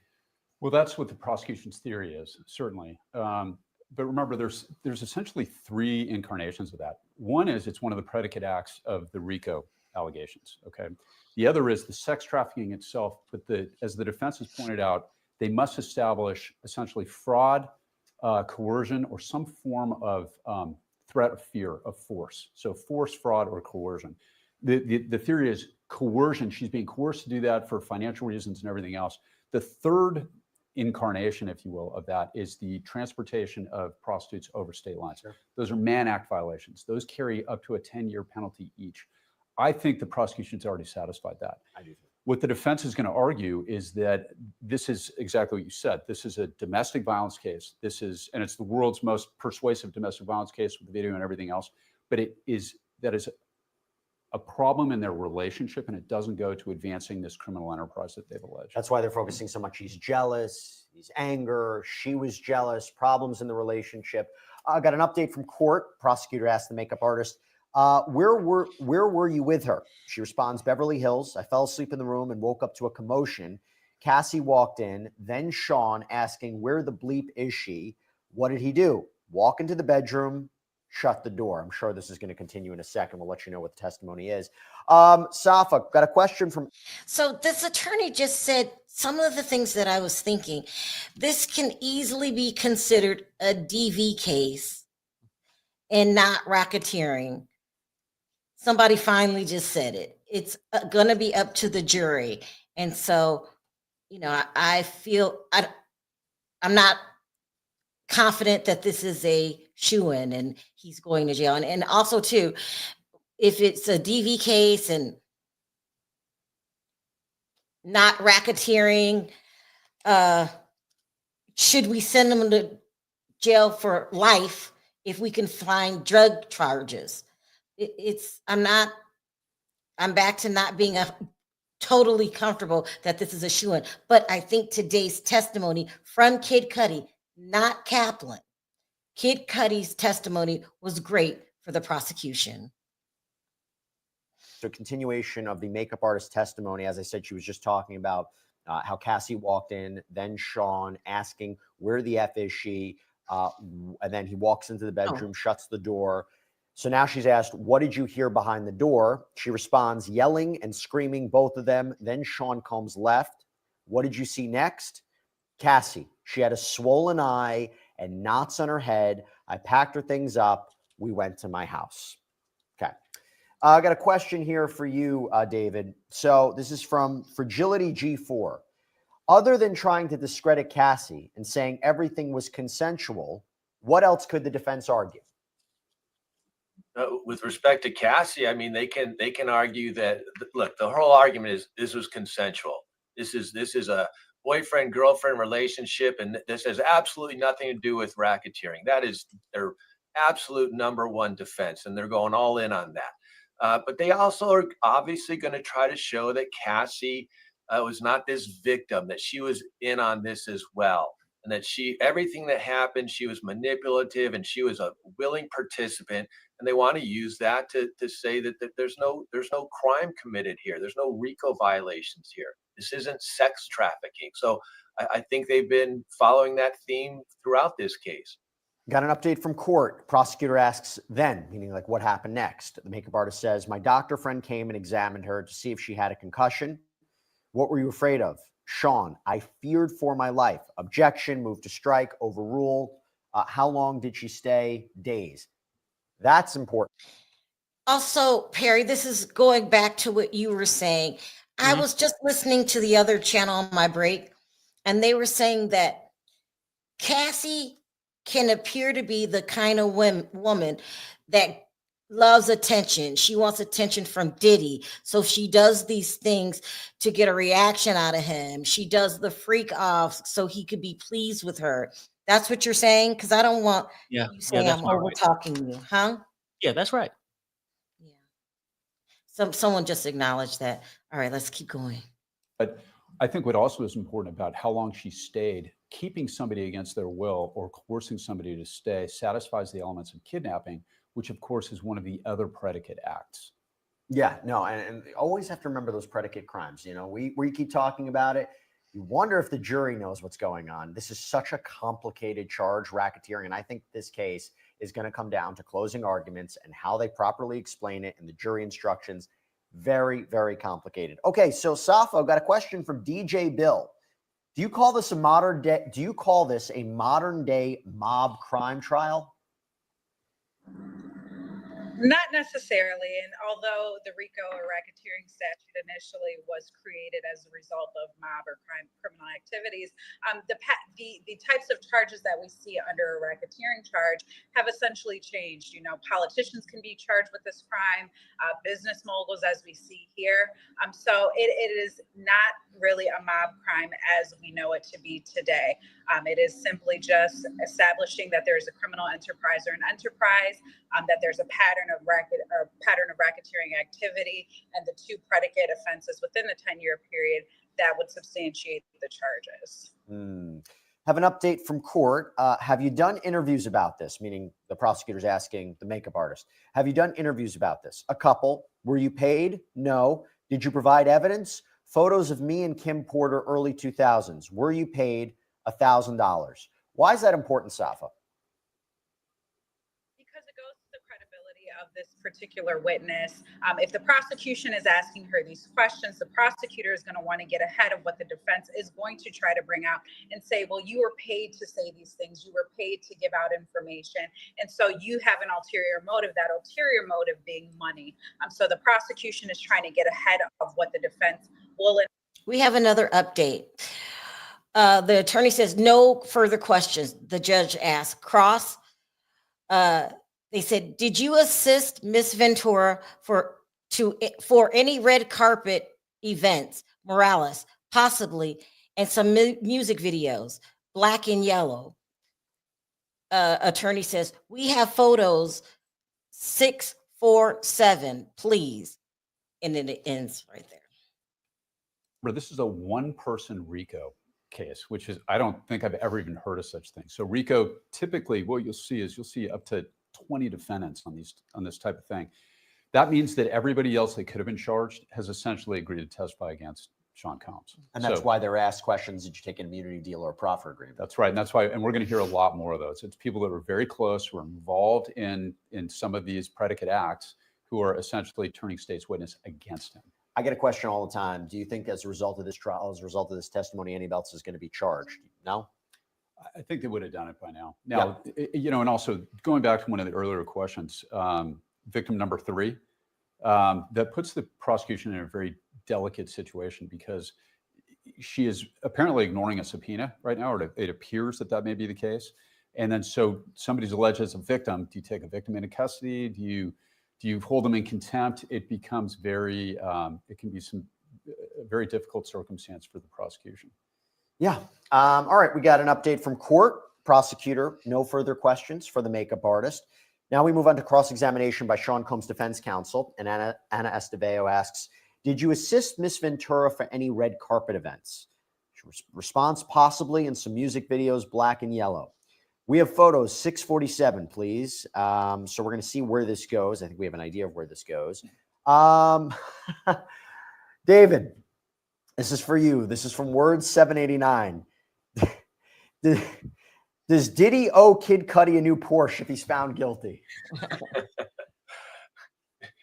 Probably does, but Kid Cudi's not going to be seeing a new Porsche from Diddy anytime soon. So, Kid Cudi had Kid Cudi could have sued Sean Combs for that Porsche when that incident happened, but obviously there's reasons why he did not do that. So short answer is no, he's not going to be paying Kid Cudi for his new Porsche. I got a question for you, Safa. Who do you think the defense is going to call? Besides from calling a forensic psychologist to counter the testimony of Dr. Dawn Hughes, which I think they're going to do, who do they call? Well, I do think that they're going to call their own defense expert witness with respect to patterns of abuse and domestic violence, and essentially could possibly testify to things that would negate what the prosecution's expert witness testified to. And so they can certainly call that person as a witness if that person exists. Not only that, but they may try or attempt to call some character witnesses on behalf of Mr. Combs. It'll be interesting to see if that happens, considering, there is damning evidence that although he may have some good character, there are some bad character traits. So those certainly will come into question as well. And it'll be interesting to see if Mr. Combs testifies. He has a right to testify if he decides that he wants to do that. And he also has the right to remain silent. So it's going to be interesting to see if he testifies in his own defense. You think he's going to do it, Safa? If he were my client, no. Oh, of course, yeah.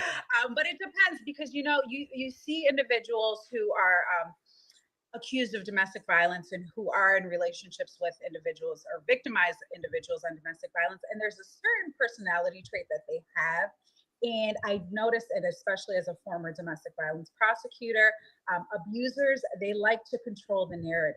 And so they like to testify. They like to control, the narrative that's put out there. And that's also another way that they can manipulate their victims and things like that. So it'll be interesting to see if he chooses to do that.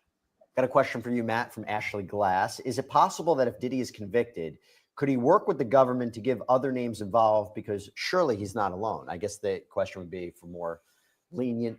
It's a really good question. We call that a race to the buses. There's the witness bus and there's the defendant bus. And with the resources that the federal government has put into this case, I think that they are satisfied that they know everybody that's involved in this, or pretty much, and they've made deals with everybody they want to make deals with. So the great question, the answer is no. Do you think it's unusual that we're having a federal trial in less than a year of arrest and indictment? Because it seems to me Sean Combs wanted to make sure he went to trial as soon as possible, which is why I thought he would never take a deal, because he doesn't want to spend one more day in lockup. Is it unusual? It's very. We have an update from CNN. They said prosecution done with questions for Morales. Assistant U.S. Attorney Maureen Comey is done with her direct examination. Defense Attorney Anna Estevillo is beginning cross-exam. Unusual in a case this complex, but remember, is for testifying, under subpoena in court. Could he find some way, sir? I suppose he could. That's never going to happen. If he's acquitted, he's the happiest person in America, and he is long gone, and we're not going to see him for a while, and then he's going to come back and recreate his empire. Personally, I don't think he's going to be acquitted. I think he's going down on these RICO counts. Safa, question for you from NLin93. Will they go through his finances to put all this card, that card, cash stuff together? And just to help, just to add a little something to this, we believe that Combs' the former Combs Enterprises CFO, Tony Abrahams, is going to testify. They certainly could. If you're talking about putting that on the trial to establish the offenses, they certainly could do that. Not only that, but if the government is bringing about asset forfeiture proceedings later down the line, they could certainly use his finances and things of that nature to, seek forfeiture of his assets at that point in time. But if it's with respect to the charges that he's facing now at trial, they certainly could have some financial records and documents that are put in based on and put in through his chief financial officer. Oh, you know what, Safa? I had a question before. Where was it? Oh, it was from earlier today. I said I would come back to it because I didn't know the answer exactly. Let me see if I can find it. Just bear with me. Bear with me. I'm filibustering here. I'm trying to find it. It was a good question about We have another update. It says photos from a video shoot. Estevillo said the goal was that she looked put together. Morales says yes. Estevillo says these photos show your artistry. You can repost them on Instagram. Morales said yes. Estevillo, you were in her hotel room though. You lived near. He said yes. Proceedings, or he can agree to just give it up, which he doesn't seem to be an individual that will just give up, but that Miami home will certainly be subject to forfeiture. Got an update from court. So photos from a video shoot are being shown right now, and Sean Combs' defense attorney asks this makeup artist, the goal was that she looked put together? Yes. These photos show your artistry. You reposted them on Instagram? Yes. You were in her hotel room, though you live near? Yes. What do you think? Well, I think that you'll notice the direct of her was very brief. They got her on and off. That actually is the sign of an experienced prosecutor. Yeah. Getting a witness on and off. I don't think that that's going to, I think the point's been made. Essentially, she was covering up the bruises. So but the defense has already conceded. He just made a powerful statement. He called her inexperienced. I'll talk about that a little later. Just make note of that. Like, he wasn't controlling her career. He wasn't, I guess. And if you're talking about control and power and manipulation and influence, is that kind of what we're talking about? I don't know. I mean, like we said, it is a very broad net, and coercion can be interpreted a lot of different ways. So it'll be interesting to see, like you said, Jesse, the closing argument is it going to be the prosecution's opportunity to really connect these facts with the elements of the crimes. Safa, get this. We put a poll up. Prosecutors are trying to show a pattern of violence and control. Does the evidence support this? 88% say yes, 12% say no. Your reaction? I'm going to have to agree with the 88%. I think that the government has done a really good job now at this. We have an update. Esteveo, you met Miss Ventura's family? Morales says, her father. Esteveo, you called a doctor and a lawyer? Morales, the lawyer lives in San Francisco. Esteveo, you provided emotional support? ? Yes. In her career, that she was no longer able to move forward as an artist. I don't think that that's their strongest argument, but I would definitely agree with the majority. David, got a question from KC. Actually, before we go to KC, we've got a question from DJ Cadillac, a super chat question. Thank you so much.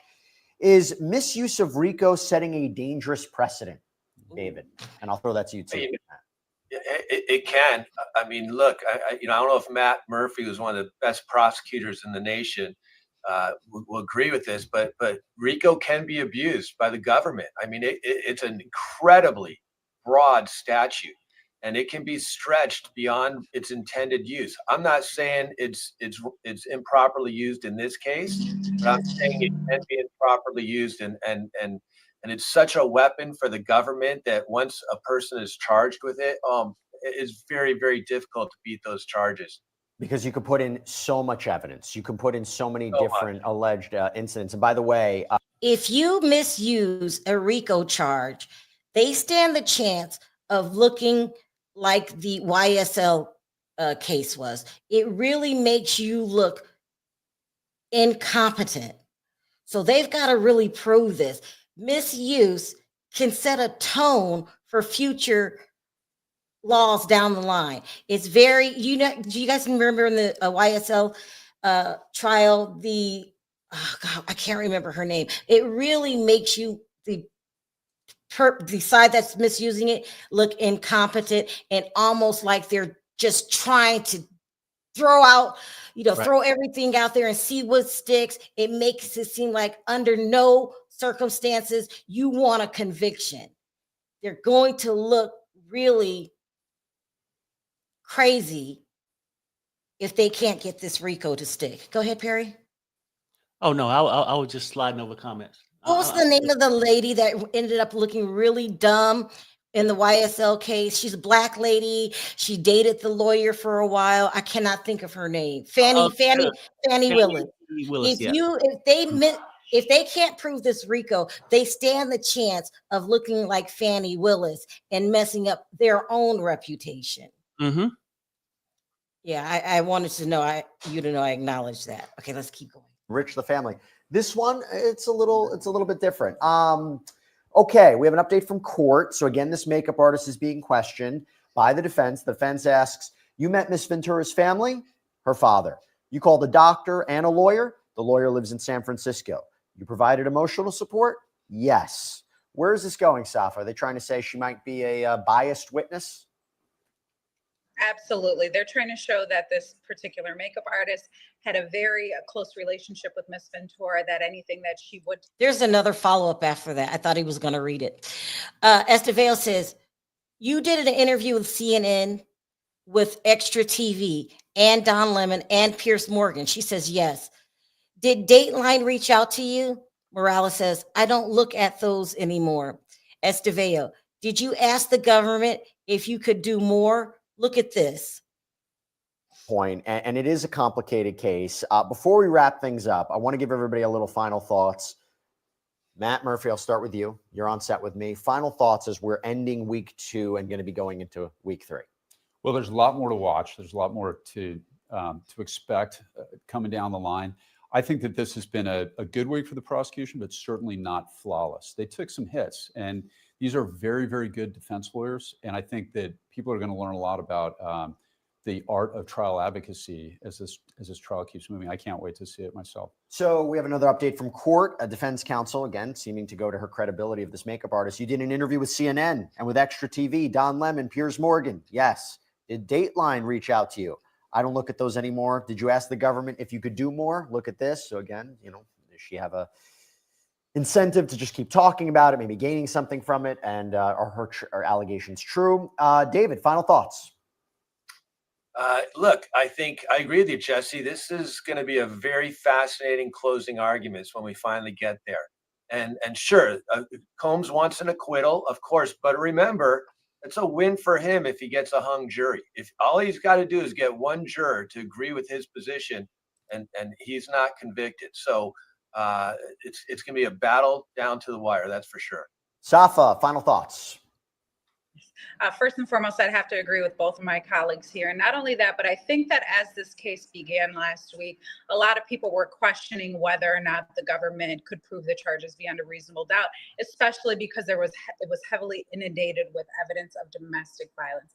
I think the prosecution had a win this week with respect to now painting the picture and connecting the dots and showing the pattern of activity with respect to the RICO charges, threats of violence, threats of physical violence. And I think that Mr. Mascotti was a very crucial witness that began to tie in some of the elements that the prosecution is essentially needing to prove. So I think it's a really big win for them this week, especially with Mr. Mascotti's testimony. Yeah, it has a lot of different layers. It is a complex case. It is a fascinating case from a legal and just a public interest point of view. We're going to continue to follow it.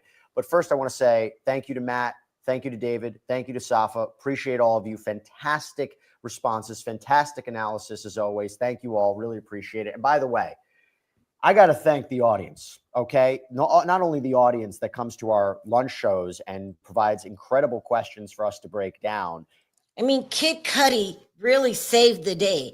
He had powerful testimony.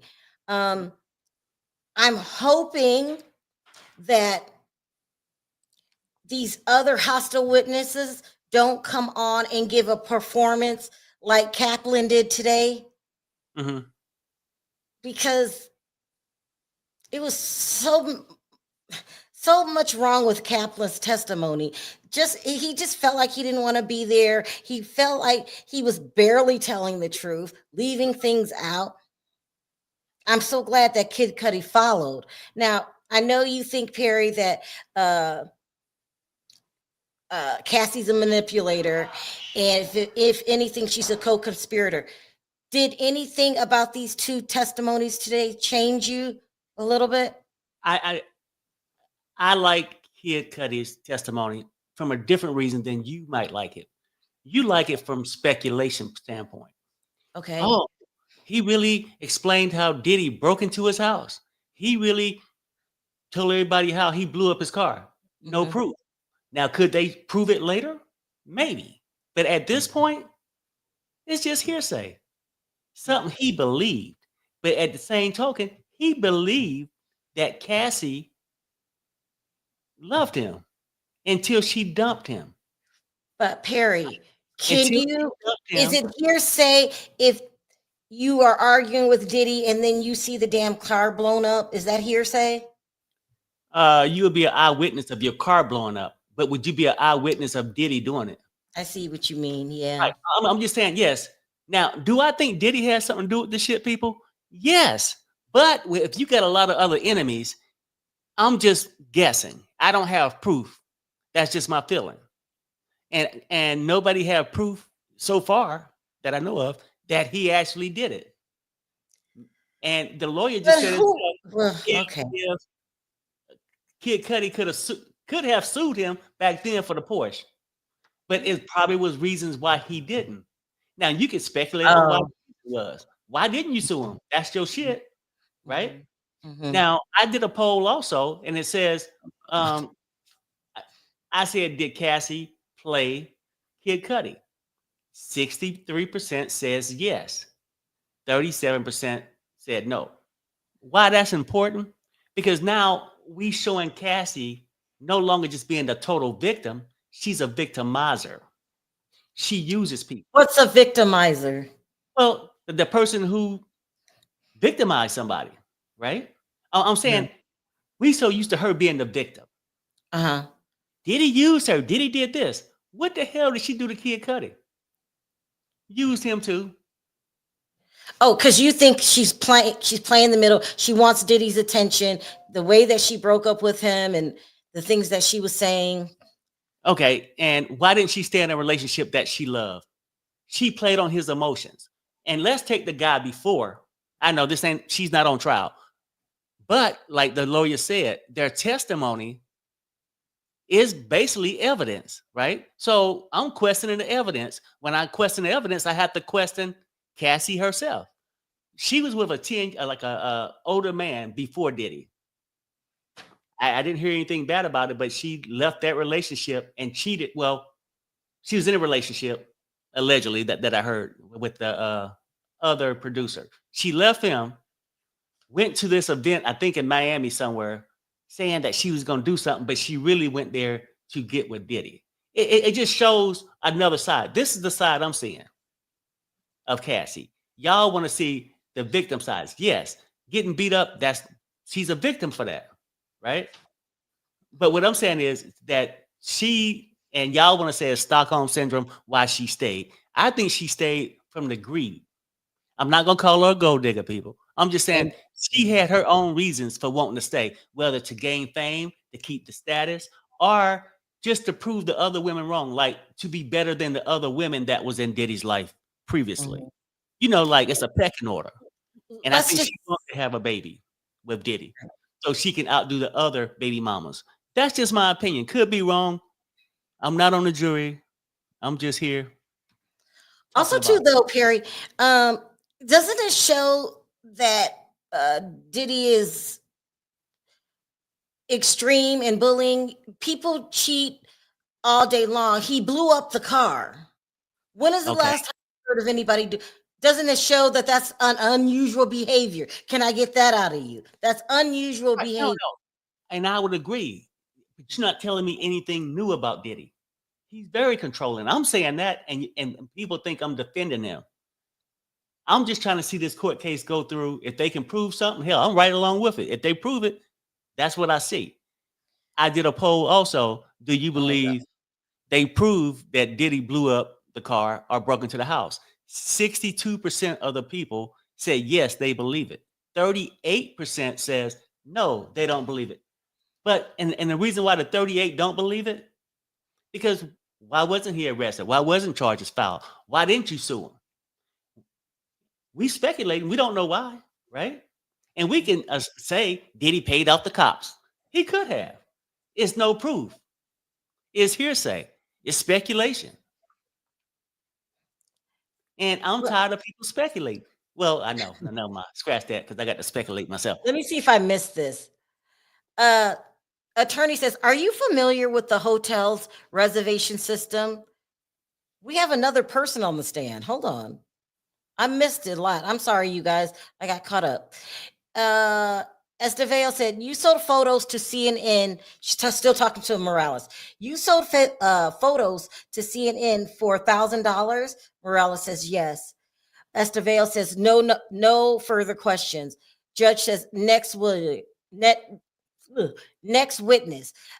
Frederic Zamor, the general manager of La Herma, some fancy hotel in LA.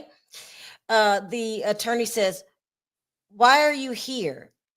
Zamor says, I received a subpoena. Attorney says, are you familiar with the hotel's reservation system? Zamor says, we have a system called Opera and enter in personal preferences. Attorney says, how long do you keep them? Zamor says, they stay forever. Okay, so that they're really moving along. I love that too. They're not keeping witnesses on the stand too long like they did Cassie. I mean, no, I agree. I like it too. Yeah, this is just good today. It's just very good. I like it from the standpoint, why keep them so long when they ain't got nothing new to say? You holding the same person up there for an hour, 2 hours, and they ain't saying nothing different. We know Diddy is a monster. We know he's controlling. We know he beat Cassie. Give me something different. Yeah. Let me know what was in his wallet. Where you spend the money on? Where is this conspiracy at? All that kind of shit. What do you think when they was talking about misusing the RICO law? They've really been trying to do it lately. It worked with R. Kelly, but now they tried to do with the YSL, and they're trying to with Diddy. You can't misuse a law. You're going to look like the perpetrator. That's why I'm a little leery. I hope they have a conviction, because I don't want Maureen Comey looking like not Fanny Graham, that was your grandmother. What is her? Fannie Willis. I don't want anybody looking like Fannie Willis. Fannie Willis looked real incompetent and like she was just going after Young Thug because he was rich. She wanted to make a big name for herself. That's how it looked at the YSL trial. And it almost like me too, right? When people using this case, back in the day used to be with the mob and all that other stuff. But it's almost like I can't really truly prove without a reasonable doubt that this person did this. Let me do a RICO and throw 1,000 things and hopefully one stick. Yeah, that's what it sounds like to me. We can't have people doing that. If they can keep doing it, then they're gonna do it more often, and a lot of people gonna suffer from it. That's what I think. I agree with that. They're taking a big risk, and I'm just gonna assume they know what they're doing. But Okay. I don't want to take away Maureen Comey's victories. Today was a great day. The way that it's moving at a natural pace. Mm-hmm. Kid Cudi was great. Well, I don't even know why Morales was there, to be quite honest. But at least they didn't keep her on all damn day. Go ahead. They brought her on. They wanted her to reintroduce Cassie, that everybody's tired of hearing of, apparently. That just another witness to say, I actually seen her with bruises on her. You know what I'm saying? Okay. All right, here we go. Yeah, go ahead. Yeah. Attorney says, how reserved this room for Mr. Combs? Zamora says, Ryan Lopez. Also, other names were used. Attorney says, when this was profiled, when was this profile first created? Zamora says, in 2006. It said Sean Combs and Bad Boy Records. Then they changed it to Jackie Star. Attorney says, let's look at 2011 through 2012. The aliases don't matter to me, that he uses all these different aliases. Well, and they said he's using it in criminal ways, like to get prescription drugs. A lot of stars use aliases. They have to, because if not, they will be followed by the public. So I don't think that's weird that he's using all these aliases, but you're not supposed to use them for criminal things. Here we go. I've been working. Okay.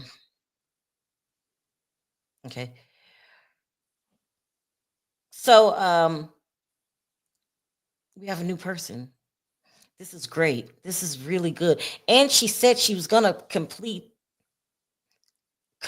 all the questioning for all of the witnesses. I believe they have 6 planned today. Yeah, so that's. I like that. Yeah, you got to give the prosecutor her credit for today. She might have messed up in the past, but right now it's like she learned from her mistakes. She's moving at a good pace. She's bringing on, good witnesses. Yeah. How many times can you say the same thing? I think after, a certain amount of time, now you're just spinning your wheels. So I think she's doing good today. I agree. The previous days, there was so much to complain about, and I know you don't agree with the prosecutor's reasoning, but you have to say that she's doing a good job today, right? Yeah. Okay, Perry. If you want me to, look, this is what I want you to do. Do you have anything nice to say about the prosecution? Okay.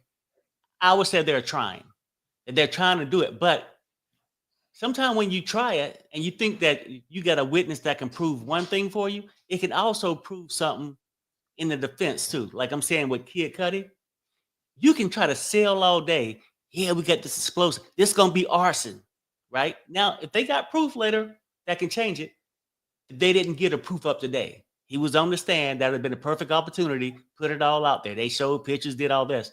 They didn't show nothing stating that Diddy did it. Just he believed he could have did it. Harry, you believe that he did it. Come on now. Everybody Believe- knows Diddy. Okay, what I'm saying is believing something is not enough for court. Is what I'm trying to say. Love on High says, when he's found guilty, it would be interesting to see who will speak on him being the monster that he that he is. That's Right. what they meant. I mean, because I think people throughout this trial are speaking on what. Oh, you talking about after he's found guilty? Like who else would come out? I mean, because I'm saying he is a monster. I mean, it's nothing that makes it right for a man to put his hand on a woman. Period. Whether you a control freak and all that stuff, what did he do in his bedroom? That's his, freaky fetish or whatnot. But putting hands on a woman, I mean, even if you was a crooked businessman where you gave people shitty contracts, I mean, that happens, and I don't condone it, but it is what it is. It took two sides. One offered a contract, one signed it, which the other side should have took precaution and read it, took it to an attorney or whatever. But beating a woman is never okay. So, and he is a monster, and I think people are saying that, and I think where we at now, people know what kind of monster he is, and I agree. But the thing is, if you had a bad behavior and everybody knew it for 10 years and never called you out on it, but now gonna sentence you to prison off something they can't prove, it's totally different. Like, if you charge him for the things that you know he did, fine, do that. But it's like, yeah, just off your reputation alone, you're guilty of something you could have not done. If that makes sense. Like, you could have been a wild chick growing up, but that don't mean you was art, that you wasn't art at 25. Does that make sense? Or no? A little bit. No. Yeah, I'm saying, like, I can't look at a girl and say she's really wild. Oh, she wasn't art because of her past. I would be wrong for saying that. Or you know what I'm trying to say? Well, I don't know. CNN has an update. They're saying Frederic Zamora is the general manager of this hotel.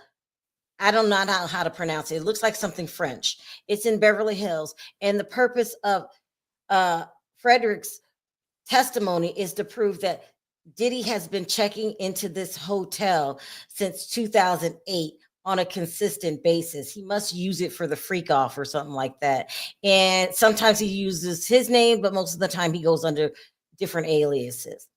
It says that hotel records reveal name changes on Combs' profile. The jury is shown hotel records for a profile that was initially created under Diddy's real name, Sean Combs, in 2006. The name on the profile was changed to Jackie Starr in 2009. Frederic Demore, the general manager of the hotel in Beverly Hills, said the name has changed multiple times from Sean Combs to Frank White or Frank Black around 2011 to 2012. He testified. In 2019, the name was changed to Ryan Lopez.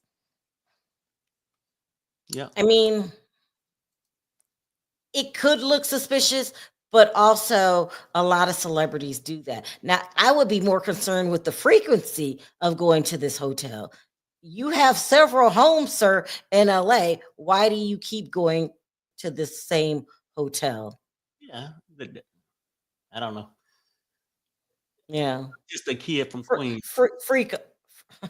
Freak offs, maybe. Yeah, you know what I'm saying? Like, you can have a pool at home and choose to go swim somewhere else also. But wow. I'm just a kid from Queens. That's why testimonies exist, Perry, because of lack of evidence. And I get it. Like, you saying that not everything you can prove, and be honest with you, you can't. If you in the back alley and got robbed and just you and a person, you might can describe the person, say what the person did. When you go to court, you might can prove it through your evidence. What I'm saying is too, it's like everybody's saying, no, Perry, when I'm talking about him blowing up the car and the house. I believe he has something to do with it. No, he did it. But I'm just saying, in these RICO cases and all that stuff, like to prove arson, right? Or something else he did, trafficking. Do they have to prove it without a reasonable doubt if you was a juror? Because some people might have doubt. I'm just saying. Yeah, I see what you mean. I see what you mean. But we all know he did it. Here we go. No, I'm with you.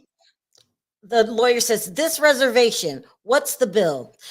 Zamora says, over 2,000. It says only charge if Christina Quorum approves.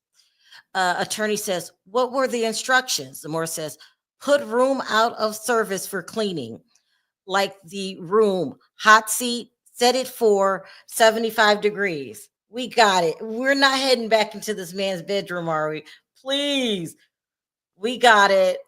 He likes it hot. He likes baby oil. He likes Astroglide. We got it. Sherelle, the vet is with you, right? When you saying, why would you leave your big ass home to go and live in this hotel room? She gave another example.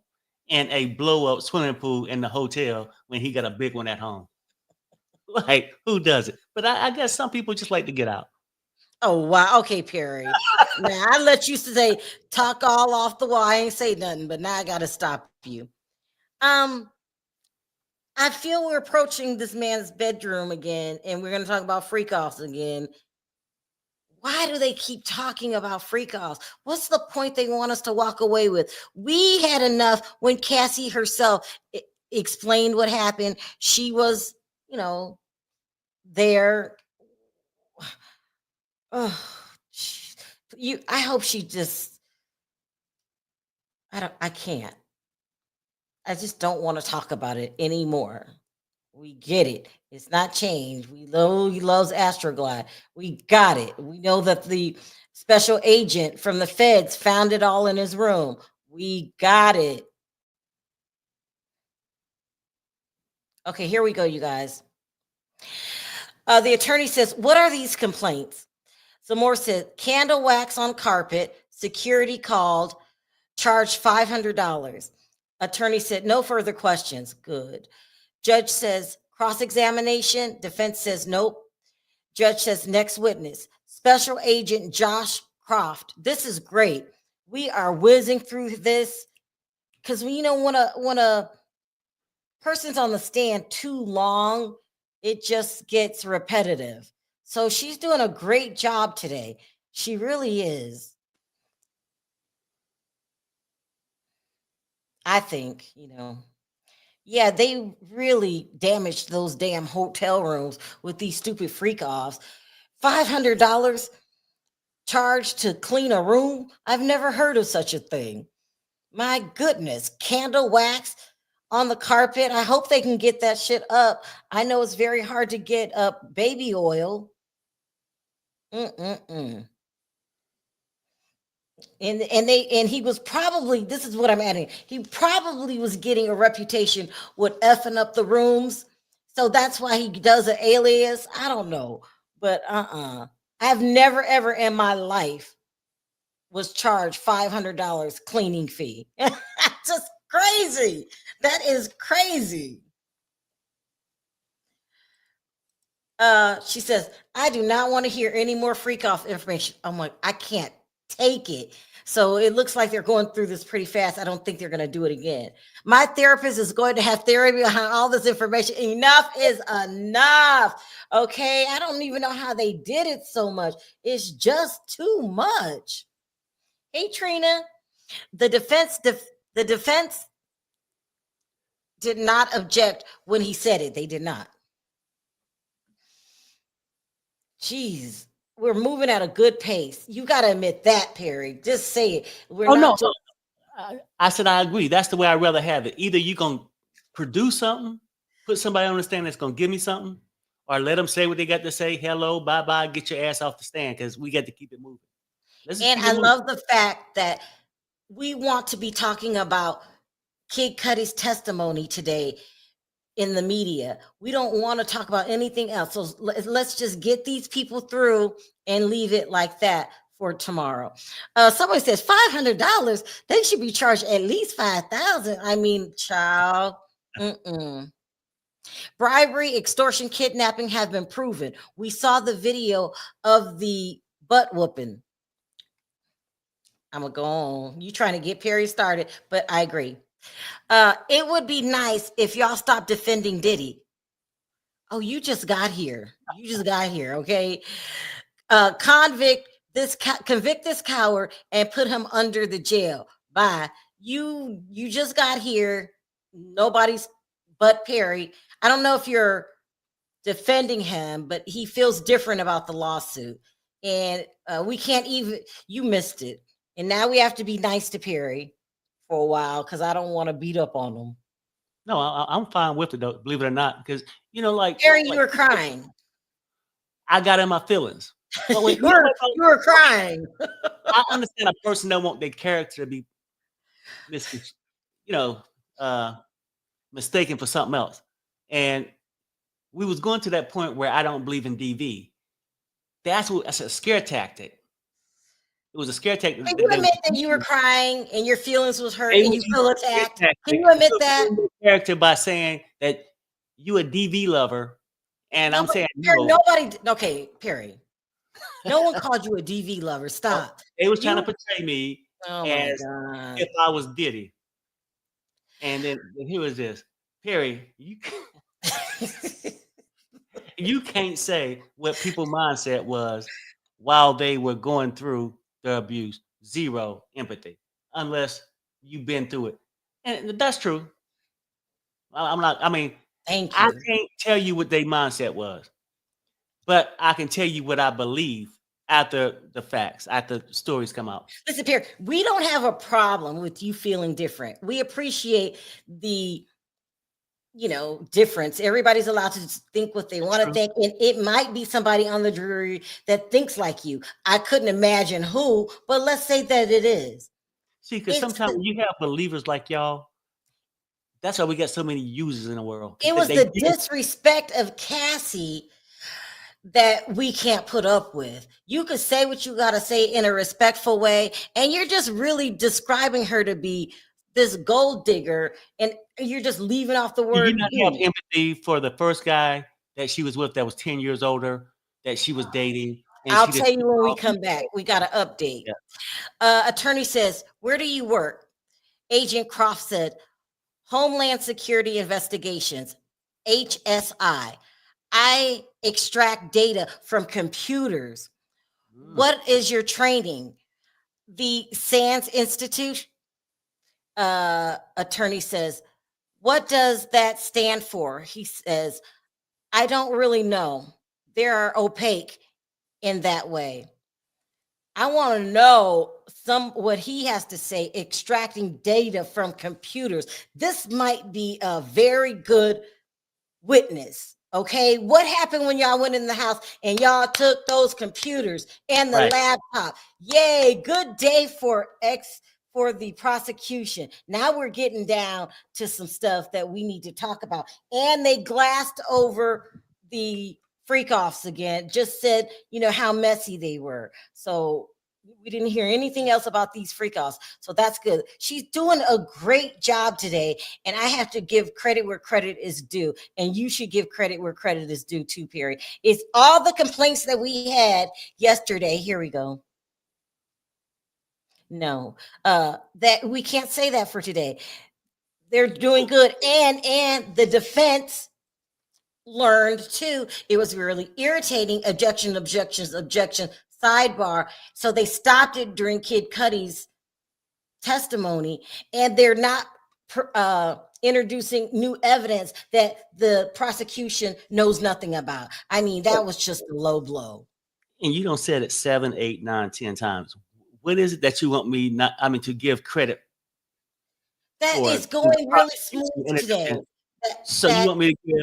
You want me to come on and say, hey, I am really proud of the prosecution and the defensive team for doing such a great job today. No. That things is going really smoothly today. Would you agree?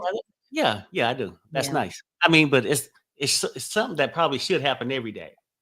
So, I mean, just because they finally getting it right, I don't think I need to get them a damn trophy. They are finally getting it right. Now you should be afraid, sir. No. You should be and afraid, very afraid. They're getting it right. They're doing everything right today.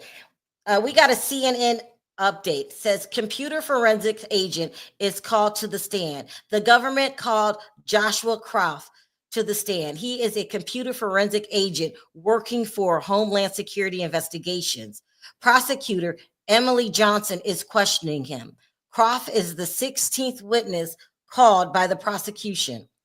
Reminder, Homeland Security investigations searched P. Diddy Combs' home in Los Angeles and Miami on March 24th, on March 2024, and the HSI arrested Combs in September in New York. I feel we're going to get some good testimony. What did you find on his computers? Because a lot of people think just because you erase something on your computer that you're home free. And now they're getting to the point too, it's getting better and better forensic. Sometimes you can try to destroy the drive and they can still extract information. So this is now going to where be was he good. from? I mean, was he from LA or New York? He 'Cause remember didn't they had say. oh yeah, 'cause they had Homeland Security in Miami, New York, Right. LA. So I'm just trying to figure out which one because yeah, let's figure Well, out. he could have got all the evidence sent to him. We don't know yet, but I'm so anxious to hear what was on the computer. What did you find? People forget because you delete something on your computer, it could still be there. Also, too, when you try to delete something on your phone, it's still there. So this is very interesting. Watch show. Now, this is going to be good. Don't you want to know what's on the computers since you love evidence? See, look. Let's And see look, what's here. truthology. Perry, get your spin ready. See, what I would really like, Now, truth, stop. Truth, what I stop. would really like is to have that name because that name would be proper if I had it for my username, truthology. Because that's all I speak. I speak the truth. She's just joking, Perry. Truth, please don't get him started again. Don't get him started. We've got Perry in a very good place right now, okay? And he's being very respectful. But this is going to be good. Hurry, So she hurry, said it's all hurry. love. I mean, come here, her not arguing. I was trying to, broker something to take that name because I feel like it'd be very well deserved when I come out to speak and people see truthology. That'd be sort of nice. Something wrong with my husband. Really, really wrong. But this kind of evidence right here, Perry, whatever we're getting ready to hear, if they found anything at all, we'll find out. But if they find something, It sounds like going into it is something that gets you excited. Like they really yeah, I'm gonna drop it excited. today. I just hope we ain't let down by it. Because I got excited when the last one came on from Homeland Security. Yeah, I was part of the raid. I collected all the evidence. I got some 7-inch heels. 7-inch heels? MF, you been in this house, done pulled up by boat, plane, and land, and you got some 7-inch heels, some ice cream. Shaniqua said, people who seen the pictures of the car said it was a fire, not blown up. And a female DNA was on it. Cassie don't put gasoline on it. No, I'm just playing. I don't know. Not Cassie blew up the car. Child, stop. Perry, stop. I mean, Diddy. Yeah. No, it was KK. It was KK. If we have to guess, take a poll, Perry. Did KK blow up the car? Yes or no? It was KK. Ass, okay. You got immunity now. It was K. It was KK. This coming from a fine. Just think about this, Perry. If your boss tells you, "I want you to go blow up that car," and you go do it, No, I was like, hey, Perry, I need you to go over there and do this. What the hell? Look, you got the wrong one. I ain't doing no shit like that. I'm go just blow up this car for me, child. Please, no, They that's a said hell no. it looked like the car could have just caught on fire. Maybe he left a cigarette in the ashtray or the Well, seat. some drink they probably just threw I don't even know how they got the hole at the top of the car. I don't know. And it's What the alleged that hell? he What had the other hell he enemies. on? Huh? He had a lot of other. It was alleged that he had a lot of other enemies. So I mean, you never know who did it. Who had a lot of other enemies? Kid Cudi. Perry, stop lying. No, that's what Stop they said. lying. People, am I lying? Here, give it here. Hmm? Nothing. Sorry. Either I learned it, heard that from one of these attorneys. It was on your channel today. I just didn't go and look it up because I didn't give a damn what happened to his car. I just did. Perry, you talk a lot of shit, and then when people stand up, then you go cry. Mm-hmm. You do with love. Just pointing out Yeah. some of Okay. your Now you sound flaws. like Diddy. That's what Diddy do when people come in the courtroom. Just pointing out a little flaw. That's all with love. Mm-hmm. What's taking so long? Let me go to CNN. Let's see what they're talking about. No? Oh, it's another damn sidebar. I cannot. Because they know they're going to be sidebarring their ass off because this is important information coming from a forensic computer guy. This Mm-hmm. could be some really, good information. I don't know what they're going to say, but it could be.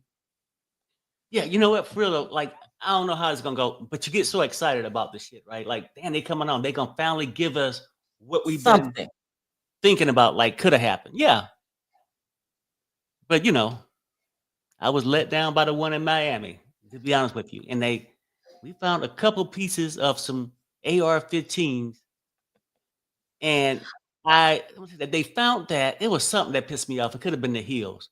I found some 7-inch heels. At least I thought they would come out and say he wore them.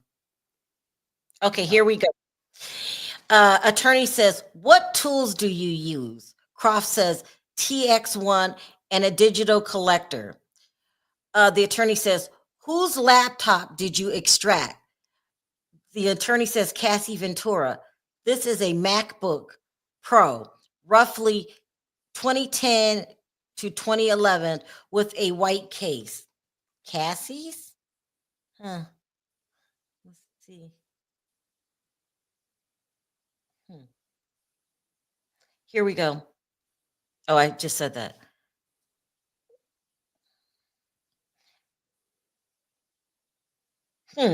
What can be on the MacBook? We'll see. Probably some threats from Diddy, some video clips of him beating her or something like that. Perry, you are so pushing it. Listen, No, I think I'm saying, I mean, what could be on there? I'm just saying maybe something like that. Like, shit, I don't know. I mean, and how come they don't have one from his? They didn't find they're his? getting to it, Perry. They ain't nobody opened their mouth to even testify yet. Can we just give them time to get to what they're gonna get to? Trina says, that's exactly how I spell my name. She got that from my Instagram. I think they're keeping some evidence. So if he gets pardoned, they can charge him with new stuff later. Mm-hmm. I don't know. Funny until this trial is never knew Sherelle and Perry were married. You didn't? The way that we go at it, and I always thought those two were so cute together. And they used to always tell me 2 days ago, hey, they used to send me stuff to my Perry's 007. Hey, Perry, I think Sherelle wants you. Damn straight she do. Perry, nobody said that. I was laughing, not at what you, No. You were talking. I've had people say, I watched the show and she's always staring at you, like wanting to just hug you or something. Like I said, now? Yeah. Like I'm staring at you now? Anyway. Tootsie Diddy, Thelma, you're not right. Thelma, you're not right. Tootsie Diddy sent rubber ducks to blow up the car. Child, remember that yesterday? I could not stop laughing. They were calling Diddy Tootsie Roll. That is so funny. Okay, here we go. Attorney says, did you boot it up? Croft said, I got the MacBook factory default screen. Attorney said, but you got data. He said, yes, the hard drive had data. not overridden by the factory reset. Ooh, this is good. Because sometimes you do a factory reset, you think it's clean. And you know, technology is getting so advanced today. It's really hard to commit a crime. Just like they took the DNA from Cuddy, and it was a female. It's really, really hard to do crimes today. These forensic things that they can pull off your phone, off of your computer, it's impressive. But we're talking, we got Cassie's data. Maybe Combs finally effed up and starts sending her threatening emails or something. We don't know. Something that can trace back to him. Let's see what else you guys are saying. I don't think he will get convicted because he is close to Jay-Z. I believe Jay-Z pulled some strings and he just got to walk through. I don't think Jay-Z want anything to do with Diddy. And Jay-Z still has an open case against the attorney. Can't think of his name right now. Tony Busby. But anything's possible. Okay, especially in this case. No, Perry, you just have no empathy for victims. Oh gosh. Girl, why? Okay, you must be new to the chat. You missed it this morning. Can we just let Perry just stay in the corner a little bit? Don't get him riled up.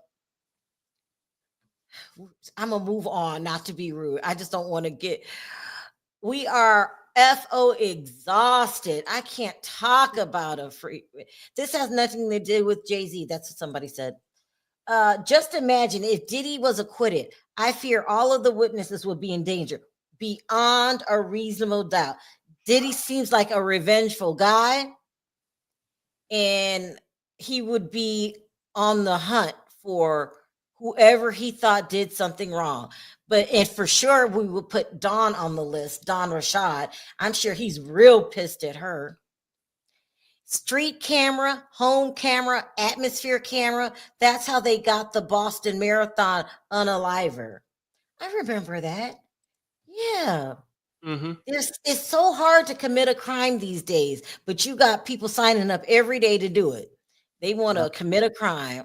I'm so squeaky clean. I don't think I've had a speeding ticket since I was 16. I'm so scared of jail.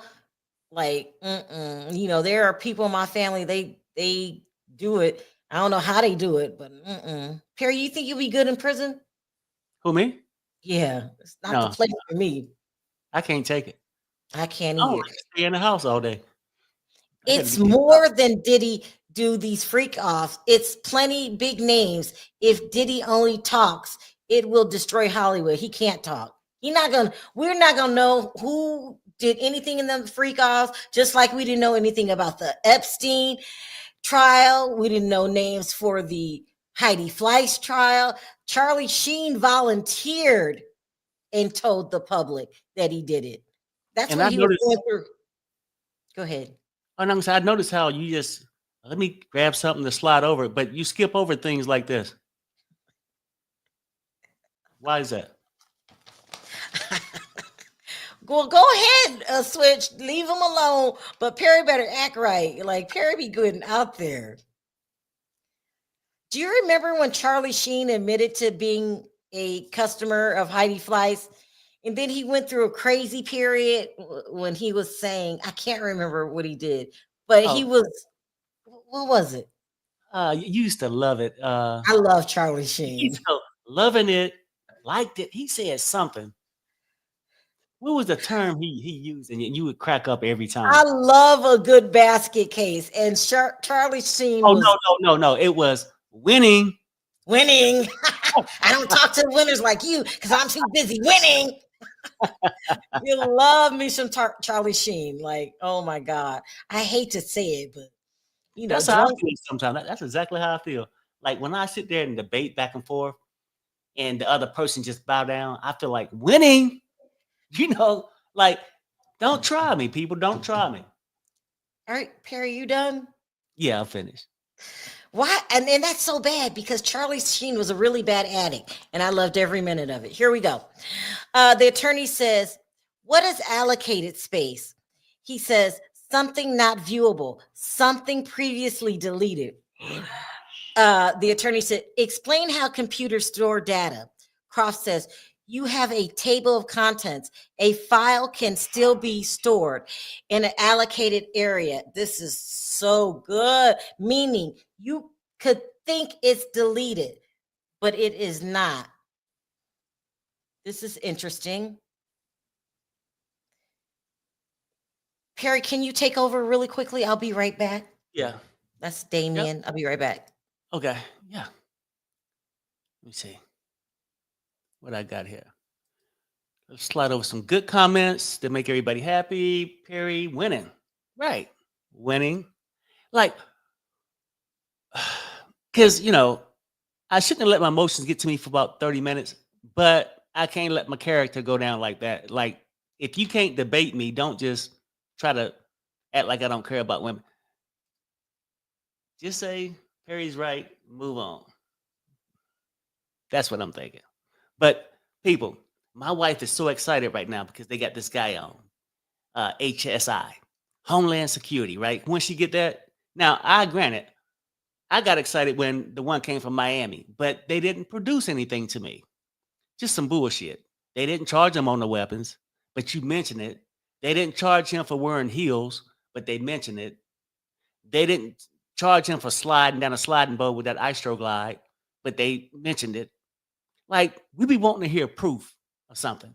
And now this guy gonna sit here, more than likely, and talk about how he studied the computers and how they find stuff for 15 boring ass minutes, right? And then when they say, "What did you find?" Nothing. That's where I think we're gonna go with this. Nothing. But like I said, there are people, "Oh, Perry, you just love Diddy." I'm not Diddy's defense team or none of that shit. I'm just speaking about Perry, what why we. do I see laughing emojis? What are you talking about? Oh, nothing. I ain't said nothing. I'm just Have saying you how noticed excited you are. You every excited. time have you noticed every time I eat something or drink something lately, I have this very deep cough that lasts for a good minute. Hmm. I have to go to the doctor. Like, I can't even drink anything, you guys. I get this like stuff lodged in my throat. I don't know. Maybe you got something going on. I Like, think I don't know, but I better go because I keep hacking up. you may have liitis. You know what I'm saying? Oh, not phased, not phased. They're doing a lot of sidebars. Have you guys noticed? Everything was running smoothly. Now, sidebar, objection. What is on this computer that they don't want us to know? What is it? Yeah, probably the I same mean, thing. my goodness. Let's see if CNN can help us. He probably go through this whole thing, right? And what did you find on there? A picture of a bottle of baby oil or something ridiculous. You know what I'm saying? Like, look, let's get with it. Here, CNN has a little bit more. It says Joshua Croft, a computer forensic agent with Homeland Security investigations, testified that he extracted data from 3 of Cassie Ventura's laptops. He said one of the laptops had been set to factory default and another one to a login screen with user profiles for Frank Black and a guest profile. The third laptop had some dents and bents. Would not power on, he said. Oh, okay. Why bring it up unless they got it to work? Okay, we're not headed back to freak off land, are we? Because they said that one of the profile users' name was Frank Black. I'm not playing with y'all. Can we stop talking about freak offs? Yeah, it might be some threatening stuff that he don't put on there. I don't know. Like Diddy? I wouldn't be Yeah. shocked. I wouldn't be shocked. But if they came out here, like, 'cause we speculate right now, and just say they found a whole bunch of threatening things that Diddy sent to her, then that they pulled them up. Would that change what we know already? Perry, Would you're that just have an making. influence? How, I'm saying, would that have an influence on anything that we spoke about already? Huh? how would we know? No, I'm asking you this. We don't even know what's going to be presented. I'm asking you this. That is an unreasonable hypothetical. Really? Yes. Yes, PTSD can contribute to difficulty making decisions, including poor or impulsive choices. That's Mhm. true. There used to That be a is the song out. Oh no.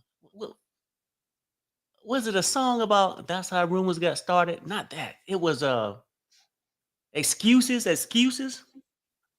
Was it ever a song? Perry, you made that up. No, for real. I just sing like, and when I read that last messages, I'm just thinking excuses. You're messy. I mean, another sidebar. Let's see. Yeah, CNN stopped updating too. This drives me crazy. I can't stand it. Sidebar. Somebody said Kid Cudi did his part. Yeah, he He did. did. He really did. And it made me like, remember I was saying how dark Kid Cudi could be? Like he just always talking about depression and stuff like that. But I really like Kid Cudi now. Okay, the last baby mama is a cybersecurity specialist. Really? She cleared the drive. Are you talking about Love's mom? You What got is to Love? update. I got to update. Okay, Mhm. here we go.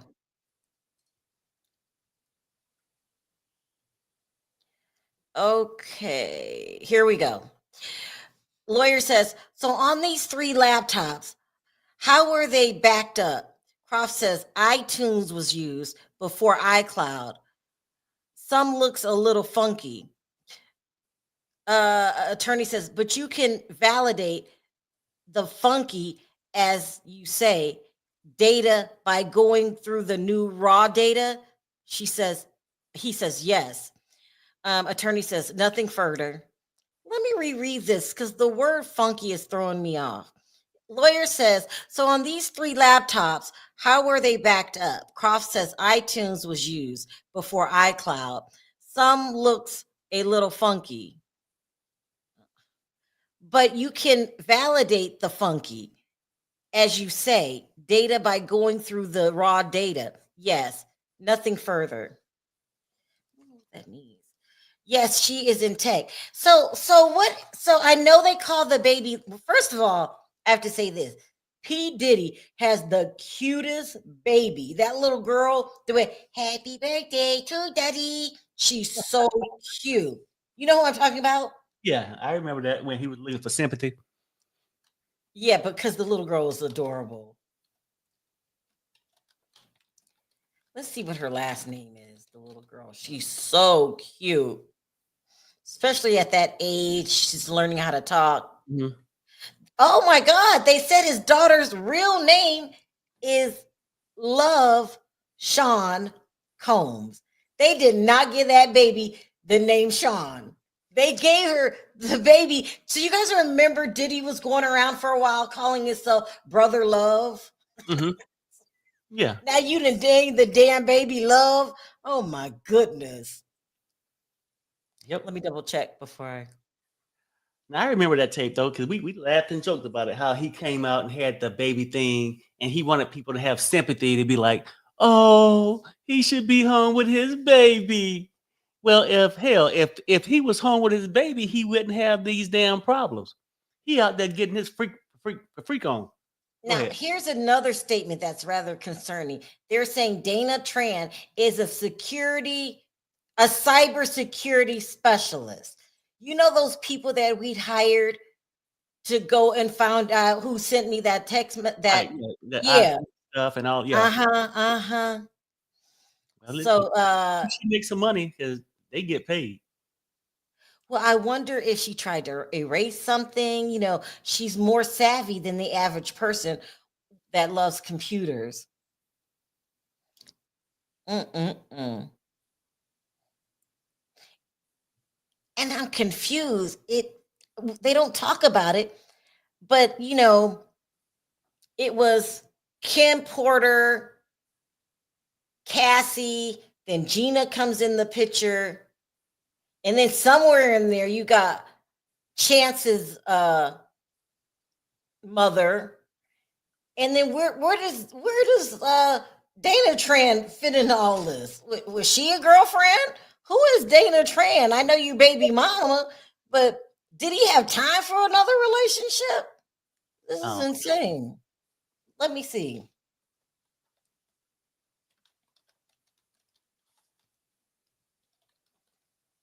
Matter of fact, they don't really even talk about Dana that much. And hope I'm pronouncing it right. They were never a long-term couple. and what the hell we got going on in the chat? What happened? I don't know, Kelly. Kelly going back and forth with somebody. Cassie cheated on her husband with Diddy 3 times. You can't just drag Love's mom. I didn't drag her, Oh but no, I wonder, where do are they you think, talking to you? huh? I don't think she's talking to you. I think she's talking to Oh, somebody in the chat. Possibly you, because I mean, hell, you a Diddy basher. I'm not a Diddy basher. But Perry, where did Diddy have time to go make a baby with Dana? This is crazy. Uh, I mean, look, Cassie wanted to be number one. For what? he Diddy is was a bad already dude. down for it. He was already down for it. He probably did it in between when Cassie was making reservations and booking the escort. Okay, Perry, that stuff right there. Oh, my bad. See, I didn't. yeah, don't come crying next time when the audience tear your ass up because you just be walking the thin Hey, look, line. I'm just going off the evidence. People want me, this is a court trial. We going off the evidence. That was introduced to evidence. This is He 4 minutes testified to it. ago. CNN said defense team starts cross-examination of the computer forensic agents. Prosecutors have finished their direct examination of wait. Prosecutors have finished their direct examination of Joshua Cross, a computer forensic agent with Homeland Security investigations. Defense attorney Kenny Garagos is now asking him questions on cross-examination. Okay, let's see what they have. I mean, did he bring anything to the table? He didn't Well, say. not yet. I don't know what he's getting Oh, ready to. Here we go. We got an update. okay. Defense says on one of the laptops, there was a Frank Black probe file. Croft says yes. Did you process every file? He says yes. Defense, have a wonderful weekend. Attorney says, Frank Black, did you proceed under Miss Ventura's consent? Frank Black, comma, did you proceed under Mrs. Ventura's consent? Question mark. And he said, under warrant. Oh, so she didn't give him permission, but he had a warrant. But where are we going with this?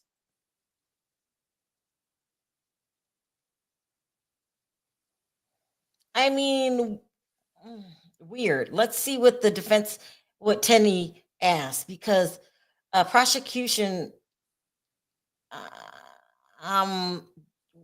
why was he called to the stand? He really didn't say anything. He said somebody tried to delete some stuff, but it could always be stored. I'm confused. Me too. Yeah. I mean, because I would think that unless they're gonna take it in stages, or the guy just give a background on, maybe he turned in some documents or something. But wouldn't you talk about the documents unless they're gonna use them later? Well, I don't know. It's very confusing. I don't understand why he was called to the stand. He did say he took 3 laptops. One of them was older, but he could still get in it. And he said it was funky, but he could still get in it. So I'm confused. Let's see what happens with the defense now, because I'm sure they have a reason for doing what they're doing, but interesting. So somebody says Diddy married Love's mom. Who is No, the mom? her name is Dana Tran, and Oh, she's okay. that computer. Oh, okay, okay. No, And then he divorced her. I mean, because let this me baby prove. is real young, isn't she? I guess she was born in 2022. No, Diddy Combs did not marry Dana Tran. While Dana Tran is the mother of his youngest, Love Sean Combs, born October 2022, there is no record of marriage between them. Their relationship appears to have been private and was never confirmed as a serious or long time child. Look how they try. You mean she was just the hookup? Here we go. Let's see. Uh Judge says, no more witnesses. Jurors, I intend to release you early. Any objections? He says, don't read anything about the case. Go for a walk. Watch the Knicks avenge their game one loss. More laughter. And you might tattle. We're making great progress. All rise. Oh, we are done, people. Isn't that something? Wow. Great day. Don't understand why they put Frank on the stand, or what's his name? Mr. Croft on the sand, Yeah. but we'll find out tomorrow. Great day. It was a great day. Perry, your thoughts? Well, yeah. I'm still trying to figure out why they bring him on like that, and then having a cross art. Because typically they'll just run you through, have the cross, then they had to redirect, and then they done. But he didn't say shit. I mean, Maybe, ain't maybe nobody tomorrow. called him up and asked him, "Oh, can you tell us about your career?" No, we want you to bring something about this damn trial. He ain't brung nothing yet. But maybe it's just me being ignorant the way I am. Maybe it's a protocol that he had to introduce himself and talk about his background. Then tomorrow he'll possibly drop a whole bunch of evidence against Diddy. And the Or possibly juror not. and CNN just said the jury is dismissed and the trial will resume Tuesday. All right. Tuesday. What's today? Oh, today Friday. Oh, today Friday. No, today Thursday. So they're gonna take off tomorrow? Well, I guess so. Listen, if they come back tomorrow, we'll be back tomorrow. Oh, they said court is dark tomorrow and Monday for Memorial Day weekend. So you guys, we got some time off because of the holidays. They're not coming on tomorrow. Court is dark. Yeah, baby. Well, you know what So, though? I think I'm gonna go live on my show tomorrow. okay. I ain't got to All worry right, about so we got a it. holiday weekend. Great. It left on a great note.